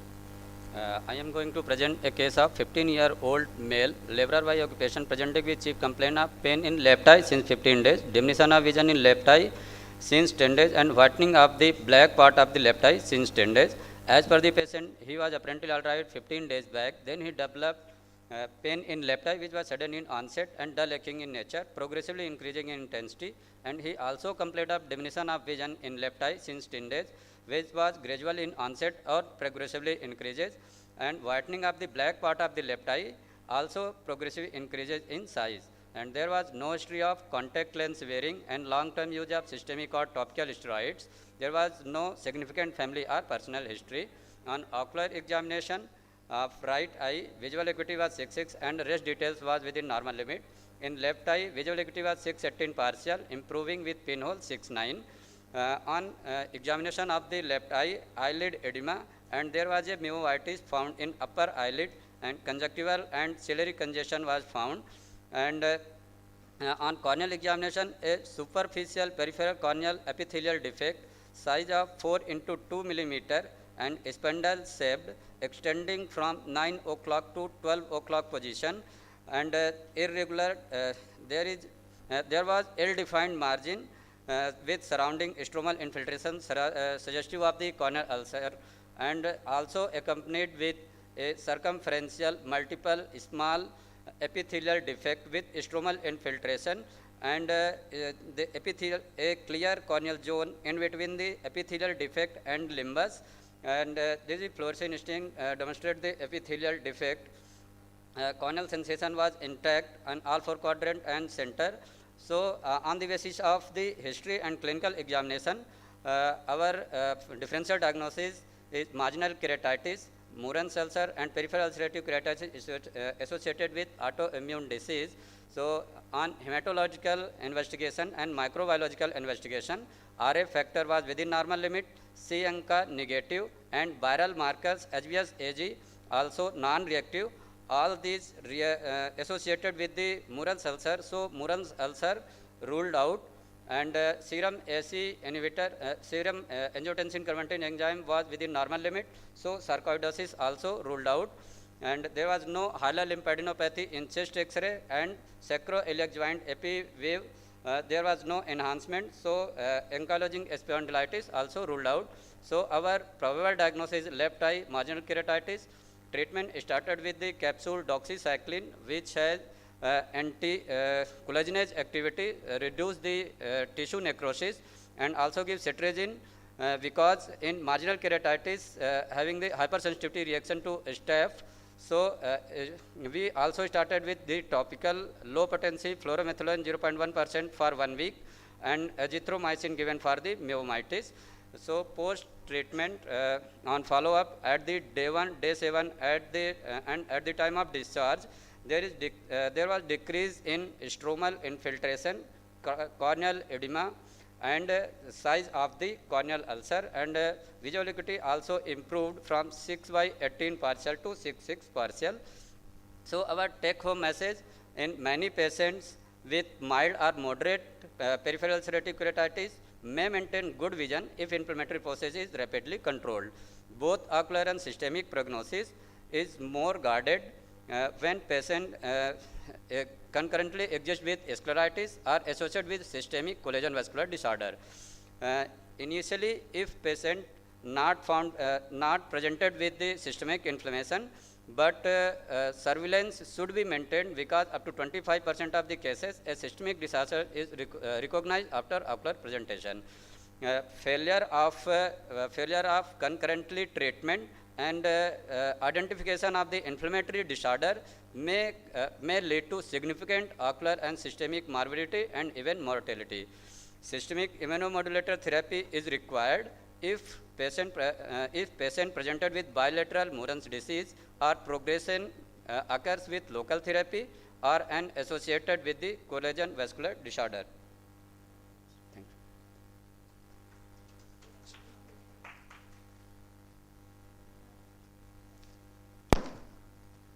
Well presented. So I just, because you are in your training, I would like to tell you 2 important points for marginal keratitis. One, if you see your epithelial defect is not coinciding with your stromal infiltration.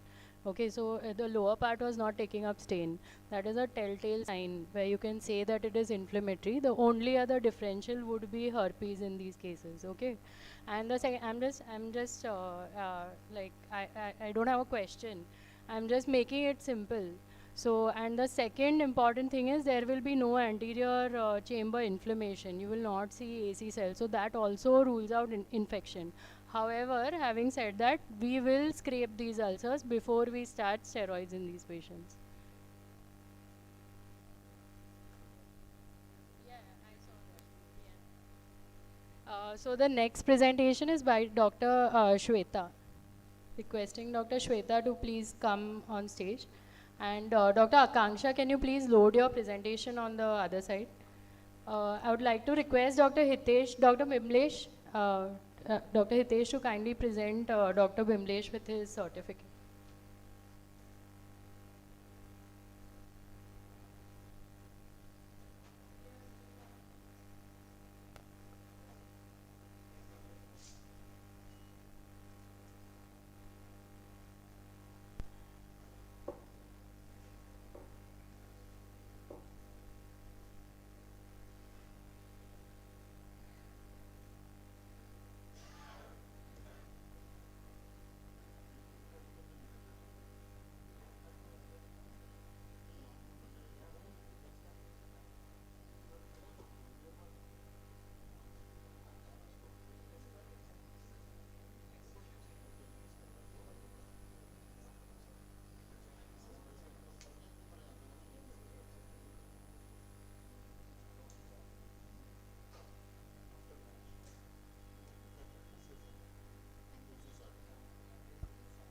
A very good afternoon to honorable judges and the audience present here. I'm Dr. Shweta Singh Jadon, third year PG resident from NSCB Medical College, Jabalpur, and I'm going to present my case under the guidance of respected Dr. Navneet Saxena sir and Dr. UP Dipankar sir. A 55-year-old male, street vendor by occupation and a resident of Jabalpur, came with the chief complaints of diminution of vision in left eye since 8 months and complaint of whiteness of left eye since 8 months. As per my patient himself, he was apparently all right 8 months back. Then he had trauma with a stick, following which he developed diminution of vision, which was gradual in onset, gradually progressive in nature. Associated with whiteness of eye, which was gradual in onset, gradually progressive in nature. Associated with redness and mild pain, for which he took medications from medical store, following which the redness and pain subsided, but the whiteness persisted, for which he came to NSCB Medical College, Jabalpur on 2nd March 2023. Past history, allergic history, prior ocular surgery, history of chronic illness, family history, they're not significant. In personal history, my patient has a mixed diet, appetite is normal, sound sleep and regular bowel and bladder habits. Systemic examination was absolutely normal. Now this is the pre-op ocular examination of my patient. This is the pre-op picture. On examination of right eye, the visual acuity was 624 with pinhole 618. Best corrected visual acuity was 69 with -1 diopter sphere and N6 with +2 diopter sphere. Anterior segment was in there, it was senile immature cataract and fundus examination was normal. In left eye, visual acuity was hand movement PL/PR. Anterior segment, there was adherent glaucoma. Fundus examination was not appreciable because of hazy media and B scan was normal. Intervention after the routine blood investigations and complete ocular assessment, the patient was admitted and left eye optical penetrating keratoplasty along with surgical PI was done. This is the post-operative picture of my patient. His visual acuity was, in the left eye, it was counter finger 2 feet. In conjunctiva, there was congestion present in bulbar and palpebral conjunctiva and circumciliary congestion was present. In cornea, corneal graft of size 7.5 millimeters present in center with 16 radial interrupted sutures present between graft host junction, equidistant from each other 2 millimeters away from the limbus, circumferentially with knots exposed on the surface. Stromal corneal edema present along with descending membrane folds. Superficial vascularization present from 11 to 1 o'clock position. Corneal sensations are reduced. AC was of irregular depth. Iris, there was surgical PI present at 5 o'clock and pupil was altered shaped, hydrogenically dilated, not reactive to light. And in lens there was senile immature cataract. Rest of the findings were normal. These are the post-operative pictures of my patient on day 1, day 7 and day 14. My diagnosis is right eye senile immature cataract with simple myopia with presbyopia and left eye post-operative case of optical penetrating keratoplasty with senile immature cataract. Post-operative management, my patient is currently on oral steroids, antibiotics and collagenase inhibitors and topical antibiotic and steroid combination, cycloplegics and pressure lowering drugs and lubricants. Thank you.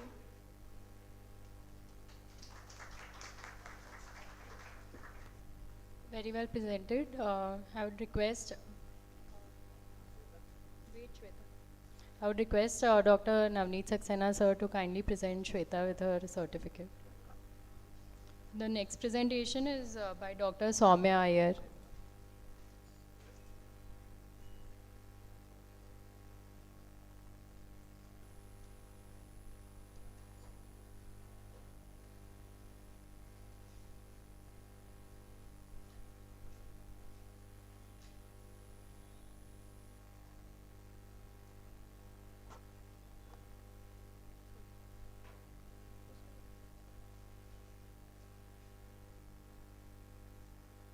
A very good afternoon, everyone.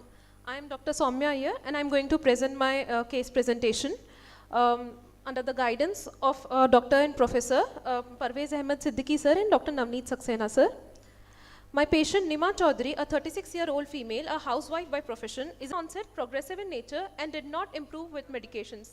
Pain was also associated with foreign body sensation. There was no history of redness, no history of any ocular trauma, any foreign body entry or eye procedure.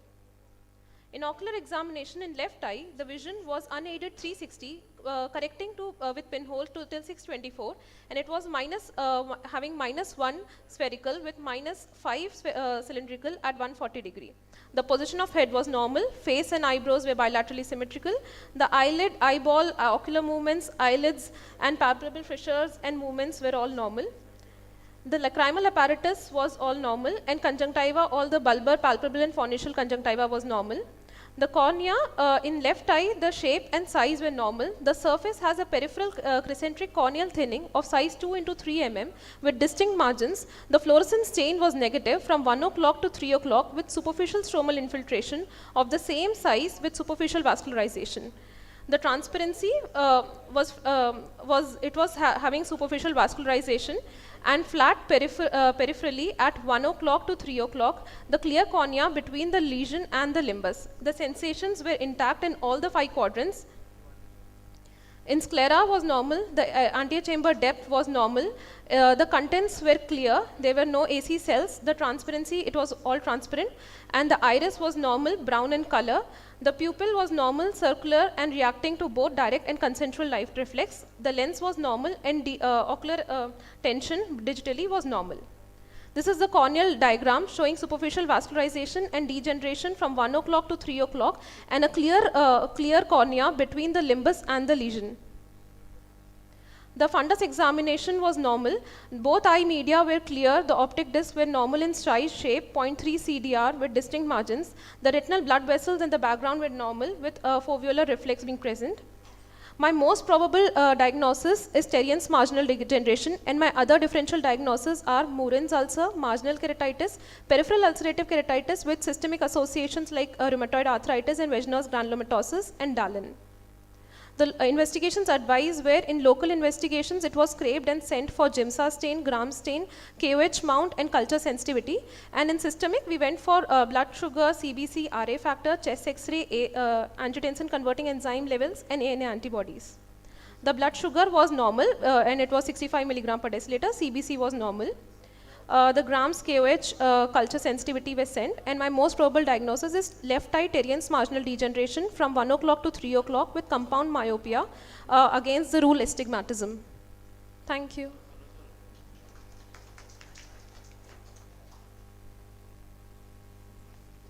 I would like to request Parmar sir to kindly present her with her certificate.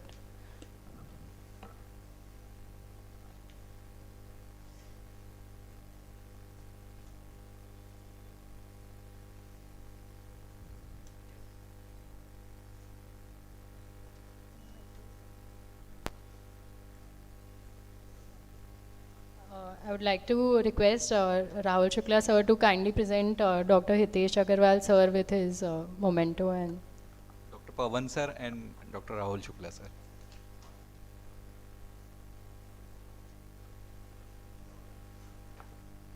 Kindly give memento to Dr. Hitesh Agarwal sir. Dr. V.K. Nichlari sir and Dr. Sushil Tripathi sir. Kindly honor Dr. Navneet Saxena sir.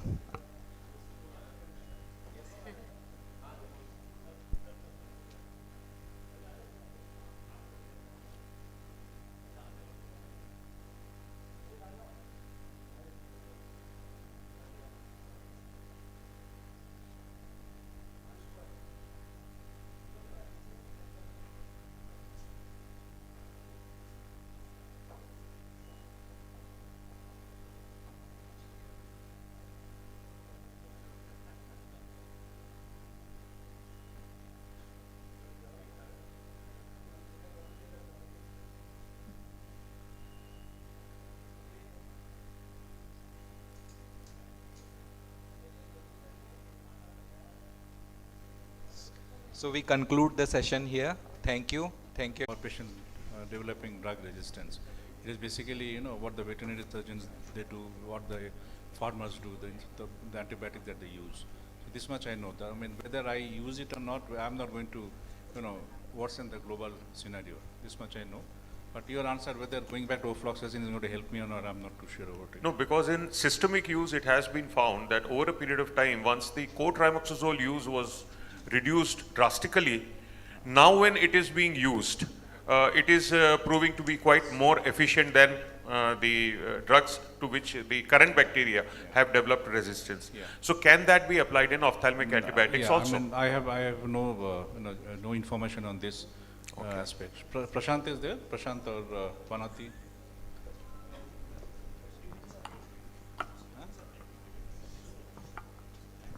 Yeah, actually, antibiotic again is what Sir says, but in retina, when we are using anti-VEGF, if we suppose we are using some particular anti-VEGF for a couple of injections we have given and it is not responding, we have changed and gone to the other one. Now that is responding. And again, if suppose वो उससे भी नहीं हो रहा, then we go back to the first one that is responding. That much I know, but not about the antibiotic. Basically, जो हमने biology में और शुरू में पढ़ा था, what happens is of the 100 bacteria, you give a drug, 95 would die, 5 would be naturally or genetically resistant to that. I think that is how the resistance increases. Next time you give again, you will have 190 gone, 10 would be saved. Over a period of time, it's only those who are resistant to that antibiotic would remain. Now you remove that. Once you remove that, obviously we'll have other bacteria also growing, so the susceptibility ideally should be more. Rahul, can I add a point? Sir. It's not only 5 bacteria remain, they develop a natural way of finding a resistance to the medication. Right, it's not that they are there but they find over a period of time they start understanding कि ऐसे करना है, ऐसे करना है, ऐसे mold करना है. That's the reason for the resistance. Yeah, that's apart from that. Yeah, that's the second thing is mutation again. So obviously you have a resistance and then you remove that thing. There would be other bacteria. Now the same bacteria could be susceptible to a new antibiotic. Those will go away. The new generation would come up, wherein now if you bring back the old one, they would be susceptible. Ideally they should be.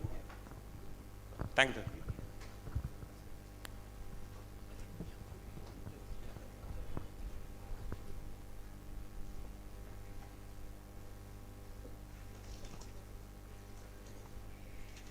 I now request Dr. Anshu Khare to start with a topic on immersion biometry in today's world.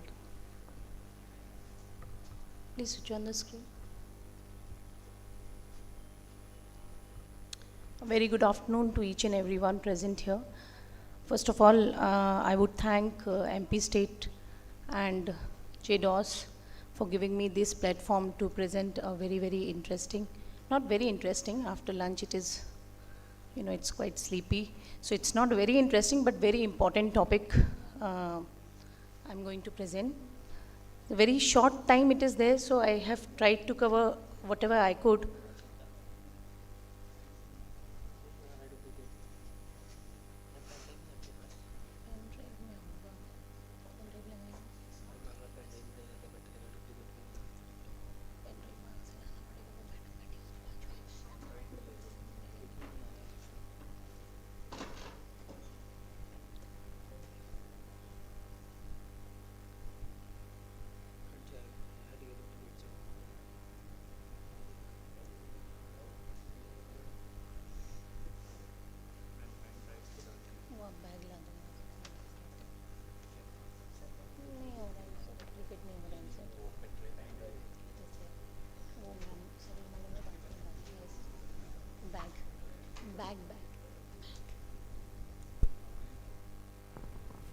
We are having some problem with the audio visuals, so I would like to request Dr. Vivek Arosar sir to give his talk on scleral fixed IOLs.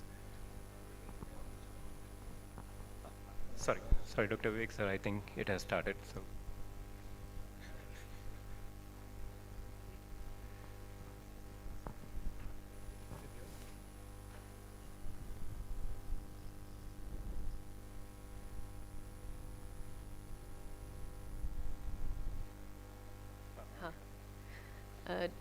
Vivek, I think we can wait for your topic.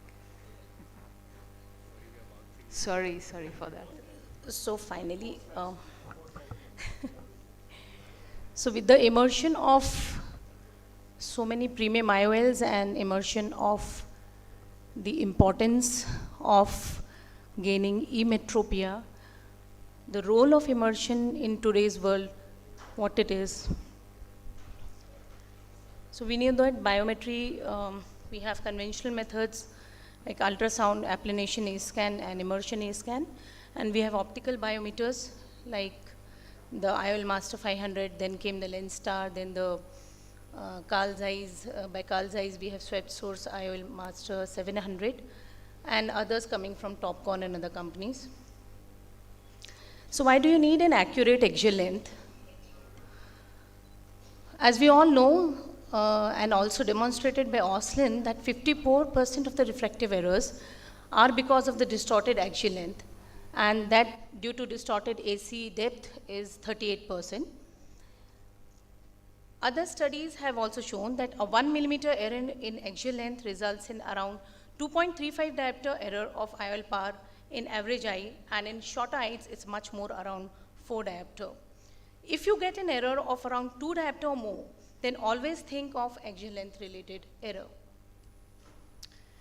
Now the first photograph shows the contact method and the other one shows the immersion method. In immersion, because you are applying a probe and there is a coupling medium between the cornea and the probe, so you get an extra spike, which is the first spike. In the first diagram, we see that the first spike is of the probe. In the second one, there is a coupling media. So another extra spike is seen in the immersion method. Now immersion technique, most of us are very well aware of it, and those who are not, I'll just brief in short that we'll make the patient lie down in supine position, anesthetize the eye, and then you have pressure shells available in different sizes that cover around the cornea, and you insert the probe inside the ultrasound probe inside the shell, and then you apply it over the eye and fill the chamber with the saline, and then you start taking the readings. So it is important that the whatever scan you are getting, the ideal scan is the anterior lens echo is 90% or more of the maximum height. The posterior lens echo should be around 50 to 75% of maximum.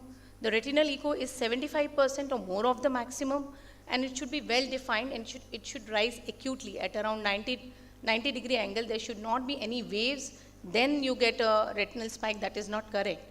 So the retinal spike should be at 90 degrees, and the orbital fat should descend quickly. So in the first diagram, there can be some errors like there is misalignment of the probe at the optic nerve, then you don't get the orbital fat contents, and then the scleral spike is also absent.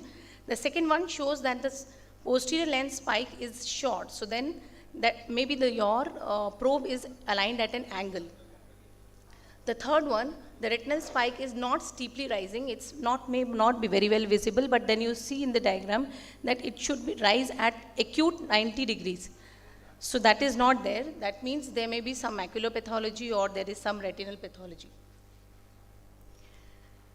Now, we all know that immersion has greater accuracy than the contact method because it does not compress the cornea, and there is greater sensitivity of immersion technique to the probe displacement. If the probe is displaced, you might not get this sound, or you might not get the proper spike. So it is more sensitive than the contact method, but the axial length measured by immersion is slightly longer, approximately 0.21 to 2.5 in different studies. But even if you have the contact method, if there is a trained technician or if the operator is very experienced, still you can get comparable results to the immersion method. But definitely comparing the both, the immersion is much better than the contact one. Now, along with the axial length, you need keratometry, AC depth, and lens thickness, which are available in the modern machines, and with the immersion, you can get all these parameters also, except the keratometry, which you have to use another device for that, while in IOL Master and LensStar, it is inbuilt.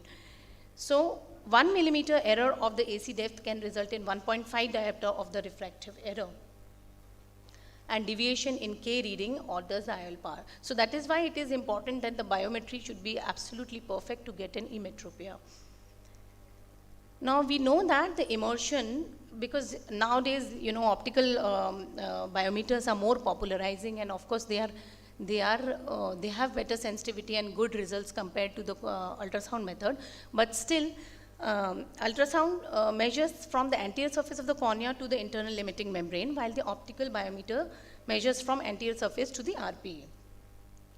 So that is why there is slightly a myopic shift which results from underestimation of the axial length using the ultrasound, because it measures the distance from the cornea to the internal limiting membrane as the axial length. So an IOL master is more accurate, as we know, for predictive post-operative refractive error. While there are some studies which have shown that optical biometry is 10 times more accurate than the immersion one, but there are other studies which have also pointed out that if there is media opacity, the results are much improved from around 82% to around 85 to 95% when the immersion is used instead of the optical biometer. So if there is media opacity, the immersion method is much better compared to the optical method. Now, optical biometry offers slightly better outcomes, but with the formula optimization, the results are comparable with the immersion as well as the optical. But without the formula optimization, I will not go into the details of that, but there is something where we optimize the formula because the axial length measured by both the methods is different and the principle is also different. But when you optimize, there is some variable which has been added to the axial length. If you optimize that, then both the techniques give comparable results. I'm actually showing these studies to, just to make all the youngsters and the solo practitioners who are not able to invest that much, they can rely on their machines and should not feel bad that they don't have an optical biometer. They can still continue using the immersion method with proper techniques so that they also can get good results. So another studies has shown that immersion is better in media opacities, as we all know. Compared to Lenstar, the results are still comparable with Lenstar also. Now, special situations like in silicone oil filled eyes, definitely optical biometer is much better than the immersion method. Again, but the patients who have silicone oil, generally they come to us with the cataract and dense cataract. So dense cataract, then again you can't use the optical method. So then again immersion is of use in such kind of situations. But in immersion or the ultrasound method, you might get falsely longer eyes and there is presence of multiple fluid interfaces. And because there is multiple interface, the sound velocity is decreased. That is why the axial length is longer, falsely longer, I would say. In higher MOMEPs, again optical is better, but there are studies like by Chen et al. Who has shown in 89 eyes, he has studied axial length longer than 24.5 and he has shown that ultrasound has also given acceptable outcome if you have a trained technician or if you have an experienced operator. Except for the extremely long eyes, optical biometers was proven to produce similar measurements to immersion ultrasound shown by Packer. This is a comparison table and we have seen that silicone oil filled eyes, falsely longer axial length you get in immersion, while more accurately you get in optical. But the cost of the optical biometers, it's 8 to 10 times more than the immersion ones. So it is immersion, we all know that you can get for around 1.5 to 4 lakhs approximately, and that's enough. But optical, it's a huge investment. So not everybody can invest in optical biometers.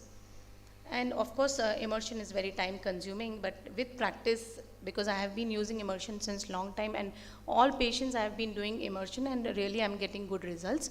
So with practice and these time constraints and everything is gone. Could we summarize? Bus 2 minutes, done. Okay. So paisa bolta hai, so cost effective with near accurate readings with immersion and any opacities, immersion rates over the optical one.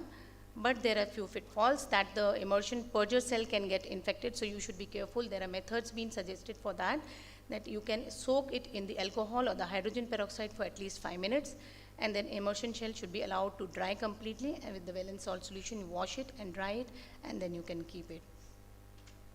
With newer formulas also, because now newer premium IOLs, they use the you need more variables to get a good result. So with newer formulas also, there are studies which have shown that 4th generation formula combined with the immersion ultrasound, they produce similar results to the 3rd generation formulas. And 4th generation formulas are good when you have the dense cataracts. because they have been worked on optical biometer, but if you use the immersion also, then also it can work properly. So to summarize, where there is lack of resources and infrastructure in developing country and massive burden of cataract related blindness, there is a lesser need to depend on expensive optical biometers. So immersion has a long way to go in future. Thank you. Thank you very much, Dr. Anshu. I now request Dr. Vivek Arora for his talk on scleral fixated IOLs.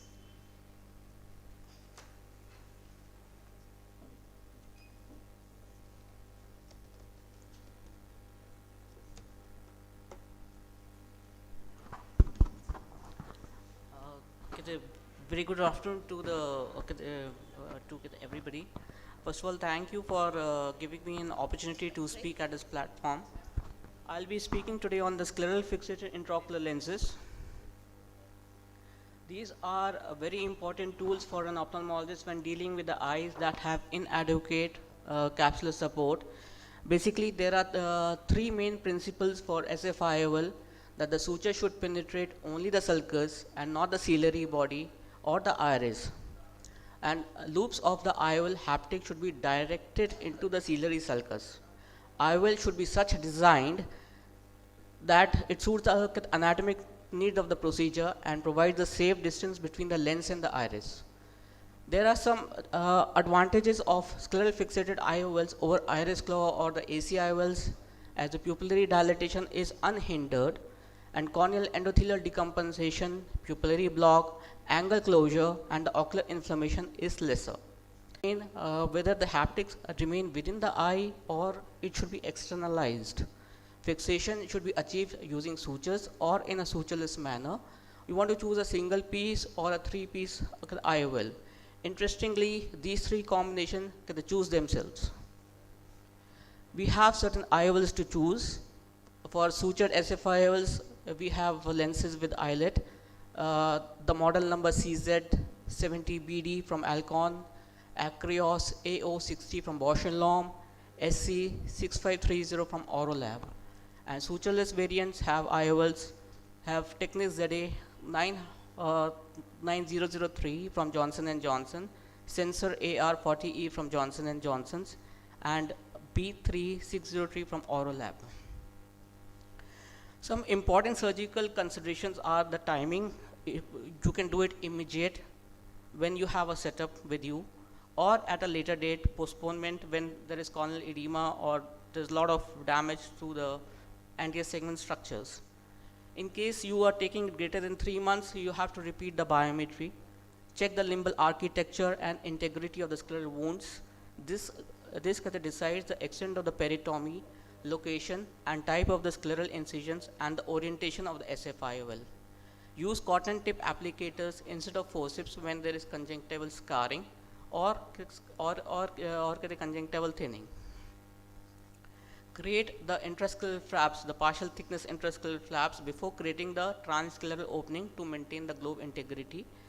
Good sclerocorneal or the corneal wound architecture is important to prevent corneal folds during the IOL insertion, and do a complete 3-port pars plana vitrectomy before proceeding with the SF-IOL. Clear all the pars plana membranes, capsular remnants and the cataract remnants, and inspect the peripheral retina for any breaks. Any instrument or needle passed through the sclera should be directed toward the center of the eye and then directed to the pupillary plane. Symmetry in the haptic exteriorization, it should be 180 degrees, prevents IOL tilt and the optic capture. Coming to sutured SF-IOL techniques, there are two techniques which I've come across. Is the railroad technique, which involves a 2-point fixation, but has some drawbacks like more IOL tilt and more aberrations. The in and out technique which I follow is the 4-point fixation, has got more IOL stabilization, less or no IOL tilt. I'm going to show a 2-minute video where this was a case of a nucleus drop, and we managed it with a nucleus removal followed by a scleral fixated intraocular lens. A 270-degree peritomy was done, followed by creation of partial thickness scleral flaps 180 degree apart,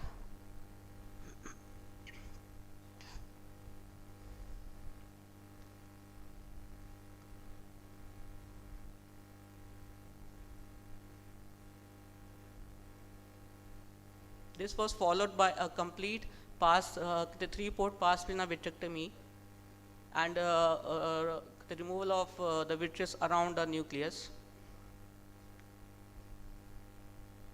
The nucleus was brought into the anterior chamber with the help of a 23 gauge MVR and delivered out by the vectis.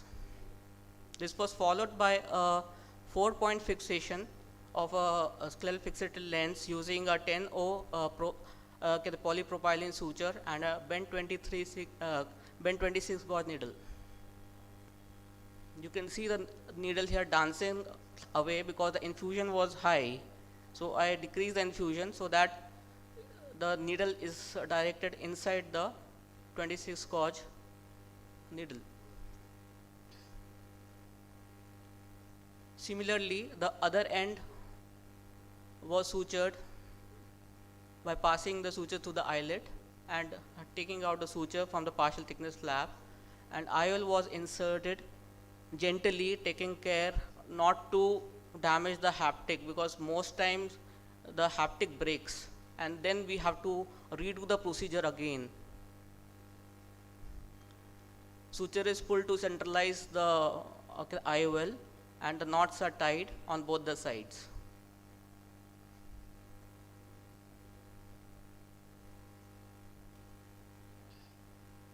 And the wound was closed with 7-0 vehicle after removing the trocar and can. Coming to sutureless SFIL techniques, the earliest description was given by Maggie and Maggie.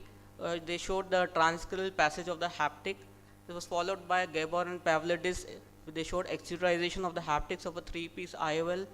Agarwal et al. Gave us the glue IOL technique with the partial thickness flap and glue to stabilize the haptic. Yamane et al. Gave us the transconjunctival flapless, glueless and sutureless SFIL. Bhaskaran et al. Described the needle guided haptic insertion technique. There are complications of SFIL. There can be late onset endophthalmitis due to erosion of the conjunctival tissue overlaying the suture knots, which gives access to the exogenous bacteria to enter the eye. So partial thickness flap will reduce this complication if you bury the knot under the partial thickness flap. There can be suture breakage and late dislocation of the SFIL, or haptic of a 3-piece IOL may break either intraoperatively or postoperatively. There can be lens tilt, there can be choroidal or the vitreous hemorrhage, there can be retinal detachment later on. Sindel et al. Study showed that sutured and sutureless techniques of SFIL appeared to be equally good in eyes with aphakia after cataract surgery or trauma. So coming to the conclusion, SFILs provide stable visual rehabilitation in eyes with inadequate capsular support. Sutured SFILs were mainstay in the last decade. With new innovations, and sutureless SFIL have come to the forefront because of the less learning curve and less intraoperative difficulties with the sutureless SFILs. However, surgeons' confidence and availability of specialized instruments also determine a technique's utility, and there is visual outcomes with any technique of SFIL implantation are good. Thank you so much. Thank you very much, Dr. Vivek. Please collect your memento. I request Dr. Gupta sir to hand over the memento to Dr. Vivek Arora. Our next speaker is Dr. Tejas Shah from Ahmedabad, and he would be talking on phakic IOLs, stretching the limits.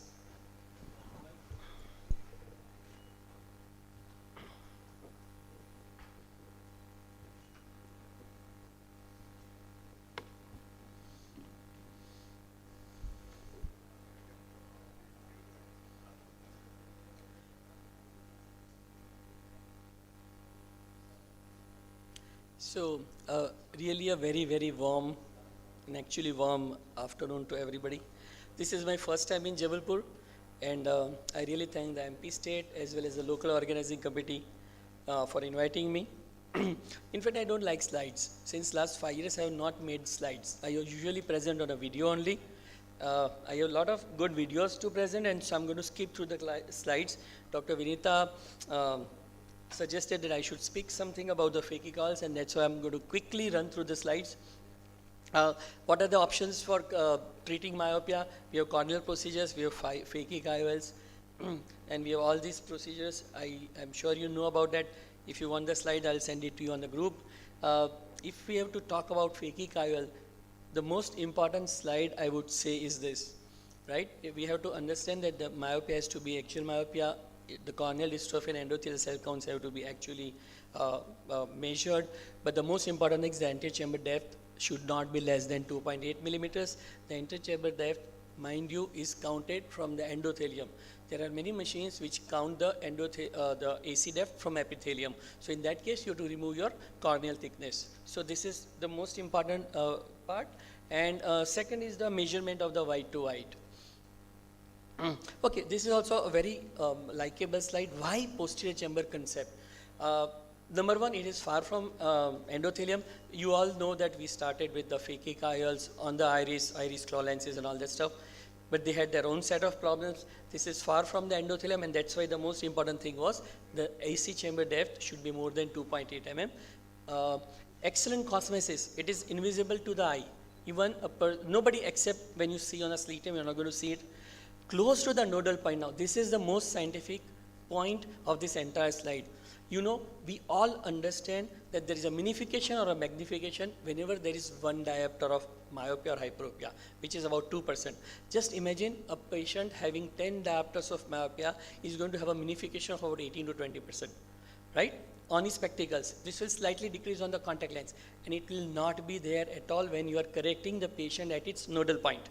And the quality of vision is unthinkable, unparalleled, right? So close to the nodal point is the most important part.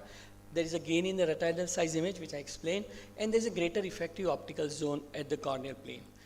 It is sulcus located, stable location, allows for toric design with the same platform, easily removable and exchangeable. We have a huge presentation called Counseling for a Patient of Refractive Surgery, of which phakic IOL is one. And this is one point we emphasize, that if you try to zap or modulate your cornea, you are going to live with it for life. But you have implanted a phakic contact lens. If something goes wrong, you can definitely reverse, go back to your contact lens or glasses. So counseling, reversible procedure is the most important point. No fixation of tissues, does not alter shape as there is no removal of tissue, which I explained, right? I'll skip through this. This is very important. Like I mentioned, the AC chamber depth has to be measured from endothelium. Very basic instruments is the caliper. There are so many instruments, but caliper still rules the roost. There is macular, there is regional, there is white to white done with lot of, and after having actually implanted a phakic IOL, the first thing you should be able to understand and know and decipher is the vault. The vault of the anterior chamber IOL should not be too less, should not be too high, because each one of has its sets of complications.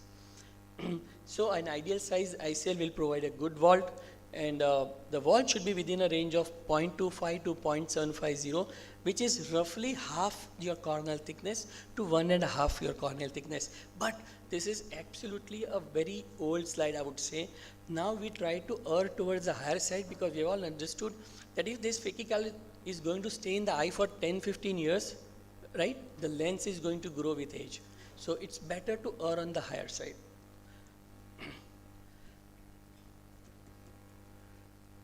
Complications, I'm going to show some videos, so I'll try and skip this. How can I minimize this? Beta, hello? Hello? Oops, I switched off. मैंने बोला इधर मैंने switch off कर दिया. Sorry for that. So the first video which I'm going to show is our technique of implanting a phakic IOL. It's again an unedited video, which we usually show as a deferred live surgery, because again Dr. Vinita said that there are going to be a lot of, yes, yeah, yes, yes, okay, okay. So can you see something very peculiar on this slide? Who does a lot of phakic IOL? Can you see something on this cornea? I'm even giving you the clue. So can you see this? Okay, keep watching that. Again, like I said, this is an unedited video, but I'm going to quickly run through it. This took me 18 minutes, I believe, yes. So there is nothing. Can you again see that mark which I told you? So hold your breath. Now,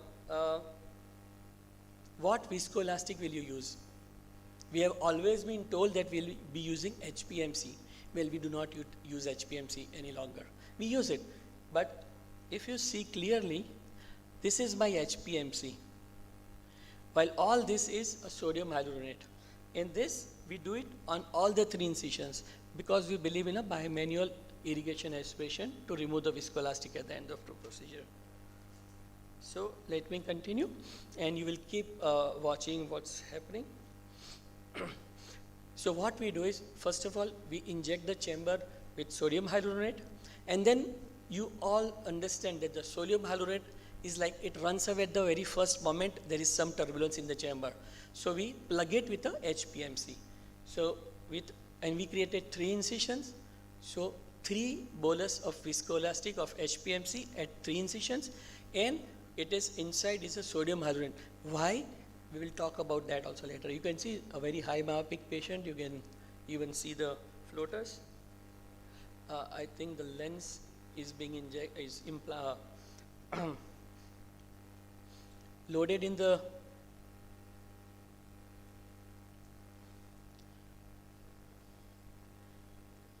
injector system.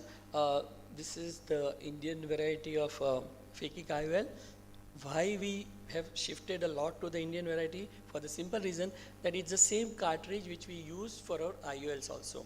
So there is no big learning curve, and the second most important thing is you do not need to enlarge the incision. This the imported variety, it goes through 3.2. This goes through 3.64, 2.8 also, and that's why it becomes very easy. Keep looking at that mark. We always believe that it should be a two-handed technique. So while the lens is being injected, as you all understand, it's a shooter. Your second instrument is going to do 2 things. It's going to stabilize the globe, and it's also going to keep on nudging the phakic oil so that it opens the right way, right? It has to be a very slow procedure. It depends whether you want to do it under hydro implantation also. There are a lot of people do under hydro implantation. We still are the old school. We keep on doing it under viscoelastic because we are very sure of removal of the viscoelastic at the end. So here I feel that there is something wrong happening. So I'm trying to nudge the phakic IOL so that it opens the correct way. Because if it does not open the correct way, well, it's going to be a hell of a problem, right? So I keep forgetting I have on my OT Indian phakic lenses. The positioning haptic hole is on the left side or right side? It's on the left side. Left side. And for imported, it's the right side. Okay. So this is going to go on the left side.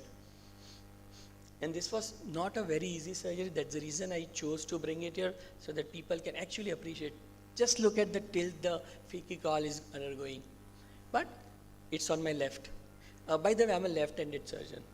You might believe why the second entry is on the right side. I'm a left-handed surgeon, right? So now we have been able to open the phakic oil in the correct way. And this is also a toric phakic oil, right? Very good part is that you don't need to actually rotate. Can you rotate a toric phakic oil like 160 degrees or 140 degrees? No. The maximum you can rotate is about 10 or 20 degrees. And usually, these Indian companies have become so smart, they give you a ready marked toric IOLs so that you don't have to actually manipulate inside the chamber, right? So this is nearly done. Now I'm still taking a lot of time because probably I'm going to demonstrate how the central hole is not actually something of a fancy, but it actually works. Probably I'll be able to demonstrate the viscoelastic coming out of that central hole, right? Dr. Meeta, I have some time, right? Because I'm going to next is complications. How much time are you giving me? 15 minutes or half an hour? 5 more minutes. Okay, I thought 7. Yes. So I'm trying to nudge out the entire viscoelastic for the paucity of time. And so this is the way a viscoelastic should be removed. Do not touch the main incision. Never ever. In fact, I am an old school cataract surgeon, so I use a coaxial for my phaco, but this is one place where I keep using a bimanual. So you guys have to believe me that the central flow works and the viscoelastic comes out of it. Hi beta, hello. Steer. Yes, okay, so coming back to this. I need 30 seconds for this. What was that mark? That mark was a flap which was pre-made. Why? This was a toric oil, but toric phakic oil, but still it did not serve the purpose. It increases the cost when you try to go for a customized phakic IOL. This patient probably had -18 diopters with 6 diopters of cylinder, right? We could correct 3 with the help of this. But this was one off where I put a toric. Now usually we do not put a toric phakic IOL. We have our own examer and femto and everything in our center. So you make a flap, do the plain phakic IOL, not a toric phakic IOL. It saves me 25,000 rupees if you consider for 2 phakic IOLs. Here I make a flap, and believe me, out of 100 patients that were of toric phakic IOLs, 70 do not even turn up to get their rest of the cylinder removed. They are very happy with whatever that. But we still make a flap. If the patient wants to remove any residual cylinder, the company could have made any issues, problems with their phakic IOL calculation. Why should we suffer? So we make a flap and we zap whatever it is, and we always try to undercorrect because it's always easy to correct myopia rather than hypermetropia. Correct? So now comes the scary part. Can you change? The complications. I'll try and finish it off in 4 minutes. This one. So if you learn to do a procedure, you should learn how to treat the complication. So this is a toric phakic IOL. The problem is my Mac has a double speed. This does not double speed ho sakega? No. It is only fast forward. So I'll just try to show only one video. It's about total 4 cases for 8 minutes. This is an exchange, so we have to remove this toric phakic IOL and then implant another one. And now do you understand why do I no longer do a phakic toric IOL? I rather make a flap, which I can lift anytime, 10 years down the line, and keep correcting whatever I need to. We need to bring it in the anterior chamber, and this is a hand-on-hand technique. It's being hidden by this bar, but yeah. So what happens is, there are many ways you can actually remove this phakic IOL. We were taught with the imported variety, there used to be a nice anti-action forceps with the star ICL, but we use our simple McPherson only. And we use 2 McPherson and we try to railroad it out. And this is an implantation. Okay, so now in this particular patient, we only had to rotate. Can you imagine this? Phakic IOL rotated about 4.5 years after the procedure. Now I cannot find any reason why it rotated. So there was a thought whether to remove the phakic IOL and put another one. But well, the patient was very happy for 4.5 years. So why remove it? So we again repositioned it.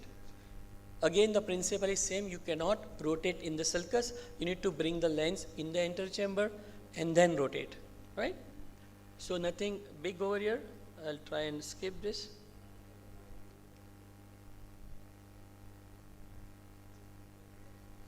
And so here it is. I think we did a good job.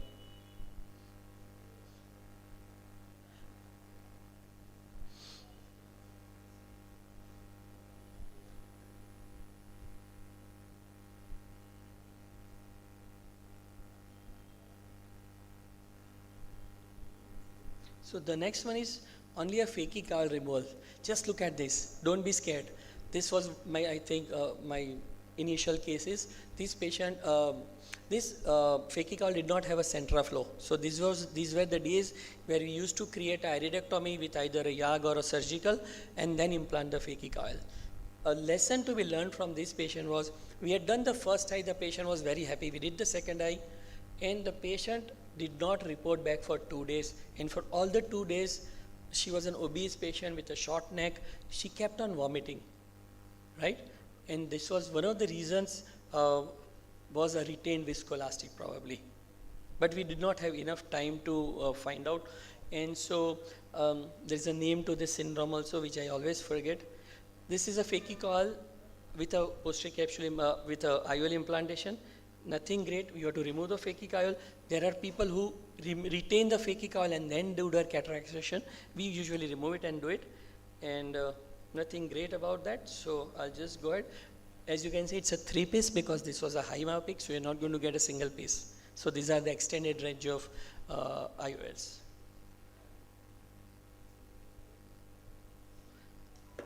Hello. Very important that we should always go beneath the IOL and not the phakic IOL. Yes. Previous video, Mita, just 30 seconds more. Sure, sir. Video. Well, again, this is a non-academic slide, and I am Dr. Tejas Risha from Ahmedabad, and I am contesting for the post of Joint Secretary, and I need your support.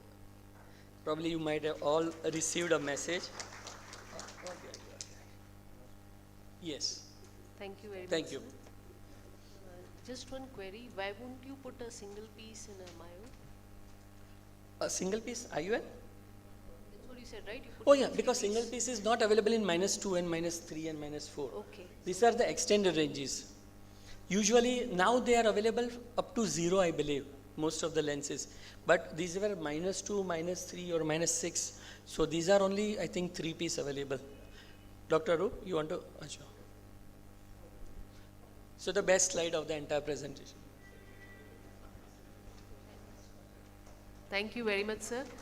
Please collect your and certificate from Dr. Rajiv Gupta, sir.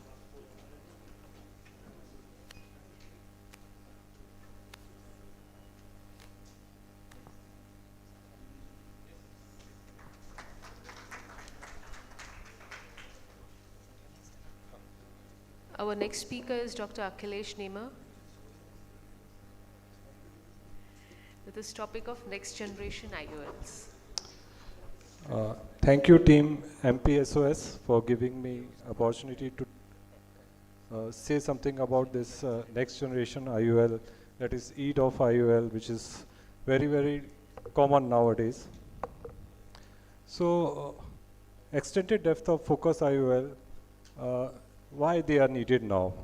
Advancement in lifestyle demands the uncorrected visual acuity at all the distance. Extended depth of focus IOL provides better quality of vision, better contrast, better nighttime vision. They offer better intermediate performance and less scatter of light. So basically, JDOS are two types. One is with ring. They may have some halos and glare. Next generation JDOS are without rings. They are having reduced halos and glare. And this first generation able to see distance and intermediate, that is IHANS like IOLs, and second generation are able to see all the distances like Lucidis IOL. So Lucidis basically is a Swiss-made IOL, which is a type of refractive JDOS hybrid IOL involving a central aspheric element surrounded by an outer refractive ring. The center aspheric zone is area of 1 millimeter, act as a hexagon so that the emerging light forms a basal beam, resulting a beam of focal field that allow a continuous vision from intermediate to short distance. The mechanism forms instant focus and pseudo non-diffractive beam that is called PNDB. The aspheric geometry does not generate any additional spheric aberrations of the lenses. So I performed a small study in my center. This is a retrospective type of the studies between January 21 to December 22. The sample size is 30i, and subjects are subject who is having Lucidis IOL implantation during surgery. A comprehensive pre-operative assessment was done. that is a refraction, slit lamp examination, ophthalmoscopic and OCT, IOP measurements, and sac syringing. Inclusion criteria are subjects implanted with the Lucidis IOL during the cataract surgery and subjects having age between 40 to 65 year of age. Exclusion criteria are preoperative corneal estimates of more than 0.75 diopter, any corneal pathology, IOP more than 22 mmHg, any ocular comorbidity, intra or post-operative complication, case where IOL master 700 not possible, and missing data or lost to follow-up. So outcomes variable at the end of 1 month plus minus 7 days are recorded that they are uncorrected distance visual acuity, uncorrected near visual acuity, uncorrected intermediate visual acuity, uncorrected bilateral distance visual acuity, and uncorrected binocular near vision and spherical equivalent on refractive error. So my results shows around 86% of the patients having 6/6 of vision and 14% having 6/9. And uncorrected intermediate visual acuity in 47% of the cases read N10 front at intermediate distance without any correction. Around 80% have N6 vision and N8 having 13% of the cases. In case of monoocular and binocular comparison, 86% having 6/6 vision in monoocular condition and 100% of cases having 6/6 vision in bilateral conditions. In monoocular cases, 80% have uncorrected near visual acuity 6/6 and 100% of the cases having near vision and 6 in bilateral condition. So my experience shows that in 2 years I have operated around 30 eyes, uncorrected visual acuity 6/9 or better in 100% of the cases, uncorrected bilacular near vision acuity and 6 in 100% of the cases, uncorrected intermediate visual acuity with N10 or better in 94% of the cases, no complications like halos and glare. So other studies which are done by the other researchers like Robinwich having similar type of the conclusion. Robinwich concluded that Lucidis eta IOL achieves good visual performance in all ocular distances. And one more study is done by Dr. Kenia. He concluded that the hybrid ETOF IOL such as Lucidis provide excellent vision at all the distances. This could be attributed to the IOL design, which is spherical aberration neutral lens. One more study is done by Kemal et al. They have concluded that the refractive result and the visual outcome at the all distance of the EDOF IOL and trifocal IOL are very satisfactory. However, the EDOF design in Lucidis IOL achieves lower rate of glare in early period after the refractive lens exchange. So take-home message is new generation EDOF IOL doesn't have any type of halos or glare, have contrast sensitivity in normal range. They don't require neural adaptation. For most daily activity, patients don't need any correction. Excellent binocular vision. The level of acceptance is very high. No need for the mix and match. Implant bilaterally and get better results. Thank you. Thank you so much. Thank you very much. Please collect your memento and certificate from Dr. Atul Sharma, sir. Our next speaker is Dr. Arup Chakrabarti, and he needs no introduction. His topic would be preoperative aberrometry to optimize cataract outcomes.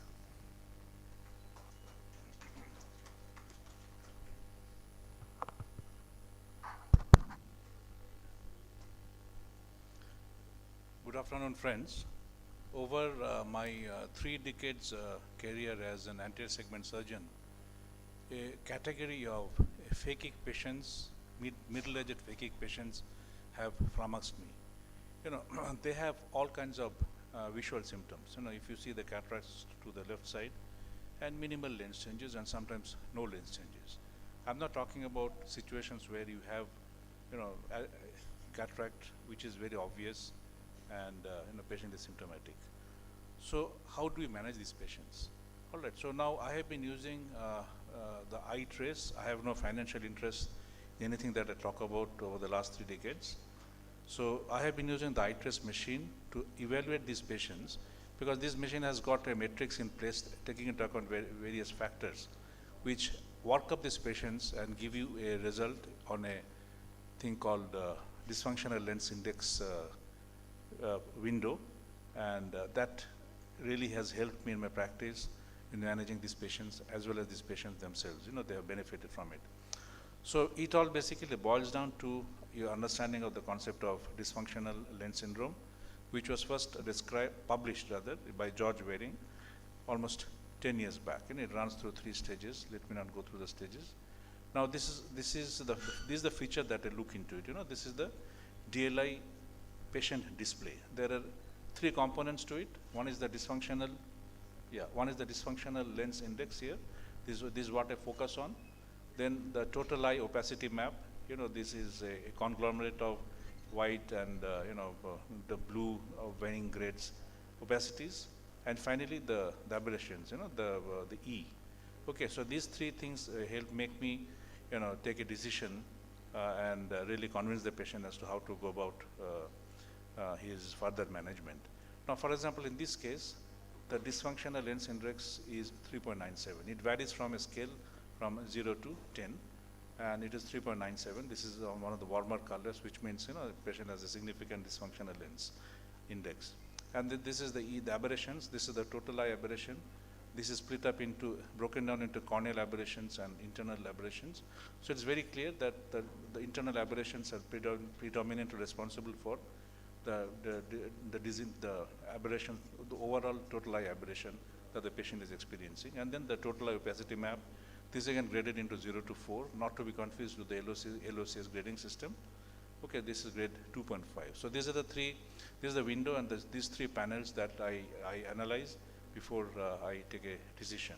Now, if I have to tell you in little more details, like if you see this DLI panel here, 0 to 10, green color means patient doesn't have, 10 means patient is okay, got a clean sheet, and anything lower color is patient has a significant dysfunctional lens, index.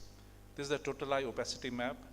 The white areas are areas where the light is blocked from entering the retina, and a lot of statistical analysis are done, and they are put down in the form of a display. So this shows a grade 2.0. This varies from grade 1 to grade 4. Okay, so now this opacity definitely correlates with the opacity which you see on the retroillumination for this particular patient. And then of course the aberrations, the internal aberration, it is predominantly responsible for the total eye aberration. So now let me give you certain examples. All right, there was a Malayali nurse settled in Ireland, 58-year-old female, blurry vision. She came home for vacation and she wanted cataract surgery. So her vision, best corrected vision with minimal correction was 6.6, near vision was N6, both eyes. And she had been advised surgery in UK. So then this is what I saw. And the minimal cuneiform changes, more in the left eye. So when I put out the patient on the eye trace, this is what I found. If you see the right eye DLI score is 10. Left eye, the DLI score is 7.12. And this actual aberration was, this test was repeated after the this patient, this was done at the end of the day. By that time the cornea was slightly hazy. So we repeated on the next day. So there is no aberration from the cornea. Most of the aberration is coming from the internal, from the lens. So it decided to take her up for surgery. All right, and after surgery, left eye, she got 6.6 and she was a very happy lady. This happens 5-6 years earlier, or maybe earlier than that. Subsequent vacation I did the fellow eye and she has been extremely happy. There's another gentleman, he came for a second opinion, complaining of blurring of vision, same vision, 6.6 vision, N6. His problem was he had been changing glasses and he was not happy with any glasses. And this is almost a clear lens, and of course the nucleus closed NS1, which corresponded with the patient's age, so it was not really very significant. But when I saw the display window, so the right eye, again, the DLI was 6.82, left eye was 9.41. there's significant aberration coming in from the internal aspect. So I took him up for surgery, did surgery in both eyes, and he got a very good uncorrected vision in both eyes, and he is a very, very satisfied person today. Another gentleman, 64-year person with halos. There's nothing to account for the halos. This is the vision. Then when I saw him, this is what 2+ nuclear sclerosis. DLI was 3.36 in the right eye and 4.38 in the left eye. So I took him up for cataract surgery, and he did extremely well. So there are, I don't work up this, don't prepare these cases for case reports any longer, because I have got, 1 year I did a lot of work on this. I have not got it published, but this is, what is my experience have been. Now this was a gynecologist, my wife's classmate, visual discomfort, 6/6 vision. She was working abroad, and then she requires cataract surgery. So 2.48 DLI and 2.7 in the left eye, a significant aberration coming from the lens. But then she wanted a multifocal lens. I'm going to a little unrelated topic here. So when we looked at the angle alpha here, so the left eye was okay, but the right eye was showing a red flag. So I decided to do a monofocal lens in both eyes for this particular patient. So there are a lot of such examples. I'll not bore you with that. But what I would like to tell you is, this particular device, I'm sure it is other companies also market similar features. It does extremely well in working up these patients with the three features of dysfunctional lens index, lens opacity grade, and the quantum of aberrations, and differentiating whether it is internal or external, coming from the cornea, coming from inside the eye. So this has really helped me very much in managing these patients. Patients also understand better when you show this display, right, to give them a printout of the display. Thank you very much for your kind attention.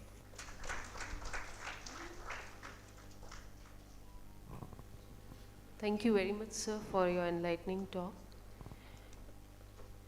We move on to our next speaker, Dr. Praveen Khare. The topic is when to convert phaco into SICS.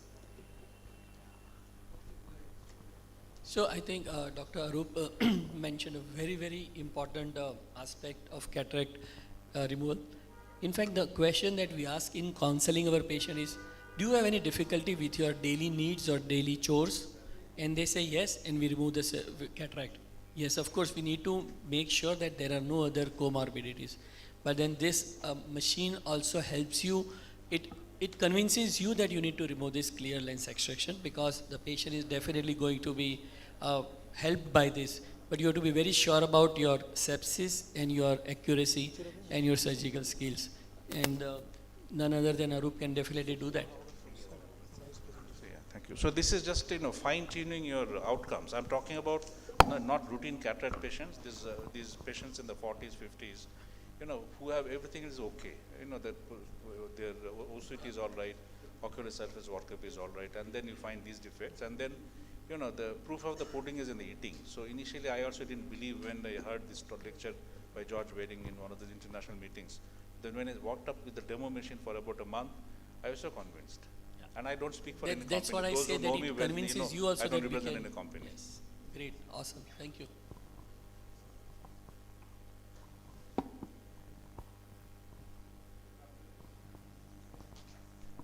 Good afternoon, everyone. Thank you, organizing committee, for this wonderful opportunity. My topic is converting phacoemulsification to SICS. We have seen very beautiful phacoemulsifications, but sometimes there are time when we need to convert it into more reliable part. So in a difficult time, we rely on something which is more predictable. So for SICS, we convert to ECC. And in a difficult phacoemulsification cases, in Western world, there's a practice of converting them to ECC, but we are more comfortable with SICS, so we prefer to convert it into SICS. Now the question arises, why, when, and how we want to convert our phaco into SICS. So there are certain limitations with phacoemulsification, like it is machine dependent. There is a flat learning curve.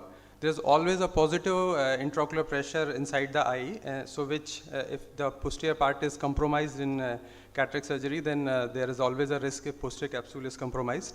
You have to emulsify nucleus into small pieces inside the eye, which needs skill. and incision is small, so manipulations are little bit difficult. While in comparison to that, there are certain advantages of SICS, like it is manual and fast, more controlled and comparatively easy to learn, so there is a steep learning curve. Nucleus can be removed in toto, so you need not to manipulate inside the eye. There is less intraocular pressure inside the eye during surgery, so during the this compromised posterior capsule, we can do various manipulations, and the incision is larger, so again the manipulations are easier. Now, when we need to convert, there are certain indications which are relative, like very dense nucleus, extension of CCC, posterior capsular rent, zonular loss, shallow SC, meiosis, corneal thermal burn, equipment malfunctioning, and etc. But the indications are always relative. Why? Because it depends on the experience of surgeon in phacosurgery, that how much he is comfortable with a particular technique and with a particular kind of case. The experience in dealing with the complications in difficult cases. So it comes with the time and with number of cases. The machine, certain machine supports advanced features, so you can go ahead with complicated cases, but certain machines do not. And the patients on which we are operating, like in one-eyed patient or VIP patient, we do not want to take any kind of risk. While in other cases, we just want to check our limits. So while checking this limit, we actually gain the experience, and with this experience, we know that what is our point at which we want to convert the phacoemulsification into SICS. Now, but there are certain absolute indication, I will say. This is posterior extension of CCC when nucleus is hard, grade 3 to 4. PCR when more than 50% of nucleus is still left, and very hard nucleus when possibility of corneal decompensation is there. Now, when to convert is the most important step, because earlier we decide to convert, safer it will be, but again it comes with the experience that how much is your limit. Now, how to convert is a more important question. So the first, when you decided that you now want to convert your phacoemulsification into the SICS, the first question is anesthesia. If you are doing your SICS in perivalvular anesthesia, good enough, continue with that.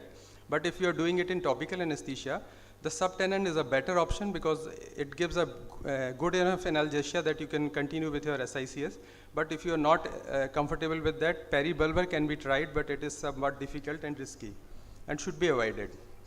Now the incision can be at the same site where you are planning your phaco, but with a different plane. You can switch from temporal to superior or vice versa. The adjacent to the phacoemulsification, and you can include your phaco incision if it's scleral or limbal, or incision should be larger because you need manipulations inside the eye and do not want any further risk for the surgery. So if it's a clear incision, you can switch from temporal to the superior, but if it's a limbal or scleral, you can include your SICS incision into the phacoemulsification incision. So, sorry, the reverse one. The enlargement of CCC may be required depending on the stage at which you are converting. If you have already divided nucleus in different pieces, then you need not to enlarge the CCC, but if nucleus is larger, then you need to enlarge the CCC, so double CCC method is a good option. But you can also give small nicks, but safer is the policy.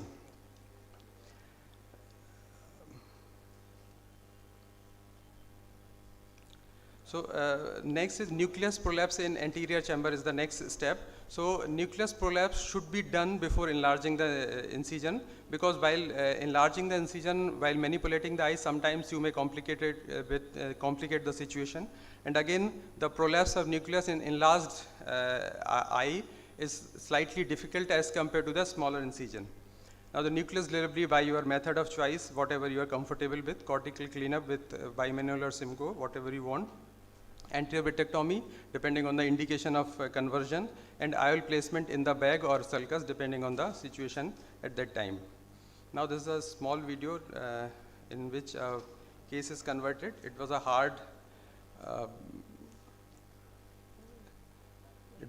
cataract, which the cataract was started in subtenant anesthesia.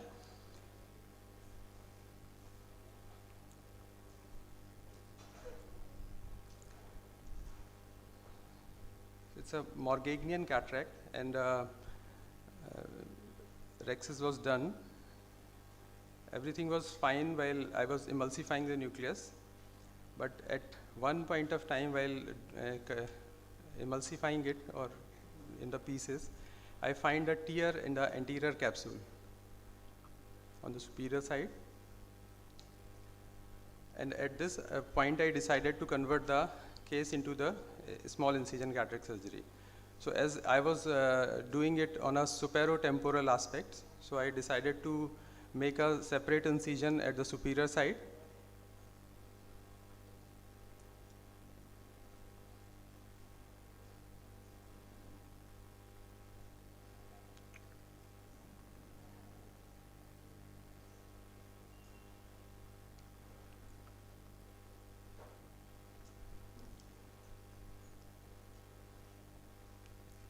A larger incision was made, and then as there was already compromised capsule, so I decided to give nick at the other places to make a larger size capsular opening, so that there will not be any further pressure over the anterior capsule. And then the nucleus was removed with a fish hook technique.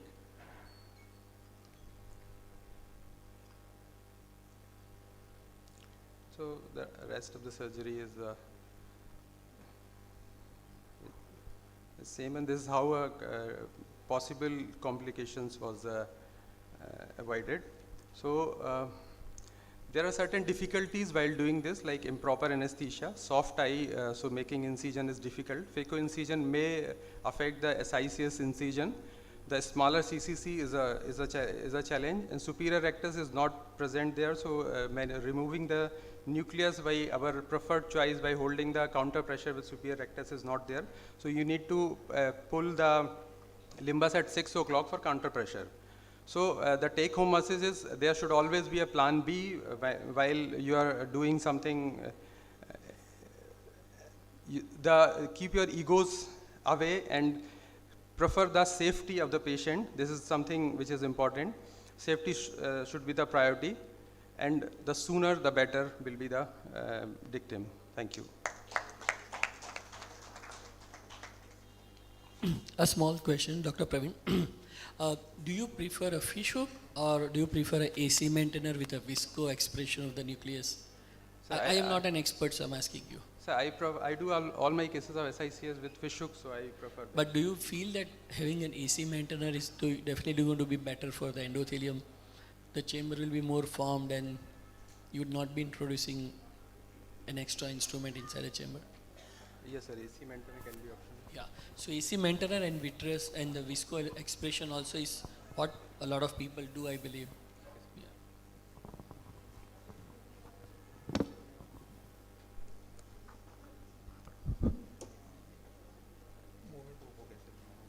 What about certain cases like post-op we have seen operated somewhere else where you find a large corneal incision and then sutured? So how good is that? Like when you convert a phaco into an SICS, rather than making a fresh tunnel, there are practices where that corneal incision itself is enlarged and the process completed. So obviously it's a bad practice, I guess.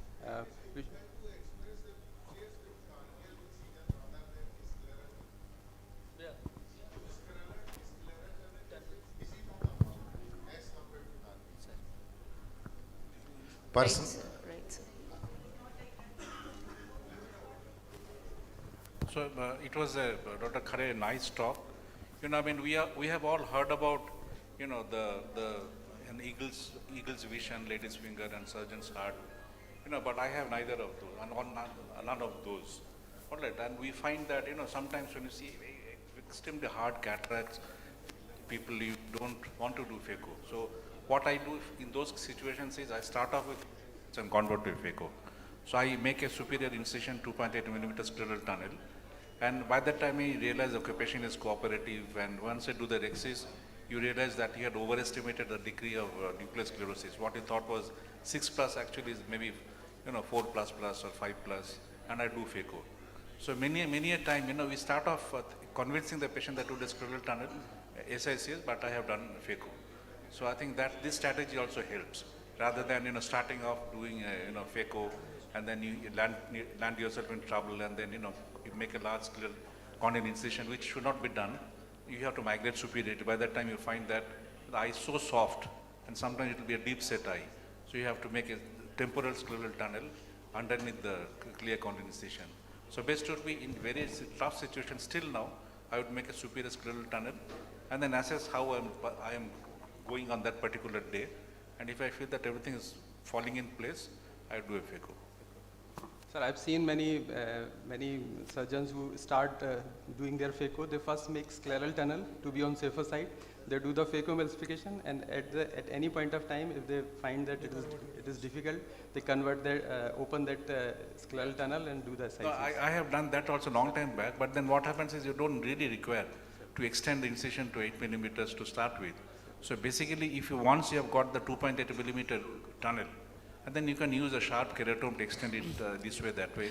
It has to be very good quality keratome, a crescent knife to extend 2.8 millimeter to 8 millimeters if you want to convert to a non-phaco technique. Frankly, it depends on at which stage. If you've already done 2 or 3 pieces, then you don't need to extend a big tunnel. But if you have decided to change to SICs at the very beginning, then you definitely require a big tunnel. So so even if you make a big tunnel, you don't need to put a suture. You make a big tunnel, you make a central 2.8 millimeter incision, do a phaco, you don't really have to suture it.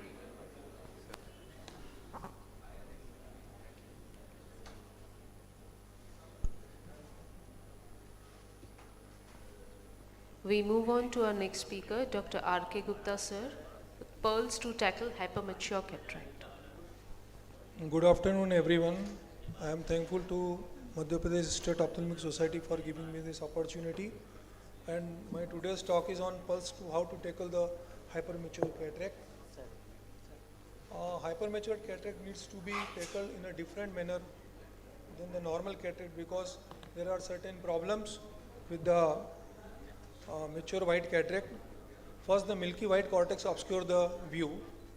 Due to high intralenticular pressure, there is a tendency for rhexis to extend towards the periphery, and Argentinian flex sign is always there. Then third, the anterior capsule is very thin, fragile, unpredictable. Therefore, achieving a well-centered, adequately sized capsulorhexis is always a challenge to the surgeons. And fourth, there is no epinucleus or cortex to support the nucleus while doing phacoemulsification. So my presentation is a video-based presentation, and I will try to finish within the time.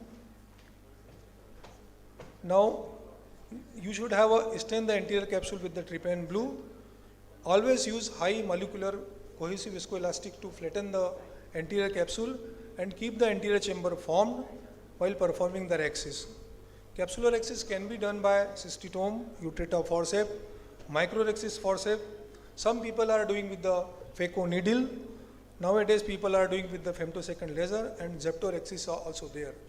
But if you don't have the femtosecond laser or zeptorhexis, I will show you how to do the rhexis in the mature and the hypermature cataract with the simple cystitome and microrhexis forceps.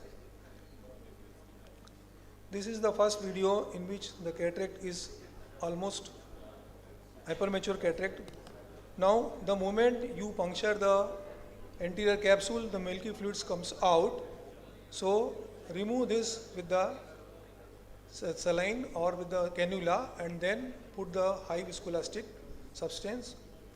Then after putting this, take the cystitome and you start doing the rhexis. Your plane should be little bit superficial. You need not to press the nucleus. If you press the nucleus, there are two problems. The nucleus is mobile in such type of cases. So all the time the milky cortex will come and you will be in the problem and you cannot complete the rhexis.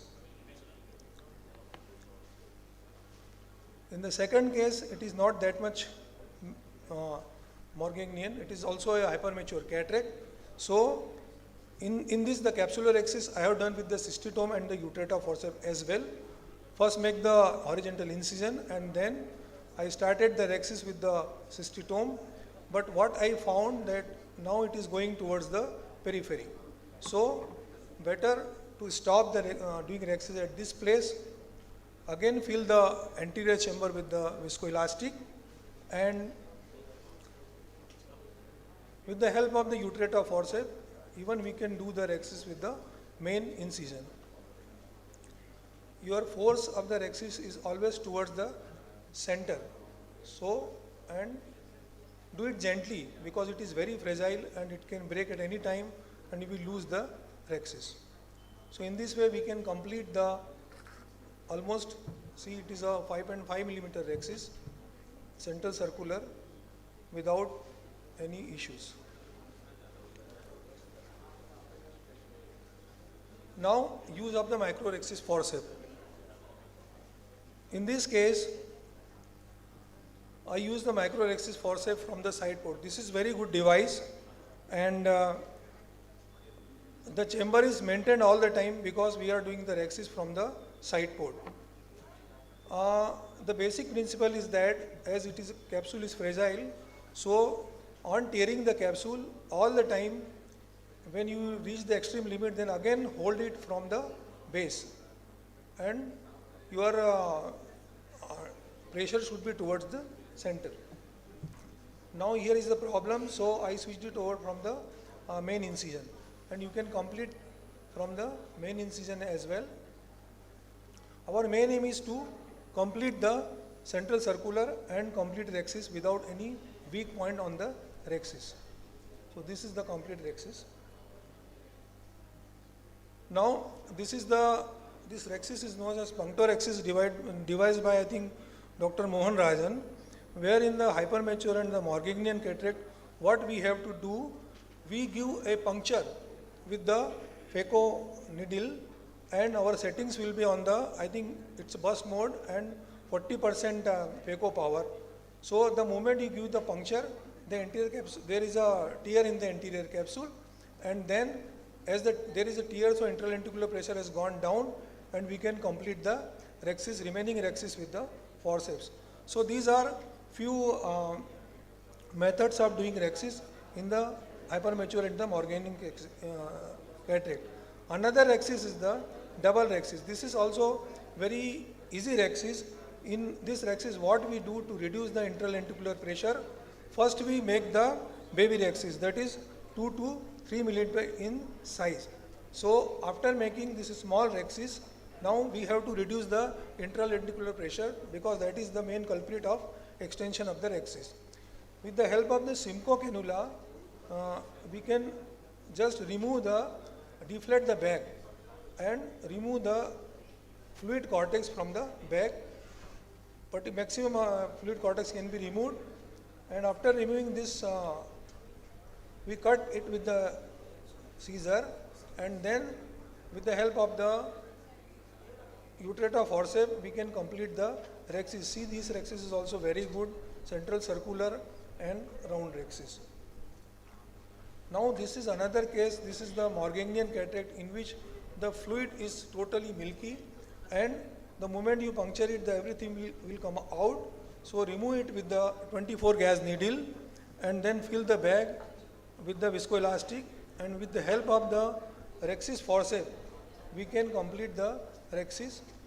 Here the nucleus is almost mobile, so there is no support to the rexis behind. So you should be careful while doing rexis in such type of cases, and particularly the Morganian cataract of this type, the zonules are also very weak. So you should be careful and do it gently. So you can get a very good rexis in this type of cases as well. Now come to the nucleus management and the cortex management. The challenges are there is no support of the cortex or epinucleus. Therefore, be careful while emulsifying the nucleus.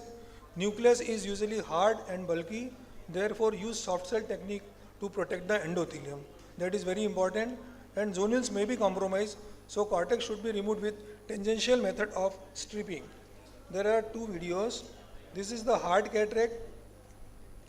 So first, just to hold the nucleus, sculpt little bit of the nucleus from the core of the nucleus because it is very hard, and with the high vacuum, just hold it and take a vertical chop with the lateral separation. So we can get a total splitting of the nucleus. Even in this case, because center is nucleus is very big in the center, so separation is not that much clear. but we can manage it and make three to six pieces of the nucleus, and then take all the nucleus one by one. Don't take one hemisection at a time, otherwise the bag is lax, so there may be chances of PCR. So take them one by one and you can complete easily. We can remove all the fragments. This is another case in which it is a hypermature cataract. The nucleus is not that much hard as of the previous case. So my preferred choice is stop and chop technique. First make the initial tunnel, trenching in the center, and then after making the central trench, do 2 hemisections and divide hemisections in 3 or 4 pieces by the vertical chopping. So we can do. Sir, could you please summarize, sir? The vertical chopping of all the cases, and then take all the pieces one by one.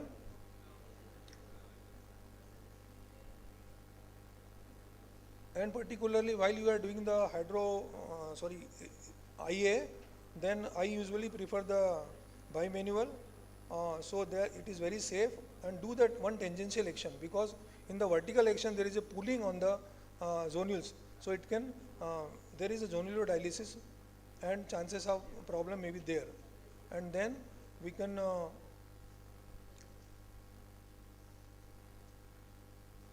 intraocular lens we can put in the bag very safely. So in this way we can do a very safe phaco in cases of the hypermature cataract. Thank you very much. Thank you very much, sir. Please collect your certificate and memento from Dr. Tejas Shah, sir. Our next speaker is Dr. Ashish Bajaj, who will be talking on cataract surgery in microcornea and coloboma.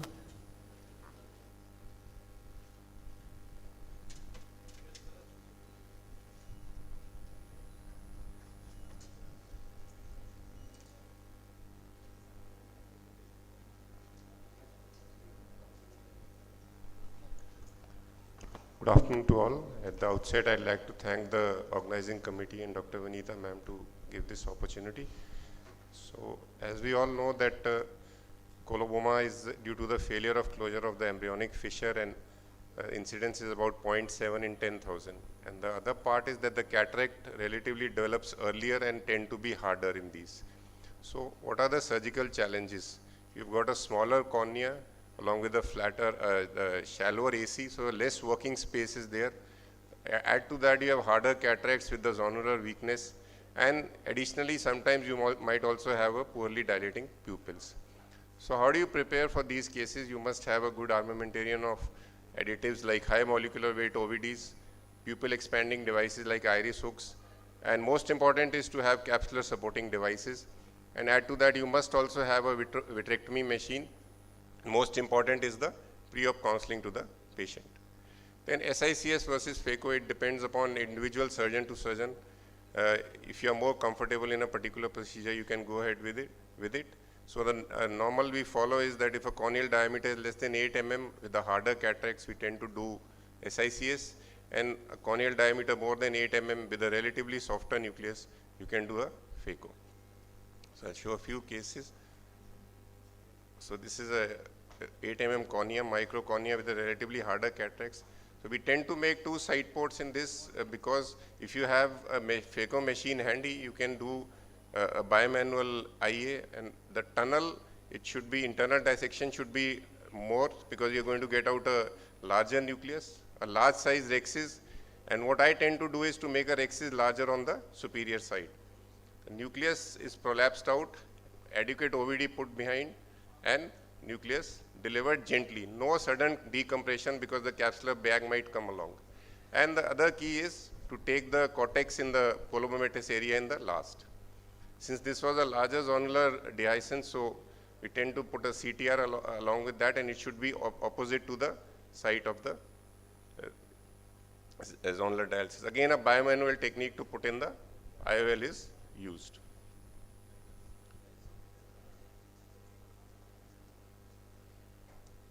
This is another.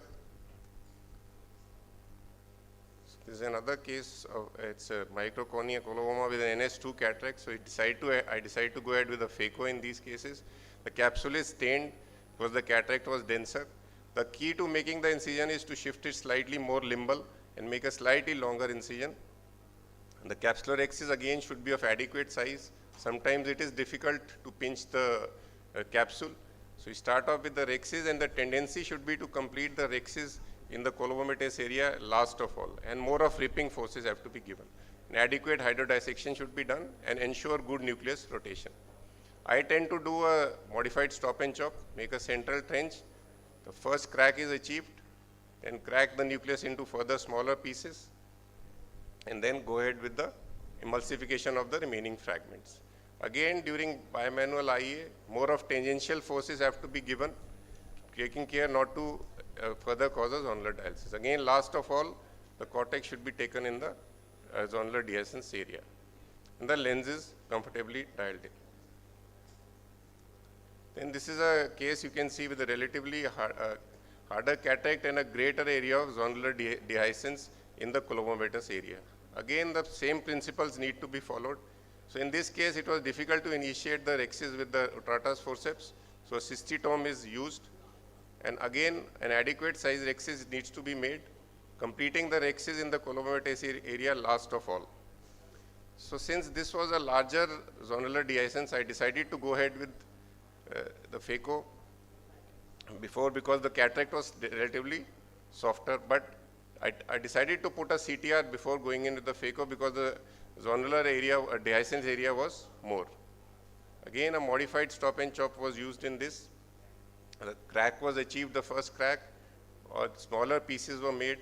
Other key is to do the phacoemulsification in the pupillary plane and not come close to the cornea. And while exiting, the phaco probe always put in viscoelastic because the zonular dehiscence might increase. The cortex aspiration is little difficult due to the CTR, but you can do more of tangential forces.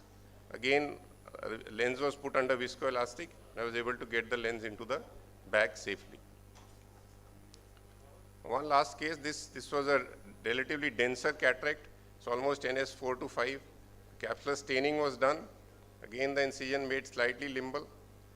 Adequate side capsular axis was made with the Utratas forceps. In this, the capsule axis was able to be initiated with the forceps itself. A good hydrodissection is the key here, and I ensure that the nucleus is rotating freely before I embark on doing the phacoemulsification.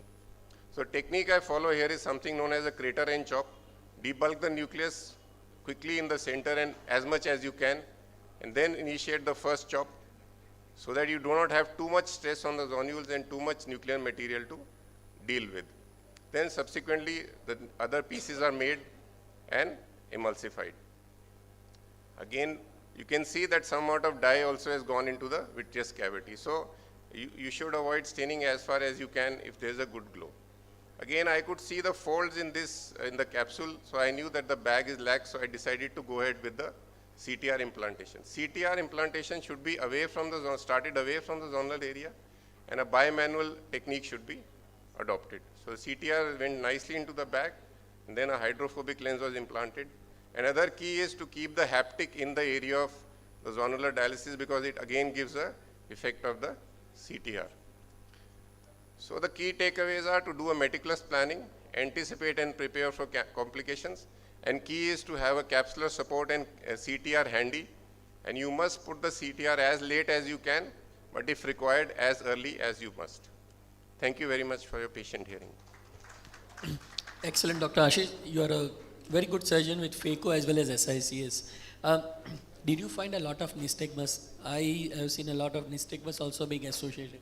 Yes. So that is one more difficult we add to this to the list. Yes. Actually, what we do, so if sometimes we have more of nystagmus, then we might need to do a biometry after blocking the eye also. Exactly. So that is another challenge, that if there is a nystagmus, you need to block the eye and then do the biometry. In fact, very recently, we had a very young girl, 23 or 24. We did a nice surgery, and then in just 2 months, she ended up with a phimosis. And this phimosis cannot be then actually dealt with a phaco, with a YAG capsulotomy. So then we again did a surgical intercapsulotomy, And then now it is 3 more months and she has developed a dense posterior capsule opacification. So these are the challenges that keep on happening with this, and she's a one-eyed patient. So you can understand. And somehow practically I do not believe that the zonules are very lax. I have actually never seen a coloboma patient having a weak or a dehiscence which is absolutely frank. And if you believe that the zonules are weak, I would rather not go ahead and do an SICS. Actually, what is there, sir? The opposite zonules are relatively stronger. So getting a dehiscence is it's very difficult to get it, but then you have to be cautious Yes, also very while true. doing the surgery. But excellent surgeries. Thank you. Awesome. Very Thank nice. you very much, Dr. Bajaj. Kindly collect your certificate and memento from Dr. Richa Sharma. Our next speaker is Dr. Kaustubh Harshe. He will be talking on planning and execution of cataract surgery in retinal diseases.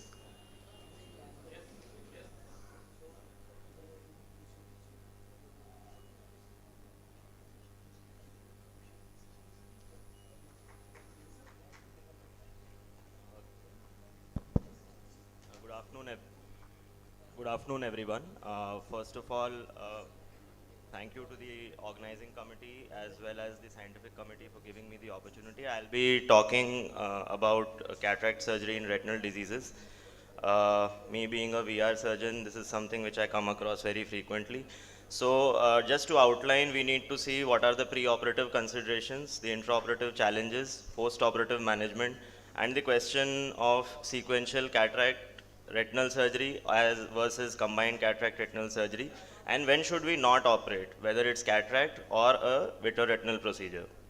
So pre-operative considerations we need to see starting from basic slit lamp examination, whether the patient has a small pupil, subluxated cataract, a subtle neovascularization of the iris, any subtle NVs on retinal examination, macular changes like an ERM or just an RP changes, which can just be something like a ellipsoid zone loss, or a foveal scar or a foveal RP changes, which can lead to a poor prognosis for the patient.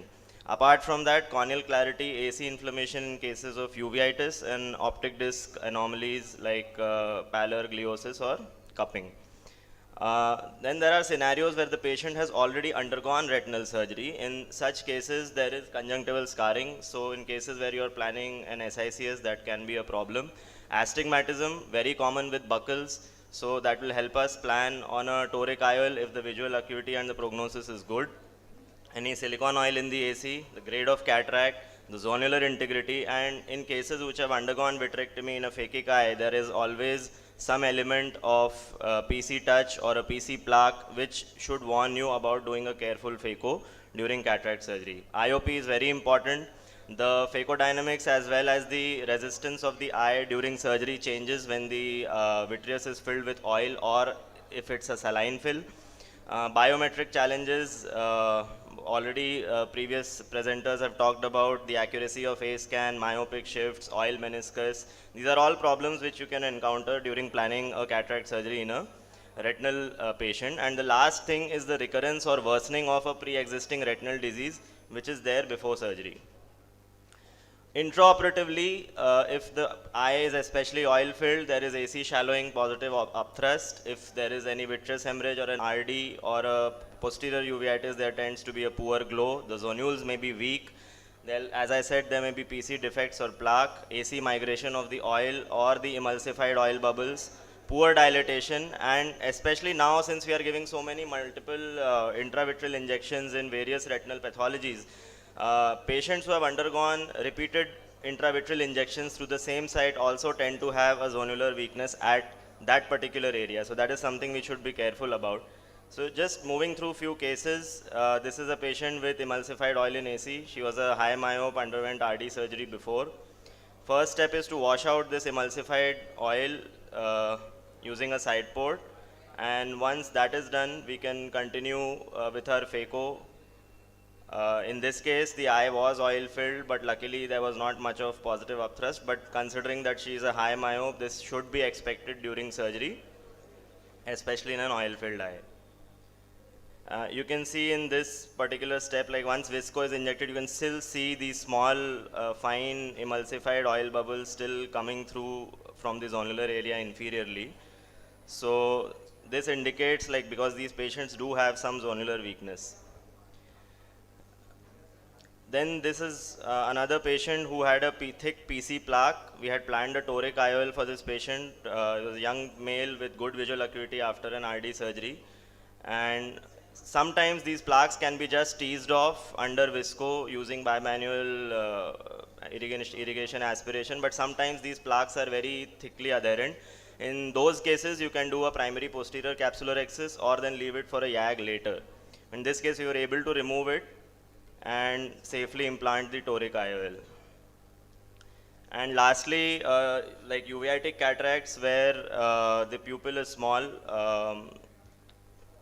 we prefer using iris hooks, and that gives us a good pupillary dilatation, and we are able to perform a safe phaco in most cases. So intraoperatively, the important things, especially when you are doing a combined procedure, is whether we are doing a temporal phaco or a superior phaco. I personally prefer my wife, who's an anti-segment surgeon, doing a superior phaco because it gives me a more relaxed approach by putting while I'm putting the 3 trocas. And I put a suture on the phaco tunnel because many times we reuse these trocas and the AC can collapse while making the sclerotomies. The phaco surgeon should also be mindful by doing a good eye and not to leave any small tiny air bubbles in the AC, because at the time where you're doing vitrectomy, these can become a big problem if they keep hovering around in your field of view. And cases like these we should always have a CTR or CTS in standby in case of weak zonules and complications. Post-operatively, inflammation, glaucoma, all these are complications which can occur with retinal diseases undergoing cataract surgery. There can be dense fibrinous reaction, especially when PFCL is used during surgery. This was a case where the patient had a thick fibrin over the pupil and there was a pupillary block, and what I did was to do a YAG fibrinolysis, relieve the pupillary block, and ultimately the patient had a good outcome. But we should not refrain from using these modalities which are at hand. And endophthalmitis is also a very big risk in patients with diabetes especially, and with prolonged inflammation the IOL can develop deposits and PCO. IOL decentration and subluxation is again a post-operative complication that can occur. These are a couple of cases. The top image is of a patient with Marfan syndrome who had undergone CTR with foldable IOL implantation several years back with a family history of RD and aggressive glaucoma. Now the patient was very insistent that, you know, the other eye, my mother has also suffered the same thing, why can't you just explant this and put a new lens? But putting a new lens in this case with a fairly good visual acuity is inviting a lot of complications. So we have to make that decision diligently. Whereas in the lower case, the patient was having a secondary glaucoma because of the subluxated IOL rubbing onto the trabecular meshwork. This was a case of post-buccal with a IOL which had subluxated anteriorly. So all these decisions need to be made very carefully. Glaucoma can occur due to various causes: pupillary block, inflammatory, ghost cell. Like this patient had undergone 2 retinal surgeries, had pupillary block because of trapped aqueous behind the iris, and she had severe rise in the IOP post the cataract surgery with SOR. And ultimately I had to do multiple peripheral iridotomies to relieve this pupillary block, but the patient did well at the end of the day. Late onset glaucoma can occur because of vitrectomy itself, because it leads to collapse of the trabecular meshwork. Depending on the cause, we need to see what treatment we should opt for, especially in cases with ghost cell glaucoma and excessive emulsified oil. A vitreous lavage should be done. We should avoid prostaglandin analogs in the immediate post-operative period due to the risk of CME, and the other anti-glaucoma medications can be used. And lastly, like I said, recurrence of retinal condition. This was a patient on the top left who had undergone a toric IOL. At that time, the ERM was very, very inconspicuous. But later, the ERM worsened, there was thickening, and ultimately, patient had to be taken up for a vitrectomy. The top right picture there was a patient high myope already with multiple lasered peripheral retinal lesions, but after cataract surgery developed this large HST which needed barrage. And the right bottom picture is of a patient with PDR, underwent cataract surgery, well lasered retina, but developed a pre-retinal bleed post-surgery. So all these are complications which can occur and we should know how to deal with them. Now coming to some specific small, just few slides more. Please could we wind up? Yes, cataract with DME, there is a very frequent question. We need to see first whether it's center or non-center involving. If view permits, do an OCT, control the DME first, reduce as much possible pre-op and then plan cataract surgery. If it's a poor view, we are certain that there is DME, we should plan surgery with anti-VEGF or steroid, and we should always know that these patients can convert and worsen post-surgery. PDR also similarly, we should first do a full PRP followed by surgery if there is good view. If it's poor view, then plan anti-VEGF followed by cataract surgery. And cases which have surgical pathology, we should consider combined procedure. And worsening of NPDR to PDR and PDR to NVG is very common following even uneventful cataract surgery. Similar with wet AMD or PCV, and Dr. Bisain sir is going to talk about macular disorders, so I'm going to skip over this. And in uveitis, we need at least 3 months of quiescence before surgery. And when we should not operate, when there is active DME, wet AMD, do not plan specialty IOLs like EDOF multifocals in patient with unhealthy macula. Retinal disease, if it's more significant than cataract, then treatment of retinal condition should hold priority over cataract. And when we should not do retinal surgery is when our view precludes a safe retinal surgery.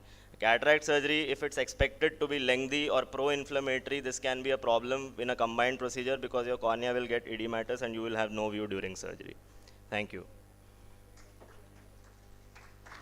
Thank you very much. Kindly collect your memento from Dr. Tejas Shah. I now request our next speaker, Dr. Gajendra Chawla sir, for his talk on TARS versus endophthalmitis. And I request the members with the teacups to kindly be seated. We are serving the tea at your place itself, so you don't need to go to the stall. Kindly be seated.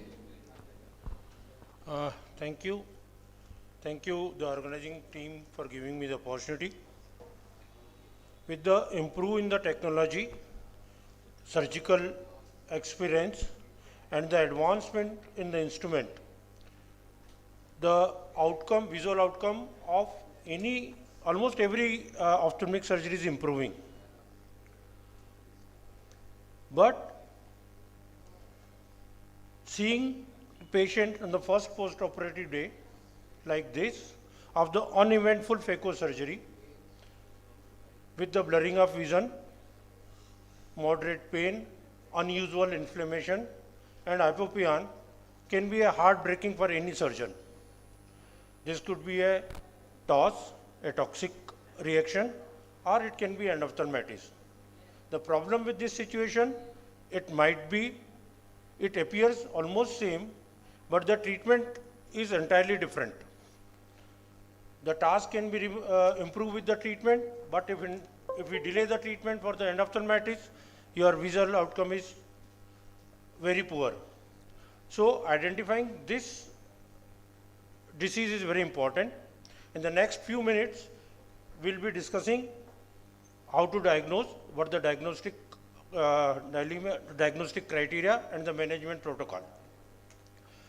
The toxic TARS is the acute excessive inflammation to any exogenous sterile substance, the onset of TARS can be very early, within 12 to 24 hours. Patient might present with the blurring of vision with minimal or no pain. There is no lid edema. There can be a diffuse corneal edema extending from limbus to limbus due to the widespread damage to the endothelium.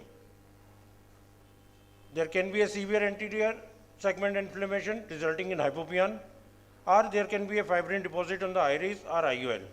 There is no vitreous involvement. While on the other hand, infectious endophthalmitis usually appears between 2 to 7 days, but can appear little late.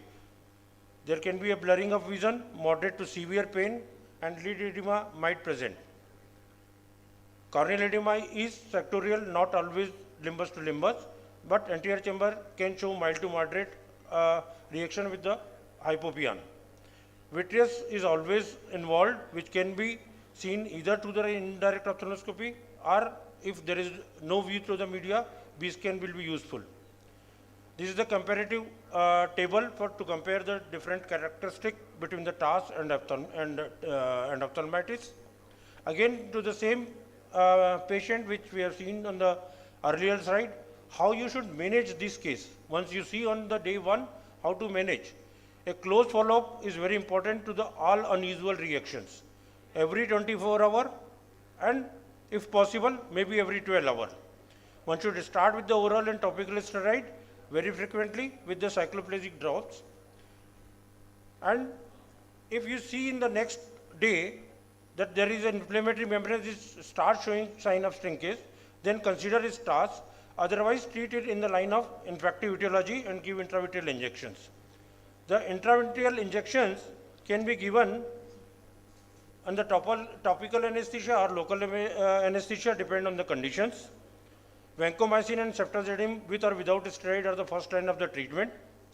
Newer antibiotics like imipenem or piperacillin are being used in the selected cases, then they are showing the good results. When you are giving the first injection, collect sample from anterior chamber or vitreous tape for the microbiological analysis. If you see no response after 1 or 2 injections, suppose you have given first injection and there is not much response, and you are meanwhile you are getting the microbiological report. If there is a different antibiotic, change your antibiotic, or if there is a slight improvement, you can go with the same antibiotic, give second injection, or you can consider the vitreous surgery.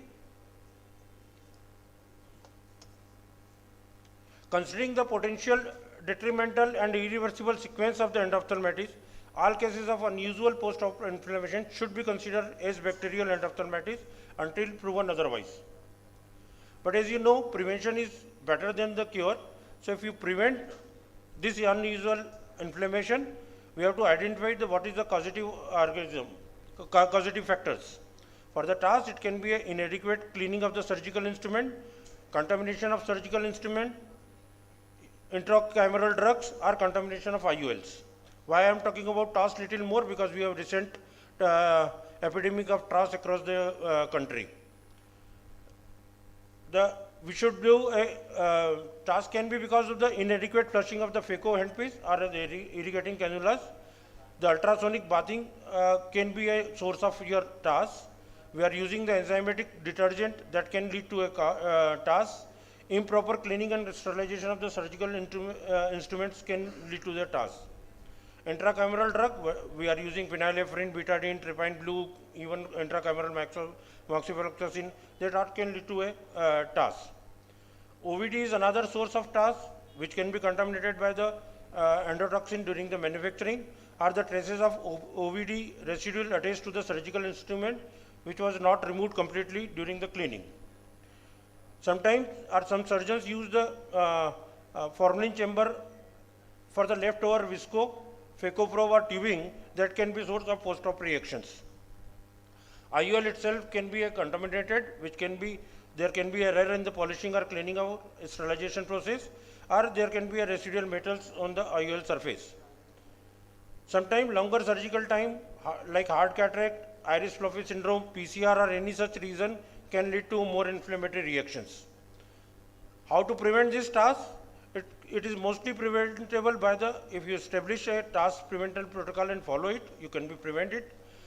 A regular staff training is must, and adherence to the recommendation for cleaning and sterilization intraocular surgical instrument should be done. On the other hand, the infectious endophthalmitis, the risk factors are any ocular surface disorders, infection foci near the surgical site, more common in diabetes or immunocompromised patients. Intraoperatively we can see because of the breach in the sterilization protocol or use of the contaminated intraoperative medicines like in BSAs or any other solution, there is some contaminations. How to prevent? You should maintain the good sterilization protocols and aseptic precautions in the OT. Prophylactic antibiotics should be used. Intracameral antibiotic has proven its role in reducing incidence of endophthalmitis in number of studies, and I think the largest series is from our Arvind Madurai. To conclude, Post-operative excessive reaction is not uncommon. Early diagnosis and prompt treatment is key. Educating and treating, the training of the staff is one of the most important factor to reduce the post-operative inflammation. Thank you for patience hearing. Very crisp and clear presentation, Dr. Chawla. I'll just take a minute. I believe you all know that AIUS has formed an ocular adverse registry. Are you all aware of that? Did you receive an email day before yesterday about the task which had recently happened? If you do not actually access it, I'll send a link on the group, because the ocular adverse registry is going to be very important. And to all my young friends, if you are not an AIUS member, you should become, because when everything will be encompassed, you all will be at an advantage. I just met somebody who has started his practice in August and he had a task this October. You just imagine that young fellow's problems. So you all need to be very much aware of it. And once we form that task group, very next day we get about 40 to 50 messages and phone calls. And young ophthalmologist saying that, sir, I never knew that this was task. So this was actually an awakening of everybody, and that poor chap kept on blaming himself that I did a bad surgery, but actually there was something wrong with the solutions or material. So please keep your eyes and ears open, and whatever it may be, it could be anything stupid. Nobody is going to blame you. Try and report on that registry. It may not necessarily be task, it could be anything. So make an habit, don't be shy. Nobody is going to pull your legs or going to take you for a ride or something like that. So that's a small announcement that I wanted to make. Thank you very much, Dr. Chawla sir. Thank you, Dr. Tejas sir. Now I invite Dr. Himanshu Shukla to present his talk on key strategies for treating post-surgical CME. Thank you so much, ma'am. Good evening to everyone. At the onset, I would like to thank MPSOS for giving me this topic to present myself.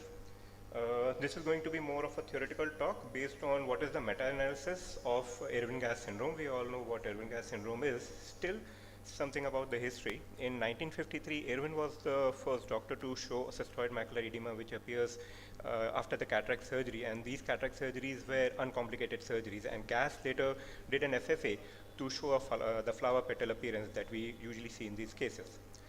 If you see the incidence of pseudophakic CMEs, it was high in the intracapsular and the extracapsular surgeries. But if you see the recent meta-analysis, they show that even in microincision cataract surgeries, the rate is high. The only thing being, these cases are mostly subclinical and you require an investigation. That means patient will not come to you with any complaints, and on investigation you might have such high incidence. But clinically significant incidence is somewhere around 0.1 to 2.35%. But if you see the bulk of the surgeries that are performed, this is a significant number. The risk factor for a patient to develop this are surgically related, which could be a PC rent, vitreous loss, a vitreous incarceration, IOL drop, iris touch, excessive pupillary manipulation, NTA segment IOLs, iris fixed lens, and if you do an early capsulotomy. Other causes could be diabetes, patient with uveitis. Glaucoma medication, the thing is still controversial, but if you see in the decreasing order, bimatoprost is supposed to cause more CME cases than latanoprost, then travoprost, and in some other studies they have even shown timolol in the patient who has been operated and had a CME.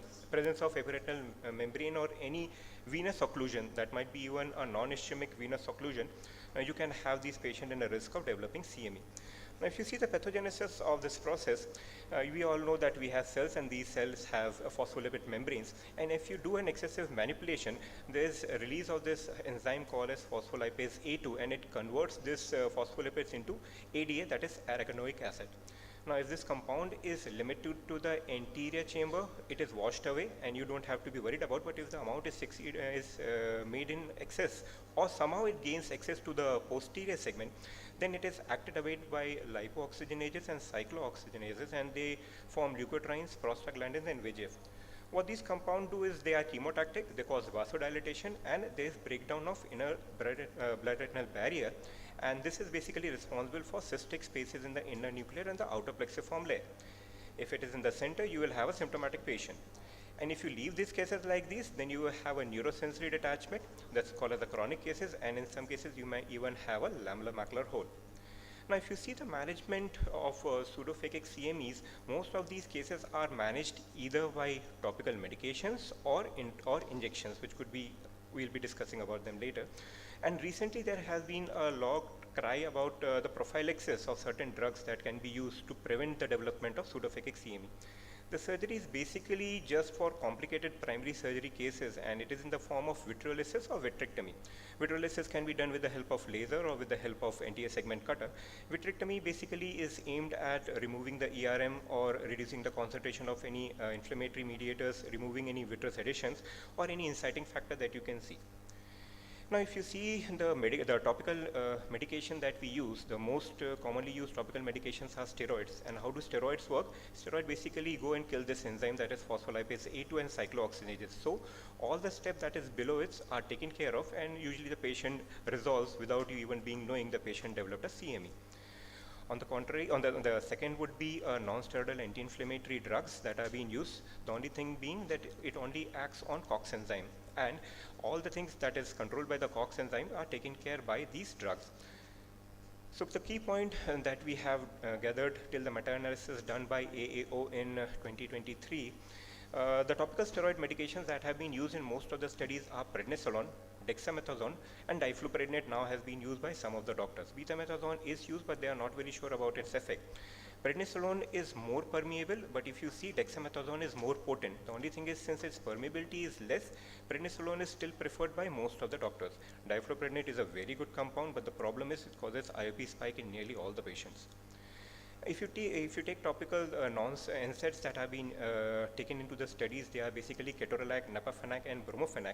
Ketorolac is supposed to have the effect as good as the other two drugs, but the only problem is its penetration is always taken into a question mark. Napafanac and bromofenac, we all know, have a good posterior segment penetration. A good number of cases do respond to topical therapy itself. Recent analysis have shown that combination of two, that is, if you take a steroid and an NSAID, they actually work best in acute pseudophakic CMEs, and the response is usually seen in 3 to 6 weeks. NSAIDs in one of the meta-analyses have shown to have an effect in chronic pseudophakic CMEs also, but it usually takes a longer time. Now, the topical therapy responses, this is one of our patient. After going for an uneventful cataract surgery, she developed this CME. We started on napafanac eye drops 0.1% 4 times a day, and this is the results after 4 weeks. And the patient had a decent vision.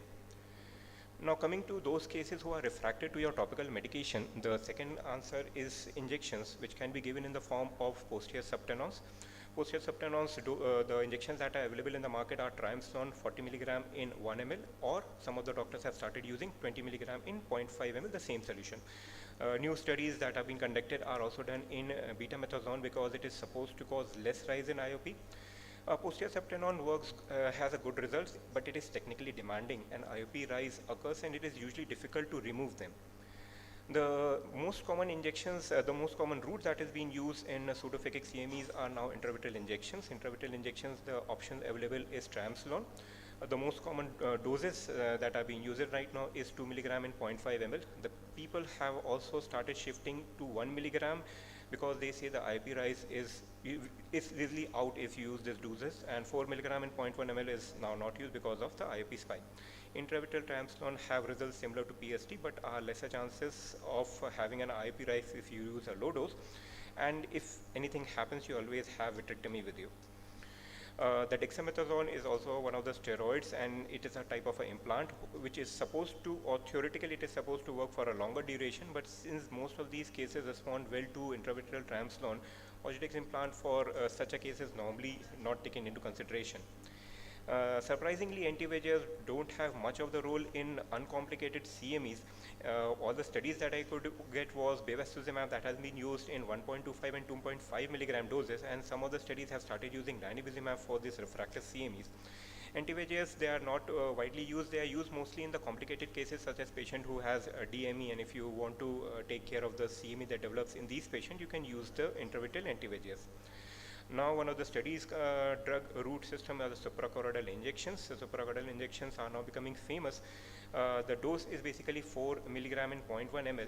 The best part with the suprachoroidal injections are they are coming with good promises that the duration of action is longer.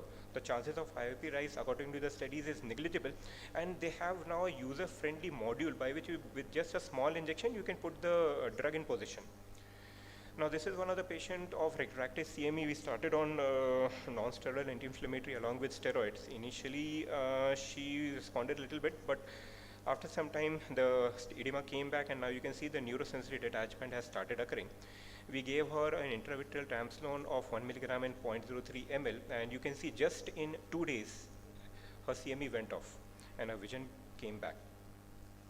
A few words about the prophylaxis. There is no standardized protocol. Although few studies do show that if you use perioperatively NSAIDs drops, there is reduction in incidence of pseudophakic CME. Basically, 3 of the studies are the Whitpen, UVAS, and the Wolf. The drugs that has been used by them are ketorolac, indomethacin, and napafenib. It is now recommended that you use these non-steroidal anti-inflammatory drugs, whichever you want, 3 to 7 days prior to starting of the surgery in the cases who have diabetes. I'm talking about controlled diabetes, patient who has stable uveitis, patient who are on any anti-glaucoma medications, patient who have any history of venous occlusion or you find any flame hemorrhages in the mid peripheries, and if you feel that surgery is going to be more manipulated. And so in summary, symptomatic pseudophakic CME is less commonly encountered entity in an uncomplicated microincision surgeries. Most of the acute cases resolve spontaneously. The initial management is in the form of combination of steroids and NSAIDs. Chronic cases or refractive cases do respond to injections. And few of the regular uncomplicated surgeries and the complicated surgeries can be taken care by intravitreal injections. Thank you so much for patient hearing. Thank you very much, Dr. Himanshu, for a very nice and elaborate talk. Now, I request you to please collect your memento and certificate from Dr. Meeta Joshi, ma'am.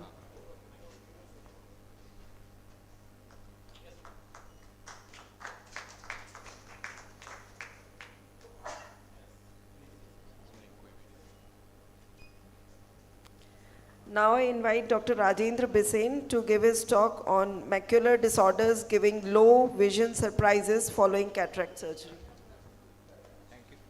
Thank you, ma'am. Good evening, you all.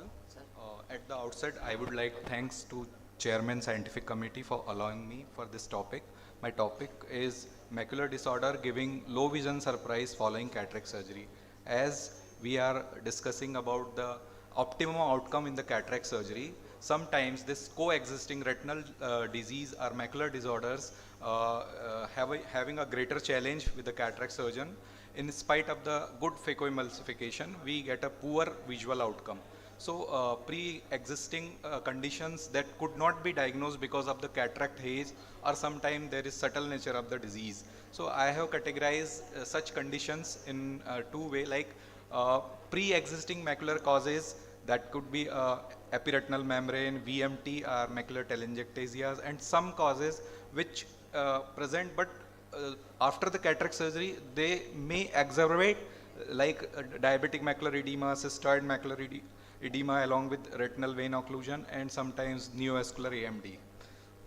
So coming to the epiretinal membrane, it's a gliocytic proliferation over the macula, and it can be missed sometimes due to moderate grade of cataract. So better when there is a confusion or suspicion, better go with the OCT pre-operative, which is diagnostic, and give a cross-sectional image, and you can see clearly there is presence of epiretinal membrane. And studies have suggested if there is a presence of ERM, there are 5 times more chances of developing cystoid macular edema in post-operatively. Now coming to the VMT vitreomacular traction, which is a strong adhesion between the vitreous and macular interface. Sometimes if you see the normal fundus photo and a patient with the VMT looks like a same, so we can miss sometimes. So when there is a suspicion, one should go with the OCT, and OCT that gives clear clue that there is presence of vitreomacular traction. So pre-operative OCT is quite diagnostic, and the cataract surgery have certain effect on this vitreomacular interface. So one of the study has published in the Retina journal that shows 3 identical cases where one case here it is VMT with stage 2-3 macular hole which converted into full thickness macular hole post-operatively. So definitely it's going to decrease in vision. One of the patient which is having only a CME along with VMT after cataract surgery, there is induction of PVD, and that VMT has relieved and patient improved with relieving of the macular edema. Another condition like having a taut highlight along with the VMT, so cataract surgery doesn't going to change the vitreomacular interface, and such patient definitely require combined surgeries. Now coming to the macular telangiectasia, it's a very commonest cause of low vision after cataract surgery, because it is also very common with 5th and 6th decade. We are commonly talking about type 2 McTel. Ironically, it's a most underdiagnosed and misdiagnosed condition. Clinically, it is characterized by there is loss of foveal transparency with or without intraretinal crystalline deposit over the and pigmentation, along with there is dilatation of the capillaries on the temporal side and right angle presence of the right angle venules. OCT is quite diagnostic. It shows foveal atrophy, temporal enlargement of the foveal pit, foveal outer laminar cavitation, and along with there is photoreceptor ellipsoid zone loss. So making a decision with the cataract surgery is quite challenging because of the pre-existing macular ellipsoid zone loss, and sometimes this cataract surgery does exacerbate this condition. So OCT biomarker as a ellipsoid zone loss could be better prognosticate in such patients. Diabetic retinopathy, not going to much detail, but the drcr.net have suggested that if there is DME treated before, and once we are going with cataract surgery, there are 20% chances of developing macular edema. If there is no history of DME, even there is 4% chance of developing CME or DME in such cases.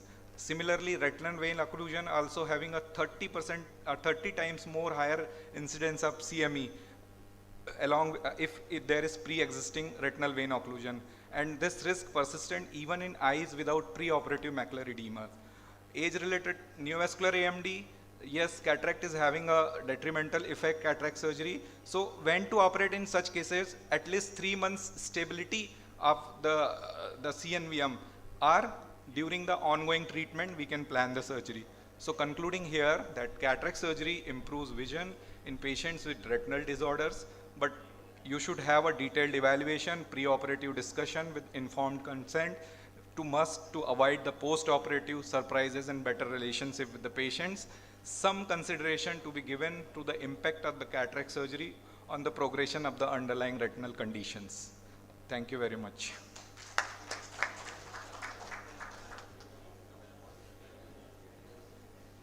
In fact, 3 cheers for all the audience who are still here and not sleeping. So that's something we should all say.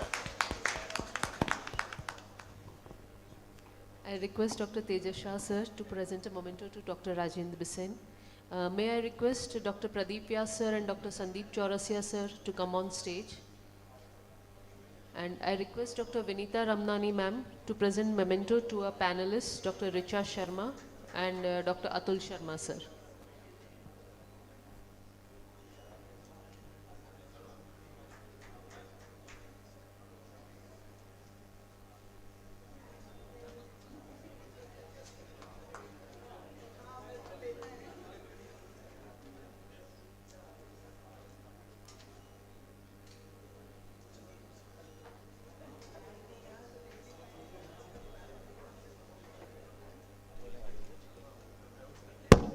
Atul Sharma.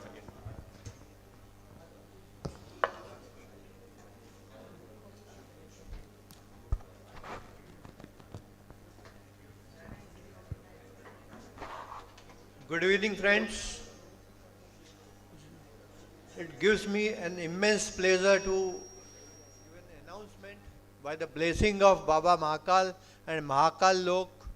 We are hosting 46th annual MPSOS conference at Ujjain on 27, 28 and 29th October 2023. And I assure you that you will get a great scientific and cultural feast. Thank you. नहीं वो change करना है हमको, वो change तुम बोल। इसमें जो अभी आप ये जो देख रहे हैं इसमें डेट गलत लिखी हुई है, उसको 27, 28, 29 अक्टूबर पढ़ें। And I request our dashing secretary, Dr. Rajiv Gupta, to give formal invitation on behalf of MPSOS.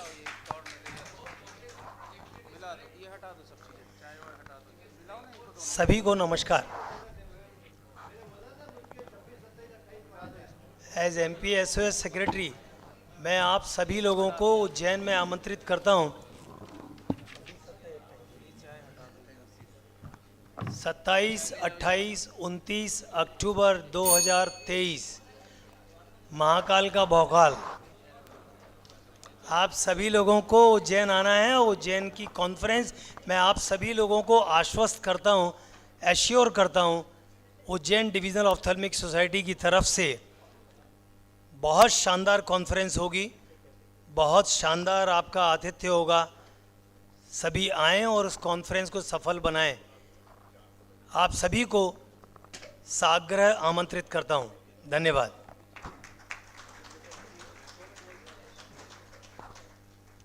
Hello.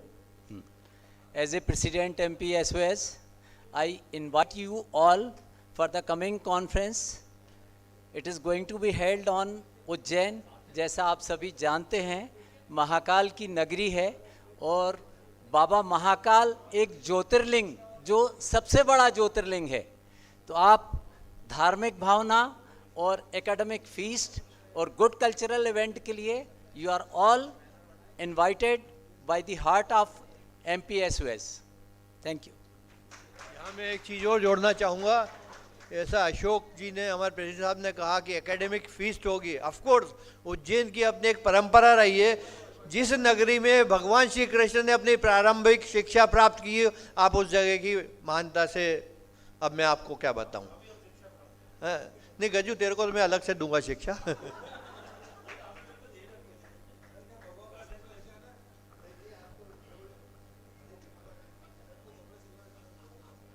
Good evening everyone. Inauguration हम start करने वाले हैं, तो I would like to request our chief guest for today, Dr. G.D. Hunka sir, to come on stage please. And I would like Atul Mishra sir and Pawan Sapak sir to escort him.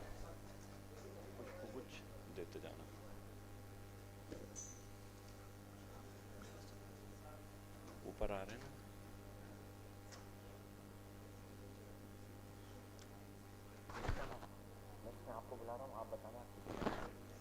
Next, I would like to invite our Chairman Scientific Committee, Dr. Vinita Ramani ma'am. हाँ बुला रहा हूँ ना. Next, our President MPSOS, Dr. Singhai sir. Our Secretary MPSOS, Dr. Rajiv Gupta sir. I don't think Treasurer नहीं है ना, he is not here. JDOS President Dr. Pawan Sapak sir. JDOS Secretary Dr. Brijesh Chaudhary sir.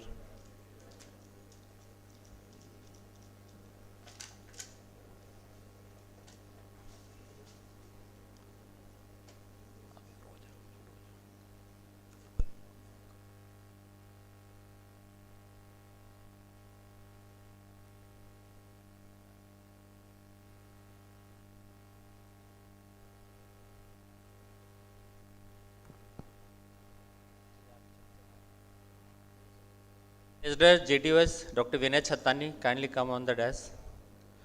Dr. Vinay Chattani, आ जाइए. Now I invite Dr. Pawan Sthapak sir for the welcome address. Before that, चलो. Fine. I would request Dr. Nishlani sir to come on stage and facilitate our chief guest, Dr. G.D. Hunka sir. Sir.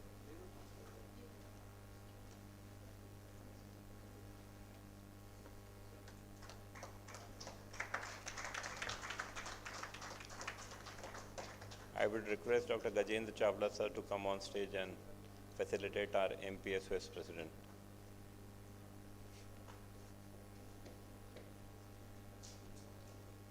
I would request Dr. Hitesh Agrawal sir to come on stage and facilitate our secretary MPSOS, Dr. Gupta sir.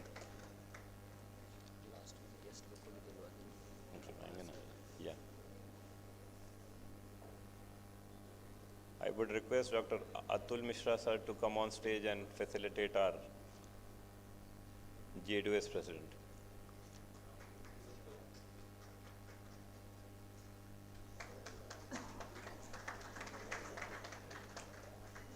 I would request Dr. Atul Sharma sir to come on stage and facilitate our chairman scientific committee.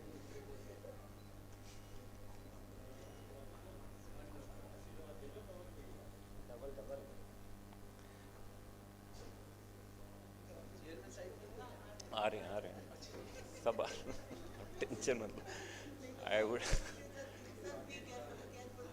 I would request Dr. Richa Sharma ma'am to come on stage and facilitate our JDOS secretary.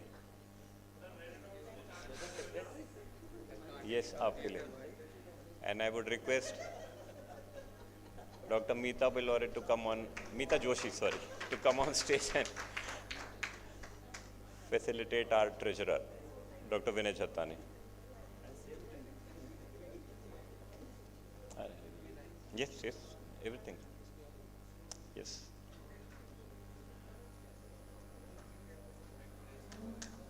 I would request Dr.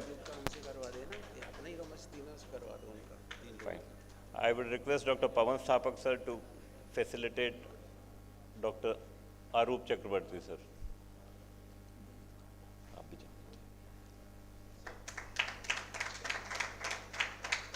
I would request Dr. Brijesh Chaudhary sir to facilitate Dr. Prashant Bavankule sir.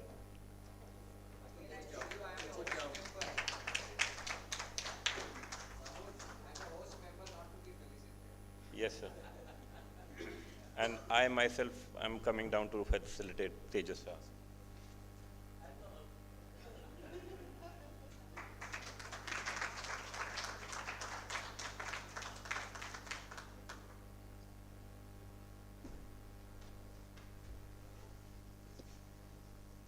So we start with the welcome address by our President, Dr. Pawan Sthapak sir.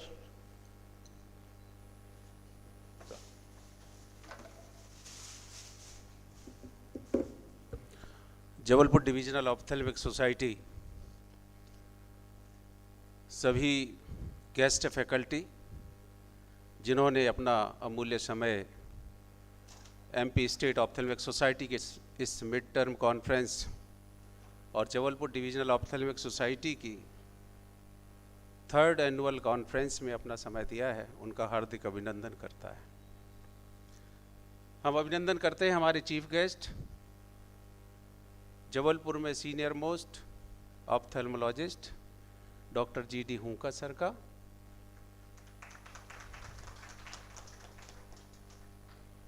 हम अभिनंदन करते हैं doctor Ashok Singhai का, president MP state ophthalmic society. Secretary doctor Gupta का, जो हमारे बीच मंच पर उपस्थित है. चेयरमैन साइंटिफिक कमेटी, जिन्होंने इतना अच्छा साइंटिफिक मटेरियल इकट्ठा किया और लोगों को मजबूर किया कि इस कॉन्फ्रेंस को अटेंड करें. और पोस्ट लंच इतनी अटेंडेंस मिड टर्म तो कई हुई हैं, पर मैंने देखा कि मेडिकल कॉलेज में भी एक लेक्चर हॉल में हो जाती थी या विक्टोरिया हॉस्पिटल में हो जाती थी. इतनी अच्छी मिड टर्म जबलपुर में पहली बार हुई है. और इस मिड टर्म को सक्सेसफुल बनाने के लिए हमारे बीच में जो गेस्ट फैकल्टी आई, डॉक्टर अरूप आए, डॉक्टर प्रशांत बावनकुले आए, डॉक्टर तेजस साय आए, doctor Vanita and doctor Arora, इन लोगों ने एक आकर्षण पैदा किया लोगों के मन में कि भले ही संडे है पर निकलो, जाना है, कुछ नया मिलने वाला है. और वो नया मिला भी. हम इनका बहुत बहुत हार्दिक अभिनंदन करते हैं, तालियों से स्वागत करते हैं.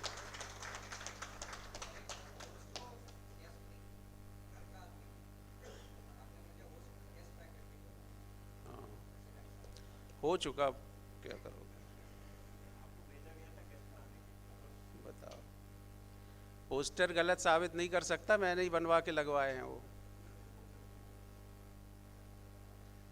हम बहुत अभिनंदन करते हैं डॉक्टर अतुल मिश्रा सर का, जिन्होंने डॉक्टर आर के मिश्रा के नाम से एक अवार्ड घोषित किया कि जबलपुर डिविजनल ऑप्थेल्मिक सोसाइटी में जो यंग या प्रैक्टिसिंग ऑप्थेल्मोलॉजिस्ट हैं और जो बेहतर तरीके का प्रेजेंटेशन कर सकते हैं, वीडियो प्रेजेंटेशन कर सकते हैं, अपना रिसर्च वर्क रख सकते हैं, तो आगे आने वाले कई सालों तक एनुअल कॉन्फ्रेंस में जो इस तरह का अच्छा प्रेजेंटेशन करेगा उसको doctor R K Mishra award मिला करेगा। ऐसा डॉक्टर अतुल मिश्रा की संकल्प शक्ति की वजह से संभव हुआ है। हम बहुत आभारी हैं मिस्टर पीयूष सोन के, वो पीछे बैठे हुए हैं, खड़े हो जाइए। Doctor P S. सोन एक रिनाउंड ऑप्थेल्मोलॉजिस्ट थे जिन्होंने अपना पूरा जीवन एमपी स्टेट गवर्नमेंट की सेवा में लगाया और कम्युनिटी आई हेल्थ में बहुत काम किया। जिस समय जगह जगह कैंप होते थे और उसी जगह कैंप लगा के मरीजों के कैटरेक्ट के ऑपरेशन कर सकते थे, उसमें डॉक्टर पी.एस. सोन ने नया कीर्तिमान स्थापित किए हैं और उनके पुत्र पीयूष सोन हमारे सामने हैं जिन्होंने कि इस अवार्ड को रखने की इच्छा व्यक्त की थी। इसलिए doctor P S. Son award best community eye health services के लिए इनकी तरफ से घोषित हुआ है। हम इनका JDOS इनका बहुत हार्दिक अभिनंदन करता है। इस कार्यक्रम को सफल तभी बनाया जा सकता है या घर में कोई भी कार्य हो तभी सफल हो सकता है जब बड़ों का आशीर्वाद हो। तो जबलपुर डिविजनल ऑप्थेल्मिक सोसाइटी और जबलपुर डिवीजन बल्कि एमपी स्टेट के जो सीनियर्स हैं जिन्होंने यहाँ आकर इस कार्यक्रम की शोभा बढ़ाई है, हम लोगों को आशीर्वाद दिया है कि हम किस तरह से एक बेहतर और अच्छी कॉन्फ्रेंस कर सकते हैं, हम सब उनका बहुत बहुत स्वागत करते हैं, अभिनंदन करते हैं। इसके अलावा जो हमारी स्टेट की फैकल्टीज़ हैं, जो डेलीगेट्स हैं जिन्होंने इस कार्यक्रम को सफल बनाया, उनका भी हम बहुत बहुत स्वागत करते हैं। धन्यवाद। Vande Mataram. Thank you Pawan sir, बहुत ही बढ़िया स्पीच, वेरी इंस्पायरिंग। और ये पवन सर का गाइडेंस था और ये पवन सर का विजन था, हम लोग सबको साथ में चलना है। दिस इज़ हम जो तीसरी कॉन्फ्रेंस यहाँ जो JDOS की कर रहे हैं, हमारा गोल ये है कि स्टेट के अलावा भी अगर हम अकेले एक कॉन्फ्रेंस करें तो हमारे पास इतनी फैकल्टी होनी चाहिए and people should always think of Jabalpur, हाँ हमें वहाँ जाना है। तो आई थिंक हम सारे JDOS मेंबर्स को जो विजन पवन सर ने दिया है and under his leadership and guidance of other seniors we are there. Next in line is Dr. Vanita Ramnani ma'am, or Chairman Scientific Committee for the MPSOS, and she's going to say something.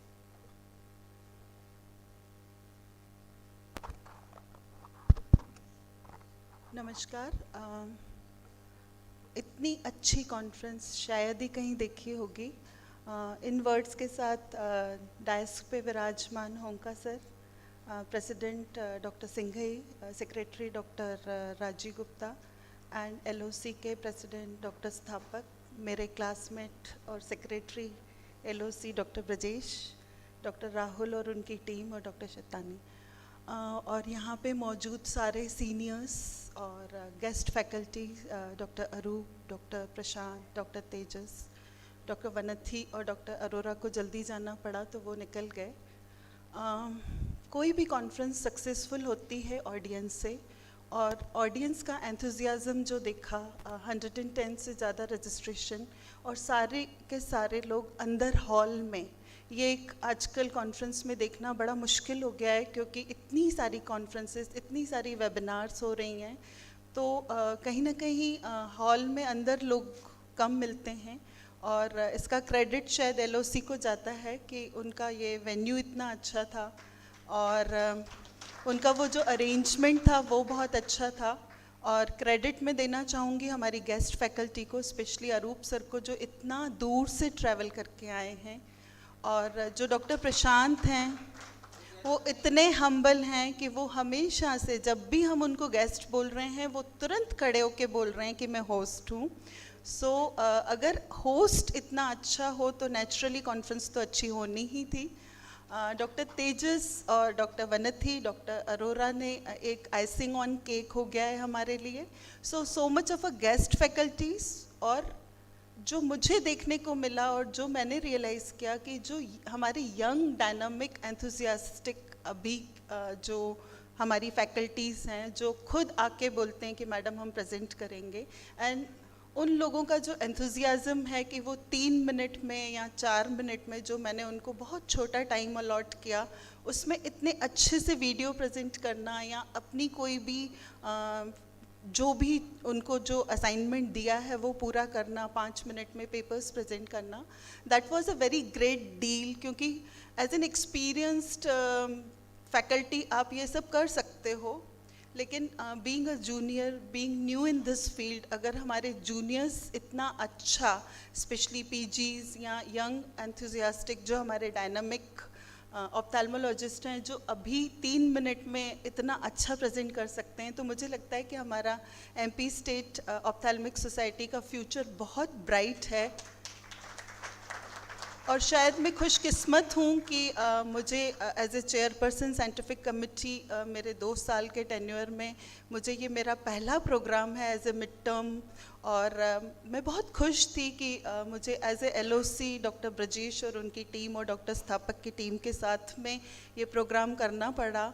और हमेशा से मुझे एक ये बहुत अच्छी feeling थी कि एलओसी बहुत अच्छी है, और एलओसी का और अगर साइंटिफिक कमेटी का एक कोऑर्डिनेशन हो तो जो रिज़ल्ट हमने आज देखा है, इतनी सक्सेसफुल मिड टर्म कॉन्फ्रेंस हुई है, so the credit goes to LOC, goes to all those seniors जिन्होंने हमें ये रास्ता दिखाया। अभी डॉक्टर स्थापक ने और बाकी लोगों ने भी बताया कि कैसे हमारे सीनियर्स ने एक इतनी स्ट्रॉन्ग नींव रखी है जिस पे हम आगे बढ़ेंगे, और मैं कामना करती हूँ कि इसी तरीके का आशीर्वाद, सहयोग मुझे मिलता रहेगा। धन्यवाद, नमस्कार।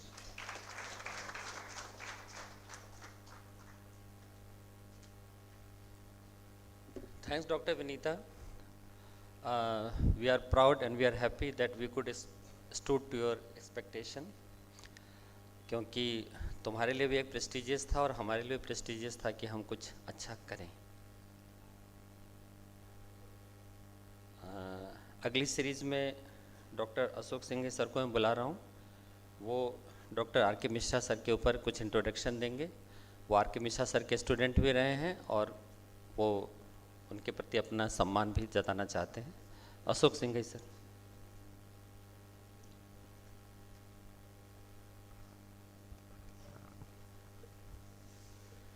आज के इस प्रोग्राम में उपस्थित सभी जनों को हृदय से आभार व्यक्त करते हुए मैं नमस्कार करता हूं। मैं प्रणाम करता हूं डॉक्टर हुका सर, जो इस शहर के बहुत पुराने और रिनोन्ड आई सर्जन हैं। एक समय था जब 3 या 4 नाम बहुत प्रचलित हुआ करते थे, professor R K Mishra, doctor Ahluwalia, doctor Batalia, doctor PS Son sir. बचपन जब हम लोग यहाँ मेडिकल कॉलेज में पढ़ते थे तो ये चारों नाम बहुत प्रचलित हुआ करते थे।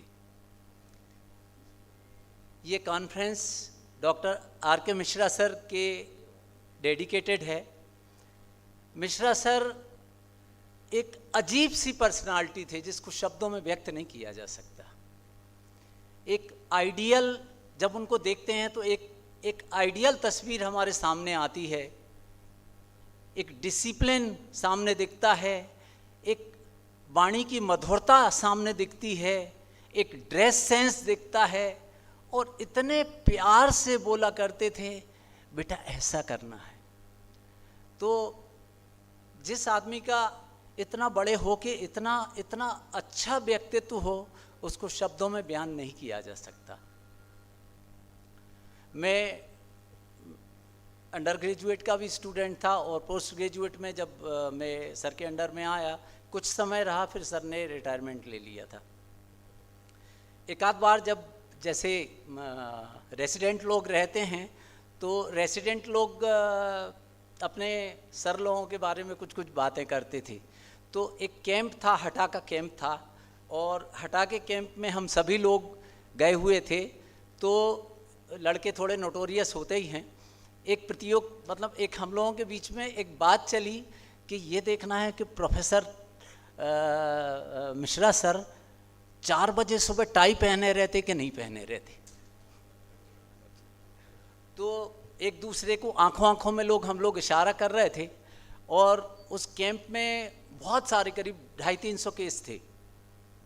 तो सब एक दूसरे को देखते हुए उठो बे उठो उठो उठो बैठो, ऐसे करके हम लोग उठे, और फिर जैसे ही सर के रूम के बाहर खड़े हुए और सर टाई लगा के चले आए, तो बोले बेटा ऐसा, तो मतलब ये एक उनका अजीब सा वो व्यक्तित्व था, हमेशा बिल्कुल ड्रेस्ड अप। और क्या बोलें उनके संबंध में। चलिए, इस पूरी मध्य प्रदेश की ऑप्थेल्मिक सोसाइटी को लिफ्ट अप करने में, बॉर्न एंड ब्रॉट अप करने में प्रोफेसर मिश्रा का बड़ा हाथ रहा है। आज के इस प्रोग्राम को देखा जाए तो कुछ कुछ उसमें उनके डिसिप्लिन की ये छवि मुझे दिखी, और जिस हिसाब का, जिस लेवल का आज का ये साइंटिफिक प्रोग्राम हुआ है, उसके लिए Jabalpur ophthalmic society, specially doctor Pawan Sthapak के नेतृत्व में, डॉक्टर शुक्ला और सभी सदस्यों को बहुत बहुत बधाई देता हूँ कि इतनी सुंदर व्यवस्था, इतनी सुंदर प्रेजेंटेशन और इतना अच्छा प्लेस, ये धन्यवाद का विषय IMS जबलपुर के लिए है। और एक बार मैं पुनः आप सभी लोगों को बहुत बहुत बधाई देता हूँ, और ये अपेक्षा करता हूँ कि जबलपुर हम लोगों की आंखों से तो ऐसा ही दिखता रहे। धन्यवाद।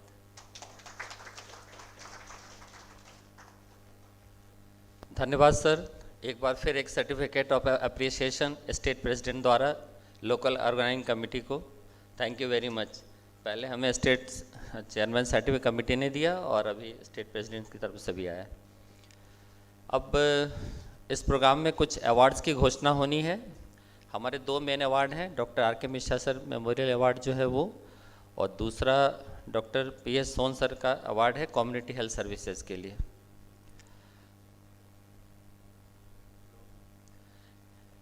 ये P.S. सोन सर का पहला अवार्ड है जो इस बार हम लोग दे रहे हैं। हाँ, P.S. सोन सर का पहला अवार्ड है जो इस बार हम लोग दे रहे हैं, and doctor R K. Mishra sir का ये तीसरा अवार्ड है जो इस साल दिया जा रहा है। डॉक्टर राहुल शुक्ला आएंगे और ये doctor R K. Mishra memorial award की घोषणा करेंगे।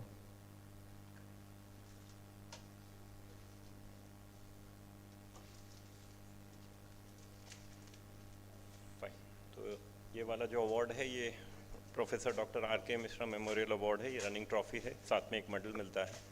ये उसके लिए JDOS का मेंबर होना ज़रूरी है, और ये JDOS मेंबर्स के लिए है। We just want to make sure, जैसा अतुल सर का ये ड्रीम था कि एटलीस्ट जबलपुर के लोकल स्पीकर जो हैं they should reach to a level where in हम स्टेट, नेशनल, इंटरनेशनल लेवल पे कम्पीट कर पाएँ और एटलीस्ट हमारी एक पहचान बने जबलपुर की।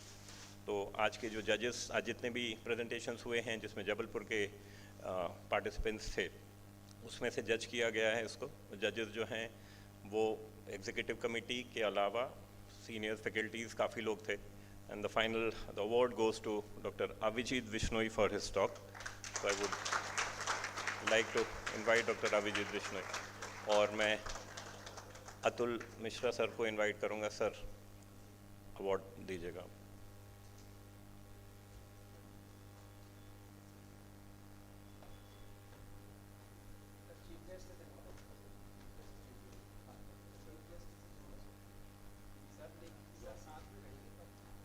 Doctor P.S. Son sir, doctor Hunka sir.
Request करूंगा अतुल सर से आपको दो शब्द। उपस्थित सभी मेरे साथियों, doctor professor R K Mishra मेरे पिता के बारे में हम सब जानते हैं, कोई बात नई नहीं है। जब मैं मेडिकल कॉलेज में एडमिट हुआ फर्स्ट ईयर में 1976 में, उस समय का एक वाक़या है। मैं और मेरे सहपाठी डिसेक्शन हॉल में थे। डिसेक्शन हॉल में एक दिन डीन ऑफिस का एक प्यून डिसेक्शन हॉल आया और हमारे पास आके कहा कि आपको डीन साहब ने बुलाया है। फर्स्ट ईयर के स्टूडेंट के लिए डीन साहब ने बुलाया, इसका अर्थ ये रहता है कि पता नहीं अतुल ने ऐसा क्या कर दिया है कि उन्हें डीन साहब के यहाँ पेशी हुई है। मेरे सारे टेबल पार्टनर बोले, यार क्या किया क्या है तुमने? मैंने कहा साहब मुझे तो नहीं मालूम क्या किया है। खैर डीन साहब ने बुलाया तो मुझे जाना तो पड़ा। उस समय डीन डॉक्टर DNS चौधरी हुआ करते थे, जो कि अपने समय के बहुत माने हुए एनाटॉमिस्ट और बहुत स्ट्रिक्ट डीन थे। जब मैं वहाँ पहुँचा, मैंने कहा मे आई कम इन सर? तो उन्होंने कहा आओ। बोले तुम्हारा नाम क्या है? मैंने कहा sir doctor Atul, I am sorry उस समय में डॉक्टर नहीं बना था, अतुल मिश्रा सर। उन्होंने कहा तुम डॉक्टर आर के मिश्रा के लड़के हो? मैं कुछ नहीं बोला, मैंने कहा ये सर। फिर तुमने बताया नहीं कभी। मैं चुप रहा, मैं और क्या कहता। तब उन्होंने ये कहा कि देखो बेटा, ज़िंदगी में प्रोफेशन तो तुम उनसे सीख जाओगे, लेकिन एज अ मैन जो वो हैं, यदि ये तुमने सीख लिया तो तुम्हारा जीवन सफल होगा। तो मैं समझता हूँ इससे ज़्यादा और क्या कहूँ। उनका जो लाइफ था उसके लिए केवल एक कबीरदास जी की जो दोहा है, बड़े जतन से ओढ़ी चदरिया जस के तस धर दीनी। स्पॉटलेस लाइफ थी उनकी। मैंने कभी किसी से उनके बारे में बुराई नहीं सुनी। तो बस इतना ही कहना चाहूँगा। Thank you very much. Thank you very much, Dr. Atul Mishra sir. Now, this is time for Dr. P.S. Son sir award. I invite Dr. Hitesh Arwal sir to give a brief introduction of Dr. P.S. Son sir.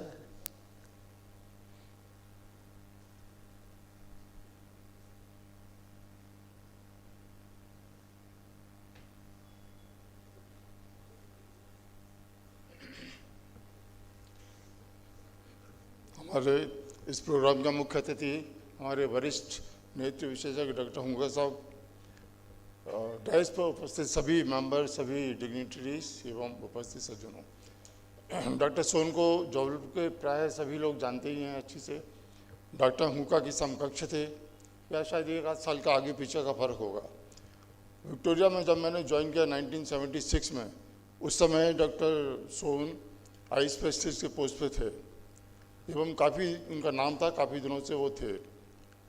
शुरू में जब मैंने join किया तब मुझे, चूँकि medical college में जो मैं सीनियर आरंभ में था, उस समय तो हम लोग पूरा पेशेंट का फंडस देखना, सब काम करना, कैंप जाते थे, अलग से टेबल चलाते थे हम लोग। तो शुरू में मुझे ज़रूर कुछ अजीब सा लगा, पर जैसे जैसे दिन बीतते गए तो मैं डॉक्टर सोन के व्यवहार का, उनका कायल हो गया। बहुत ही लेबोरियस, तो बहुत ही कर्मठ व्यक्तित्व था उनका। सवेरे से शाम तक वो ओपीडी निपटाते थे, 150 पेशेंट देखते थे, और उस समय ओटी भी हमारी 15-20 की होती थी रोज़। तो हर दूसरे दिन ओटी करना, और इतने कैंप्स किए हम लोगों ने, इतने कैंप्स में जाते थे, कई बार 2-2, 3-3 दिन कैंप में जाना पड़ता था। हर दिन करीब 100 पेशेंट ऑपरेशन करके आते थे, सुबह जाते थे, शाम को आते थे।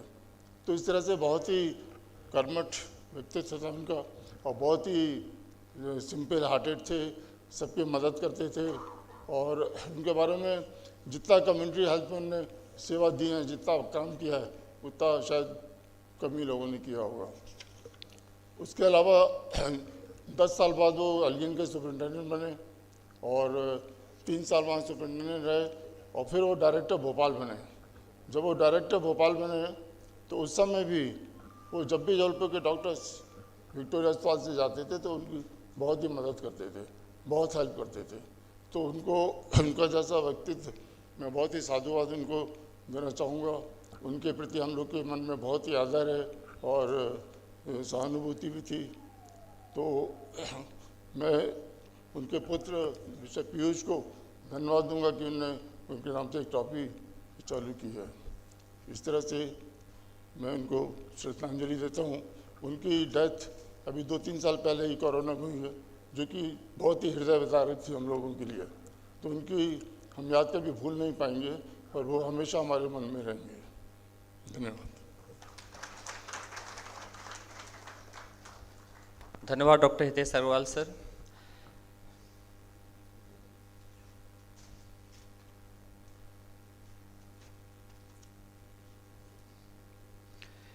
ये जो अवार्ड है doctor PS Son sir memorial award, this award is design for excellence in community ophthalmology. For this award we were having few nominations and उसके बाद हमने जो चुना वो हॉस्पिटल है जबलपुर का, जो कि जबलपुर के आसपास के 16 जिलों में अपनी सेवाएं देता है। वो हॉस्पिटल और वो हॉस्पिटल का ग्रुप जिसमें उनके लोग शामिल हैं, डॉक्टर्स काफ़ी हैं वहाँ पे। तो 16 जिलों में इनकी सेवाएं जाती हैं, इनके यहाँ से गाड़ियाँ जाती हैं, फ्री ऑफ कॉस्ट जाना, फ्री ऑफ कॉस्ट देखना, फ्री ऑफ कॉस्ट लेके आना और सारी सुविधाएं मुहैया करवाना। अभी तक करीब 16 से 17 लाख मरीज वहाँ पे जांच किए गए हैं और 2 लाख से ऊपर मोतियाबिंद का फ्री ऑपरेशन कम्युनिटी सर्विस के तौर पे किया गया है। तो बहुत सारे नामों में जो बेस्ट नाम लगा उसको अपन अवार्ड दे रहे हैं। तो डॉक्टर पवन स्थापक सर, इनका देवजी नेत्रालय है, उसको ये अवार्ड दिया गया है। बहुत बहुत बधाइयाँ सर।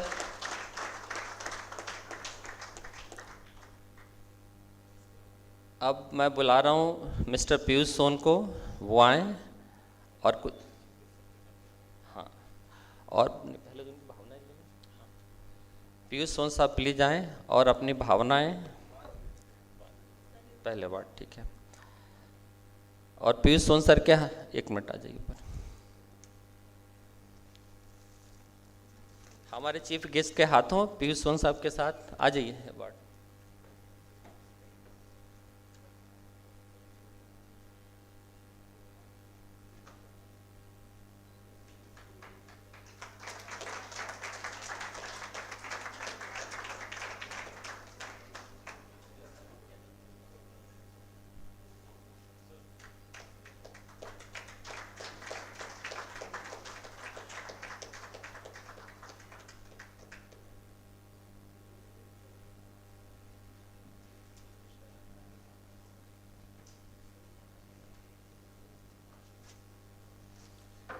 अब मैं पीयूष सोन जी से निवेदन करूंगा, प्लीज माइक पे आएं।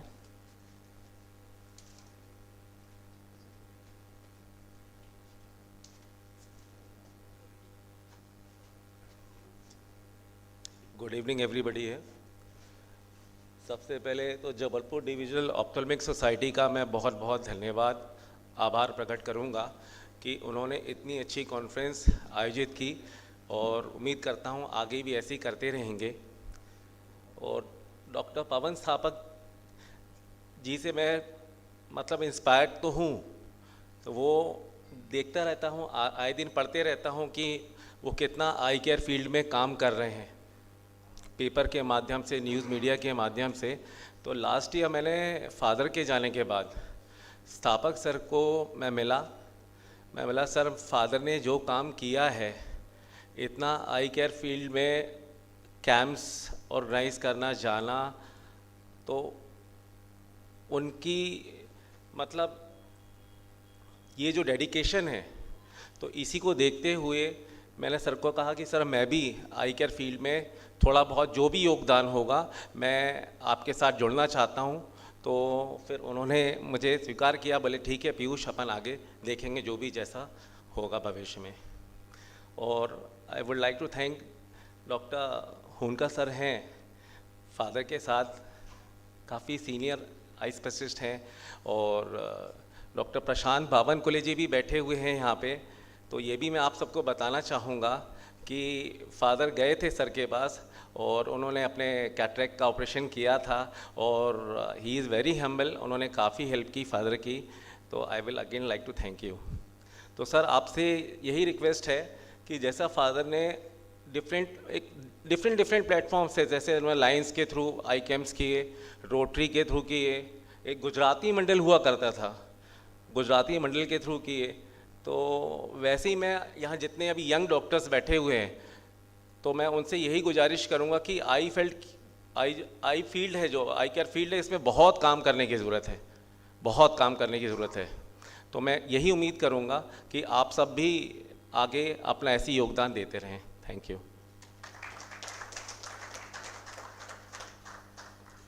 बहुत बहुत धन्यवाद पीयूष जी। हम लोग कोशिश करेंगे कि आपके उम्मीदों पे और खरे उतरे रहें, और आपका और हमारे सर का हमेशा आशीर्वाद हम लोग पे बना रहे। अब कार्यक्रम में अगली सीढ़ी है हमारे जो चीफ गेस्ट हैं डॉक्टर जीडी हुनका। मैं उनसे निवेदन करूंगा कि हम लोग को संबोधित करें और आशीर्वाद दें।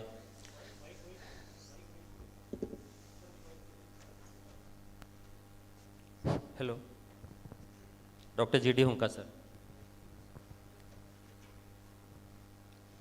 उपस्थित सभी प्यारे साथियों,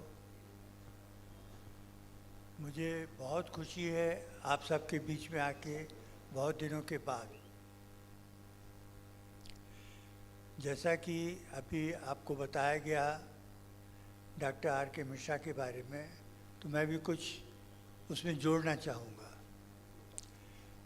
मैं डेमोन्स्ट्रेटर ऑप्थेल्मोलॉजी हुआ करता था पहला, और डॉक्टर मिश्रा उस समय लेक्चरर थे। उस समय से हमारा इतना अभिन्न साथ रहा है, और डॉक्टर मिश्रा अद्भुत टीचर थे, साथी थे, और सुपर ह्यूमन बीइंग थे। इतने बड़े संपन्न परिवार से आने के बाद भी उनमें इतनी विनम्र भावना रहती थी, सबके प्रति बहुत दयालु थे। एक बार किसी ने मेरे से कहा किसी संदर्भ में, डॉक्टर मिश्रा तो सबको अपनी तरह चुंबक की तरह खींचते हैं। मैं कहा नहीं, बिल्कुल गलत बोल रहे। सब लोग देखने लगे कि मैं क्या बोल रहा हूँ। यदि बोला जा रहा है चुंबक की तरह खींचते हैं, मैंने कहा वो तो नहीं खींचते। मैंने कहा वो गुरु हैं, गुरु सबको खींचता है, अच्छा हो चाहे बुरा हो, और ये गुरु की कृपा है कि वो कोयले को भी हीरा बना सकता है। और उनकी कुछ कृपा दृष्टि मुझ पर थी, और जो कुछ भी मैं हूँ आपके सामने हूँ। ज़्यादा तो नहीं बोलना चाहूँगा, सिर्फ इस समय मुझे गीतांजलि से, गुरुदेव रविन्द्रनाथ टैगोर की गीतांजलि से एक लाइन याद आ रही है। सांध्य रवि ने कहा मेरा काम लेगा कौन। सांध्य रवि ने कहा मेरा काम लेगा कौन। रह गया सुनकर जगत सारा निरुत्तर मौन। एक माटी के दिए ने नम्रता के साथ कहा जितना बन सकेगा मैं करूँगा नाथ।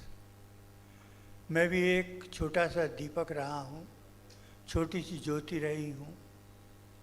जुगनू की भी ज्योत होती है, और हम नेत्र विशेषज्ञ बहुत भाग्यवान हैं कि हम उस ज्योति के सहारे, उस लाइट के सहारे सब नेत्र रोगों का उपचार करते हैं, परीक्षा करते हैं। और यदि सच कहा गया है नो लाइफ विदाउट लाइट, और हम भी उस क्षेत्र के एक सिपाही हैं। सब लोग चाहते हैं कि कुछ नया सीखें, ज़रूर सीखना चाहिए, क्यों उसी नवीनता के सहारे हम आगे बढ़ते हैं।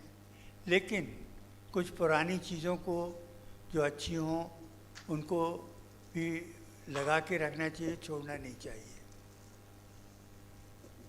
इस बीच मैं यही चाहूँगा, आजकल का जो वातावरण चल रहा है, बड़ा विखंडन हो रहा है सब तरफ। मैं आपसे विनम्र सुझाव देता हूँ, प्रार्थना करता हूँ, सब लोग यूनाइटेड रहें, because united we stand, divided we die. सब फील्ड में कंपटीशन होता है, कंपटीशन अच्छी चीज़ है, उसके सहारे हम बढ़ते हैं। लेकिन जब थ्रोट कट कंपटीशन हो जाता है, उसका नुकसान पूरे समाज को होता है।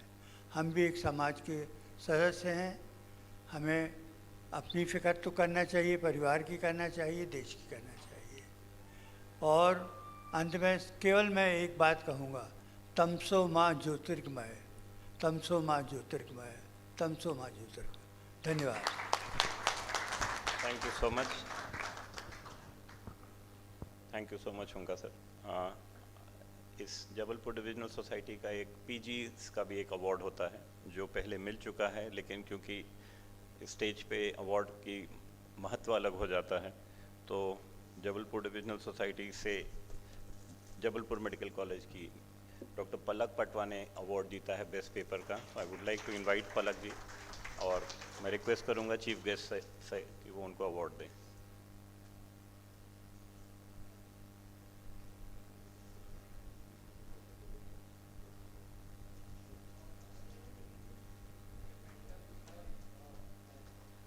पलक जी ने 6 डिविजन्स में जबलपुर मेडिकल कॉलेज से जीता है, तो ये आई थिंक आज जबलपुर का दिन है।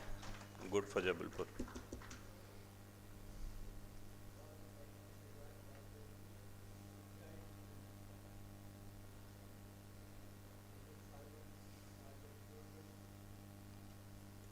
Congratulations, Dr. Palak.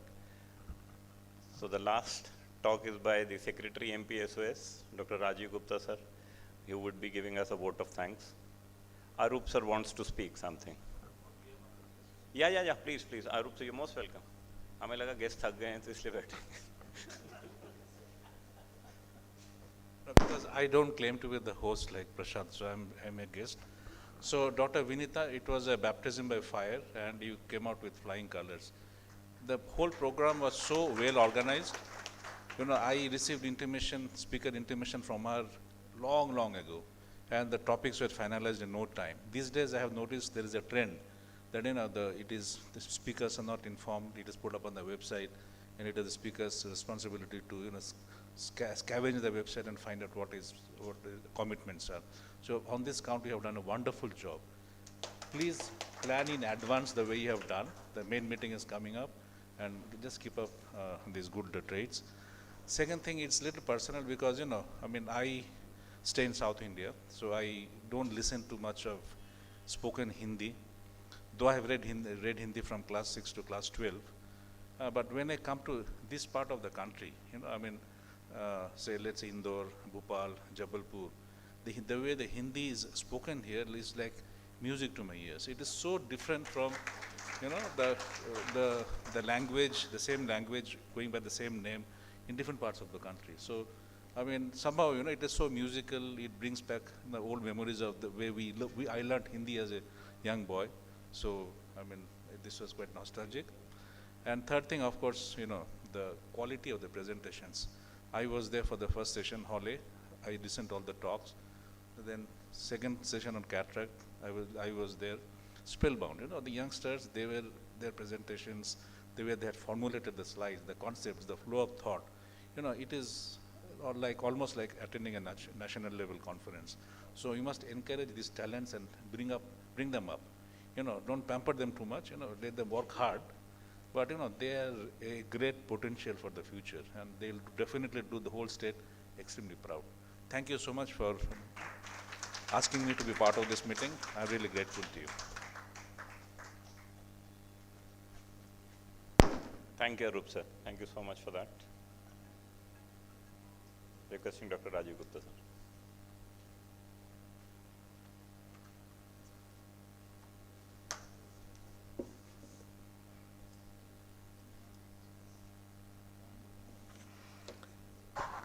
नमस्कार साथियों, कुछ बातें दिल से। जबलपुर मेरे जहन में जितना कुछ आता है, मैं करीब जब मेडिकल कॉलेज में पढ़ता था तब से जबलपुर की एक ख़ास इमेज है। जैसे हमारे यहाँ राजधानी, वित्तीय राजधानी, जबलपुर को संस्कारधानी कहा जाता है। ये यहाँ के लोगों की खासियत है कि लोगों को मजबूर कर देता है, फोर्स कर देता है कि आप भारतीय कल्चर को अपने में कितना समाहित कर सकते हैं, कितना अंदर शामिल कर सकते हैं। कई बार जब हम साथियों के बीच में हिंदी में या किसी साहित्य की भाषा में चर्चा किया करते थे तो एक बात हम हमेशा करते थे, ये वो जगह है जहाँ माँ नर्मदा बहती हैं। आप अगर इसको डिस्क्राइब करें तो ऐसे भी कर सकते हैं, यहाँ माँ नर्मदा धुआंधार पर अपनी चंचलता छोड़ देती हैं और जबलपुर से जब बहती हैं तो शांत, गहरी, निश्चल बहती हैं। गहरी कितनी, जो ज्ञान से भरी होती हैं। ये गहराई सिर्फ ज्ञान से आती है, नॉलेज से आती है, किसी और चीज़ से नहीं आती। गार्डेड बाई, दोनों तरफ मार्बल के पहरेदार। ये खूबसूरती, ये आपको जो फीलिंग है, ये सिर्फ जबलपुर में आकर होती है। जबलपुर के लोग भी ऐसे ही हैं, शांत, गहरे, नॉलेज से परिपूर्ण, नॉलेज से भरपूर। ऐसी जबलपुर की मातृभूमि को मेरा प्रणाम। सर्वप्रथम मैं इस धरती को प्रणाम करता हूँ। मुझे ये दायित्व सौंपा गया है कि मैं धन्यवाद दूँ सभी को। तो आदरणीय चीफ गेस्ट सर, जबलपुर की तरफ से मैं सर्वप्रथम अपने पे ये जिम्मेदारी लेता हूँ और उसका रिप्रेजेंटेटिव मानते हुए सबसे पहले आपको धन्यवाद देता हूँ सर। अपना कीमती वक्त आपने हम लोगों को दिया, अपनी ब्लेसिंग्स आपने हमको दी। Thank you so much sir. Our respected president doctor Ashok Singhai अपने व्यस्त सामाजिक जीवन और व्यस्त क्लिनिकल प्रैक्टिस से समय निकालकर जबलपुर की हमारी इस कॉन्फ्रेंस को ब्लेस करना, thank you so much sir. हमारी dynamic chairperson doctor Vinita Ramana ने क्या प्रोग्राम बनाया, दिल खुश कर दिया। मिड टर्म कॉन्फ्रेंस से हम नॉर्मली पता नहीं क्यों इतनी उम्मीद नहीं करते कि बहुत अच्छी होगी। अच्छी नहीं, एक्सीलेंट, बहुत अच्छी। Thank you so much chairman scientific committee, thank you so much. इसके बाद mid term MPSOS and professor doctor R K Mishra sir memorial conference के organising team, LOC conference, president doctor Pawan Sthapak sir, doctor Brajesh secretary sir, thank you so much for hosting such a wonderful conference. It's such a feast to the eyes. मैं इसको words में describe नहीं कर सकता, ये संभव नहीं है, ये सिर्फ महसूस करने की चीज़ है। डॉक्टर विनय चेठानी LOC के बाद हमारे पास में जिसने इस टीम को कॉन्स्टिट्यूएंट किया, पेरेंट्स टीम JDOS जबलपुर के ऑर्गेनाइजिंग चीफ हमारे doctor Vinay Chethani, president, secretary and other active members of JDOS and LOC Jabalpur, thank you so much, thank you so much. मैं धन्यवाद देना चाहूँगा इसके बाद, बिना जिनके ये कॉन्फ्रेंस ऑर्गेनाइज करना संभव नहीं होता। किसी भी कॉन्फ्रेंस की रीढ़ की हड्डी होता है फाइनेंस। हमारे स्पॉन्सर्स जो इस वक्त यहाँ हॉल में हैं, मुझे नहीं मालूम कितने लोग हैं, पर उनके साथियों को जो उनके रिप्रेजेंटेटिव यहाँ पर हैं, उन सभी को मेरा बहुत बहुत धन्यवाद। आपके बिना ये कॉन्फ्रेंस ऑर्गेनाइज करना संभव नहीं था। Respected delegates, eminent dignitaries from all over the country, we have with us doctor Arup sir, doctor Tejas Shah, doctor Vanati, doctor Vinay, doctor Bawankule, हमारे खुद के साथी गेस्ट मेंबर मैं उनको नहीं बोलने की ज़रूरत करूँगा, हमारे खुद के साथी, ये सभी लोगों ने हमारे साथियों का जितना हौसला बढ़ाया है, हमारे पीजी स्टूडेंट्स का, हम सब का, इनफैक्ट सही बताएं तो हम आज रिच होकर जा रहे हैं। Thank you so much sir for encouraging us, thank you so much. हमारे स्टेट के फैकल्टीज़, हमारे स्टेट के एमिनेंट पर्सनालिटीज़, हमारे स्टेट के ऑफ्थेल्मोलॉजिस्ट, आप सभी का तहे दिल से शुक्रिया अदा करना चाहूँगा। We are having with us हमारे seniors doctor Pradeep Dubey sir, doctor Agrawal sir, Sandeep sir, doctor Gajendra sir, doctor Nichlani sir, just go on listing them. जो अफेक्शन, जो मोहब्बत, जो दिल से पार्टिसिपेशन की जो फीलिंग है, thank you so much, thank you. And delegates, all of you, students, all of you, आपके बिना ये कॉन्फ्रेंस पॉसिबल नहीं थी। छोटे से छोटे तबके हमें बहुत मोहब्बत से चाय पिलाते हैं, हमारे कैटरिंग, फूड, हमारे organisers and IMA house, thank you so much, thank you once again, thank you all.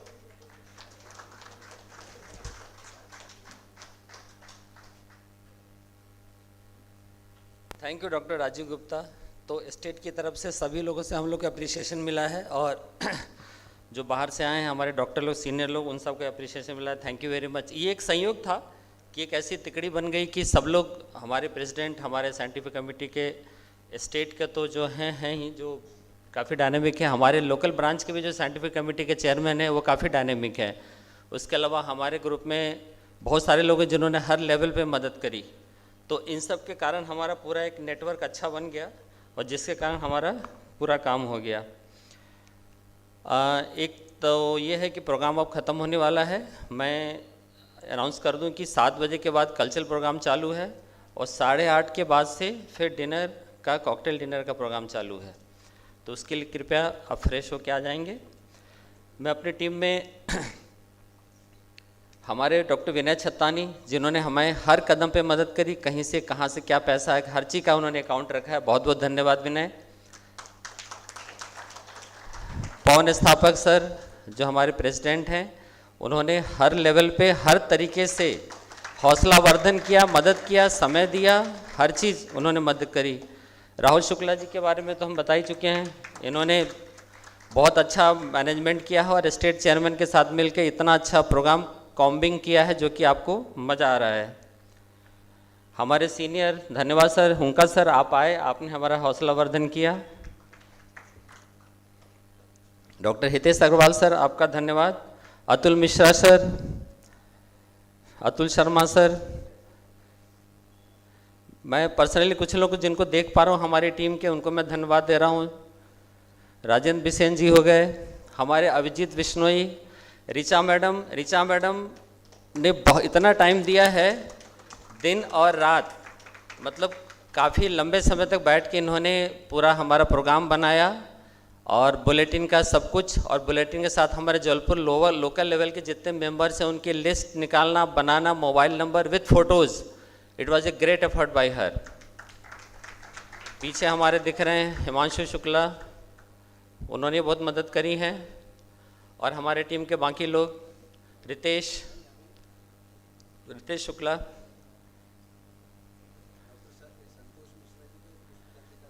हाँ, अभी मैं अपने ट्रेड वालों का भी धन्यवाद देना चाहूँगा, जिन्होंने कि इस पूरे कॉन्फ्रेंस को होने देने में फाइनेंस की तरफ से, अपने प्रेजेंस की तरफ से, man power, body power, boosting power, हर तरीके से हम लोग को मदद करी है।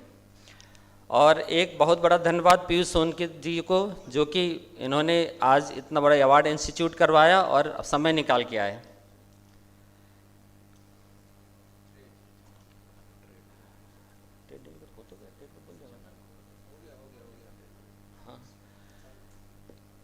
ऋचा मैडम प्लीज़ एक बार स्टेज पे आएँ, और Santosh Mishra ji, is he here please.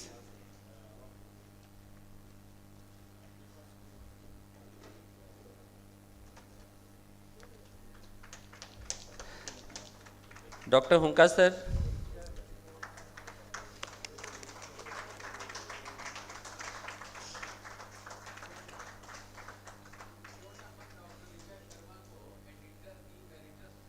Ji sir, ji sir, ji sir. और अब ऋचा मैडम जो है ना, ये हमारे मिश्रा जी को स्वागत करेंगी और सम्मान करेंगी। हाँ, आ जाओ। मिश्रा जी वो आदमी है जिनके कारण आपको हर चीज़ सजी हुई मिल रही है, चाहे वो कुर्सियां हों, चाहे वो फ्लेक्स हों, चाहे हर चीज़ is because of Mishra ji. तो thank you so much Mishra ji for being there.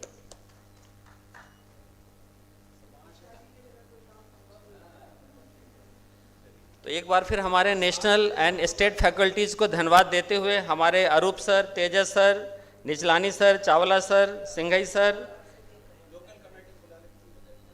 वनिति madam और अरोरा जी जो चले गए, इन सबको धन्यवाद देते हुए आर के गुप्ता जी, सरोज गुप्ता मैडम, मीता मैडम, डॉक्टर व्यास, डॉक्टर चौरसिया जी, जैन वाले साहब जी, सबको बहुत बहुत धन्यवाद। तो मेरे ख्याल से अब हम चाहते हैं कि हमारे एक लोकल ऑर्गेनाइजिंग कमेटी के साथ एक फ़ोटो हो जाए। प्लीज़ LOC आ जाएं। हिमांशु, रितेश, शलभ, अभिजीत, अतुल सर, हितेश सर।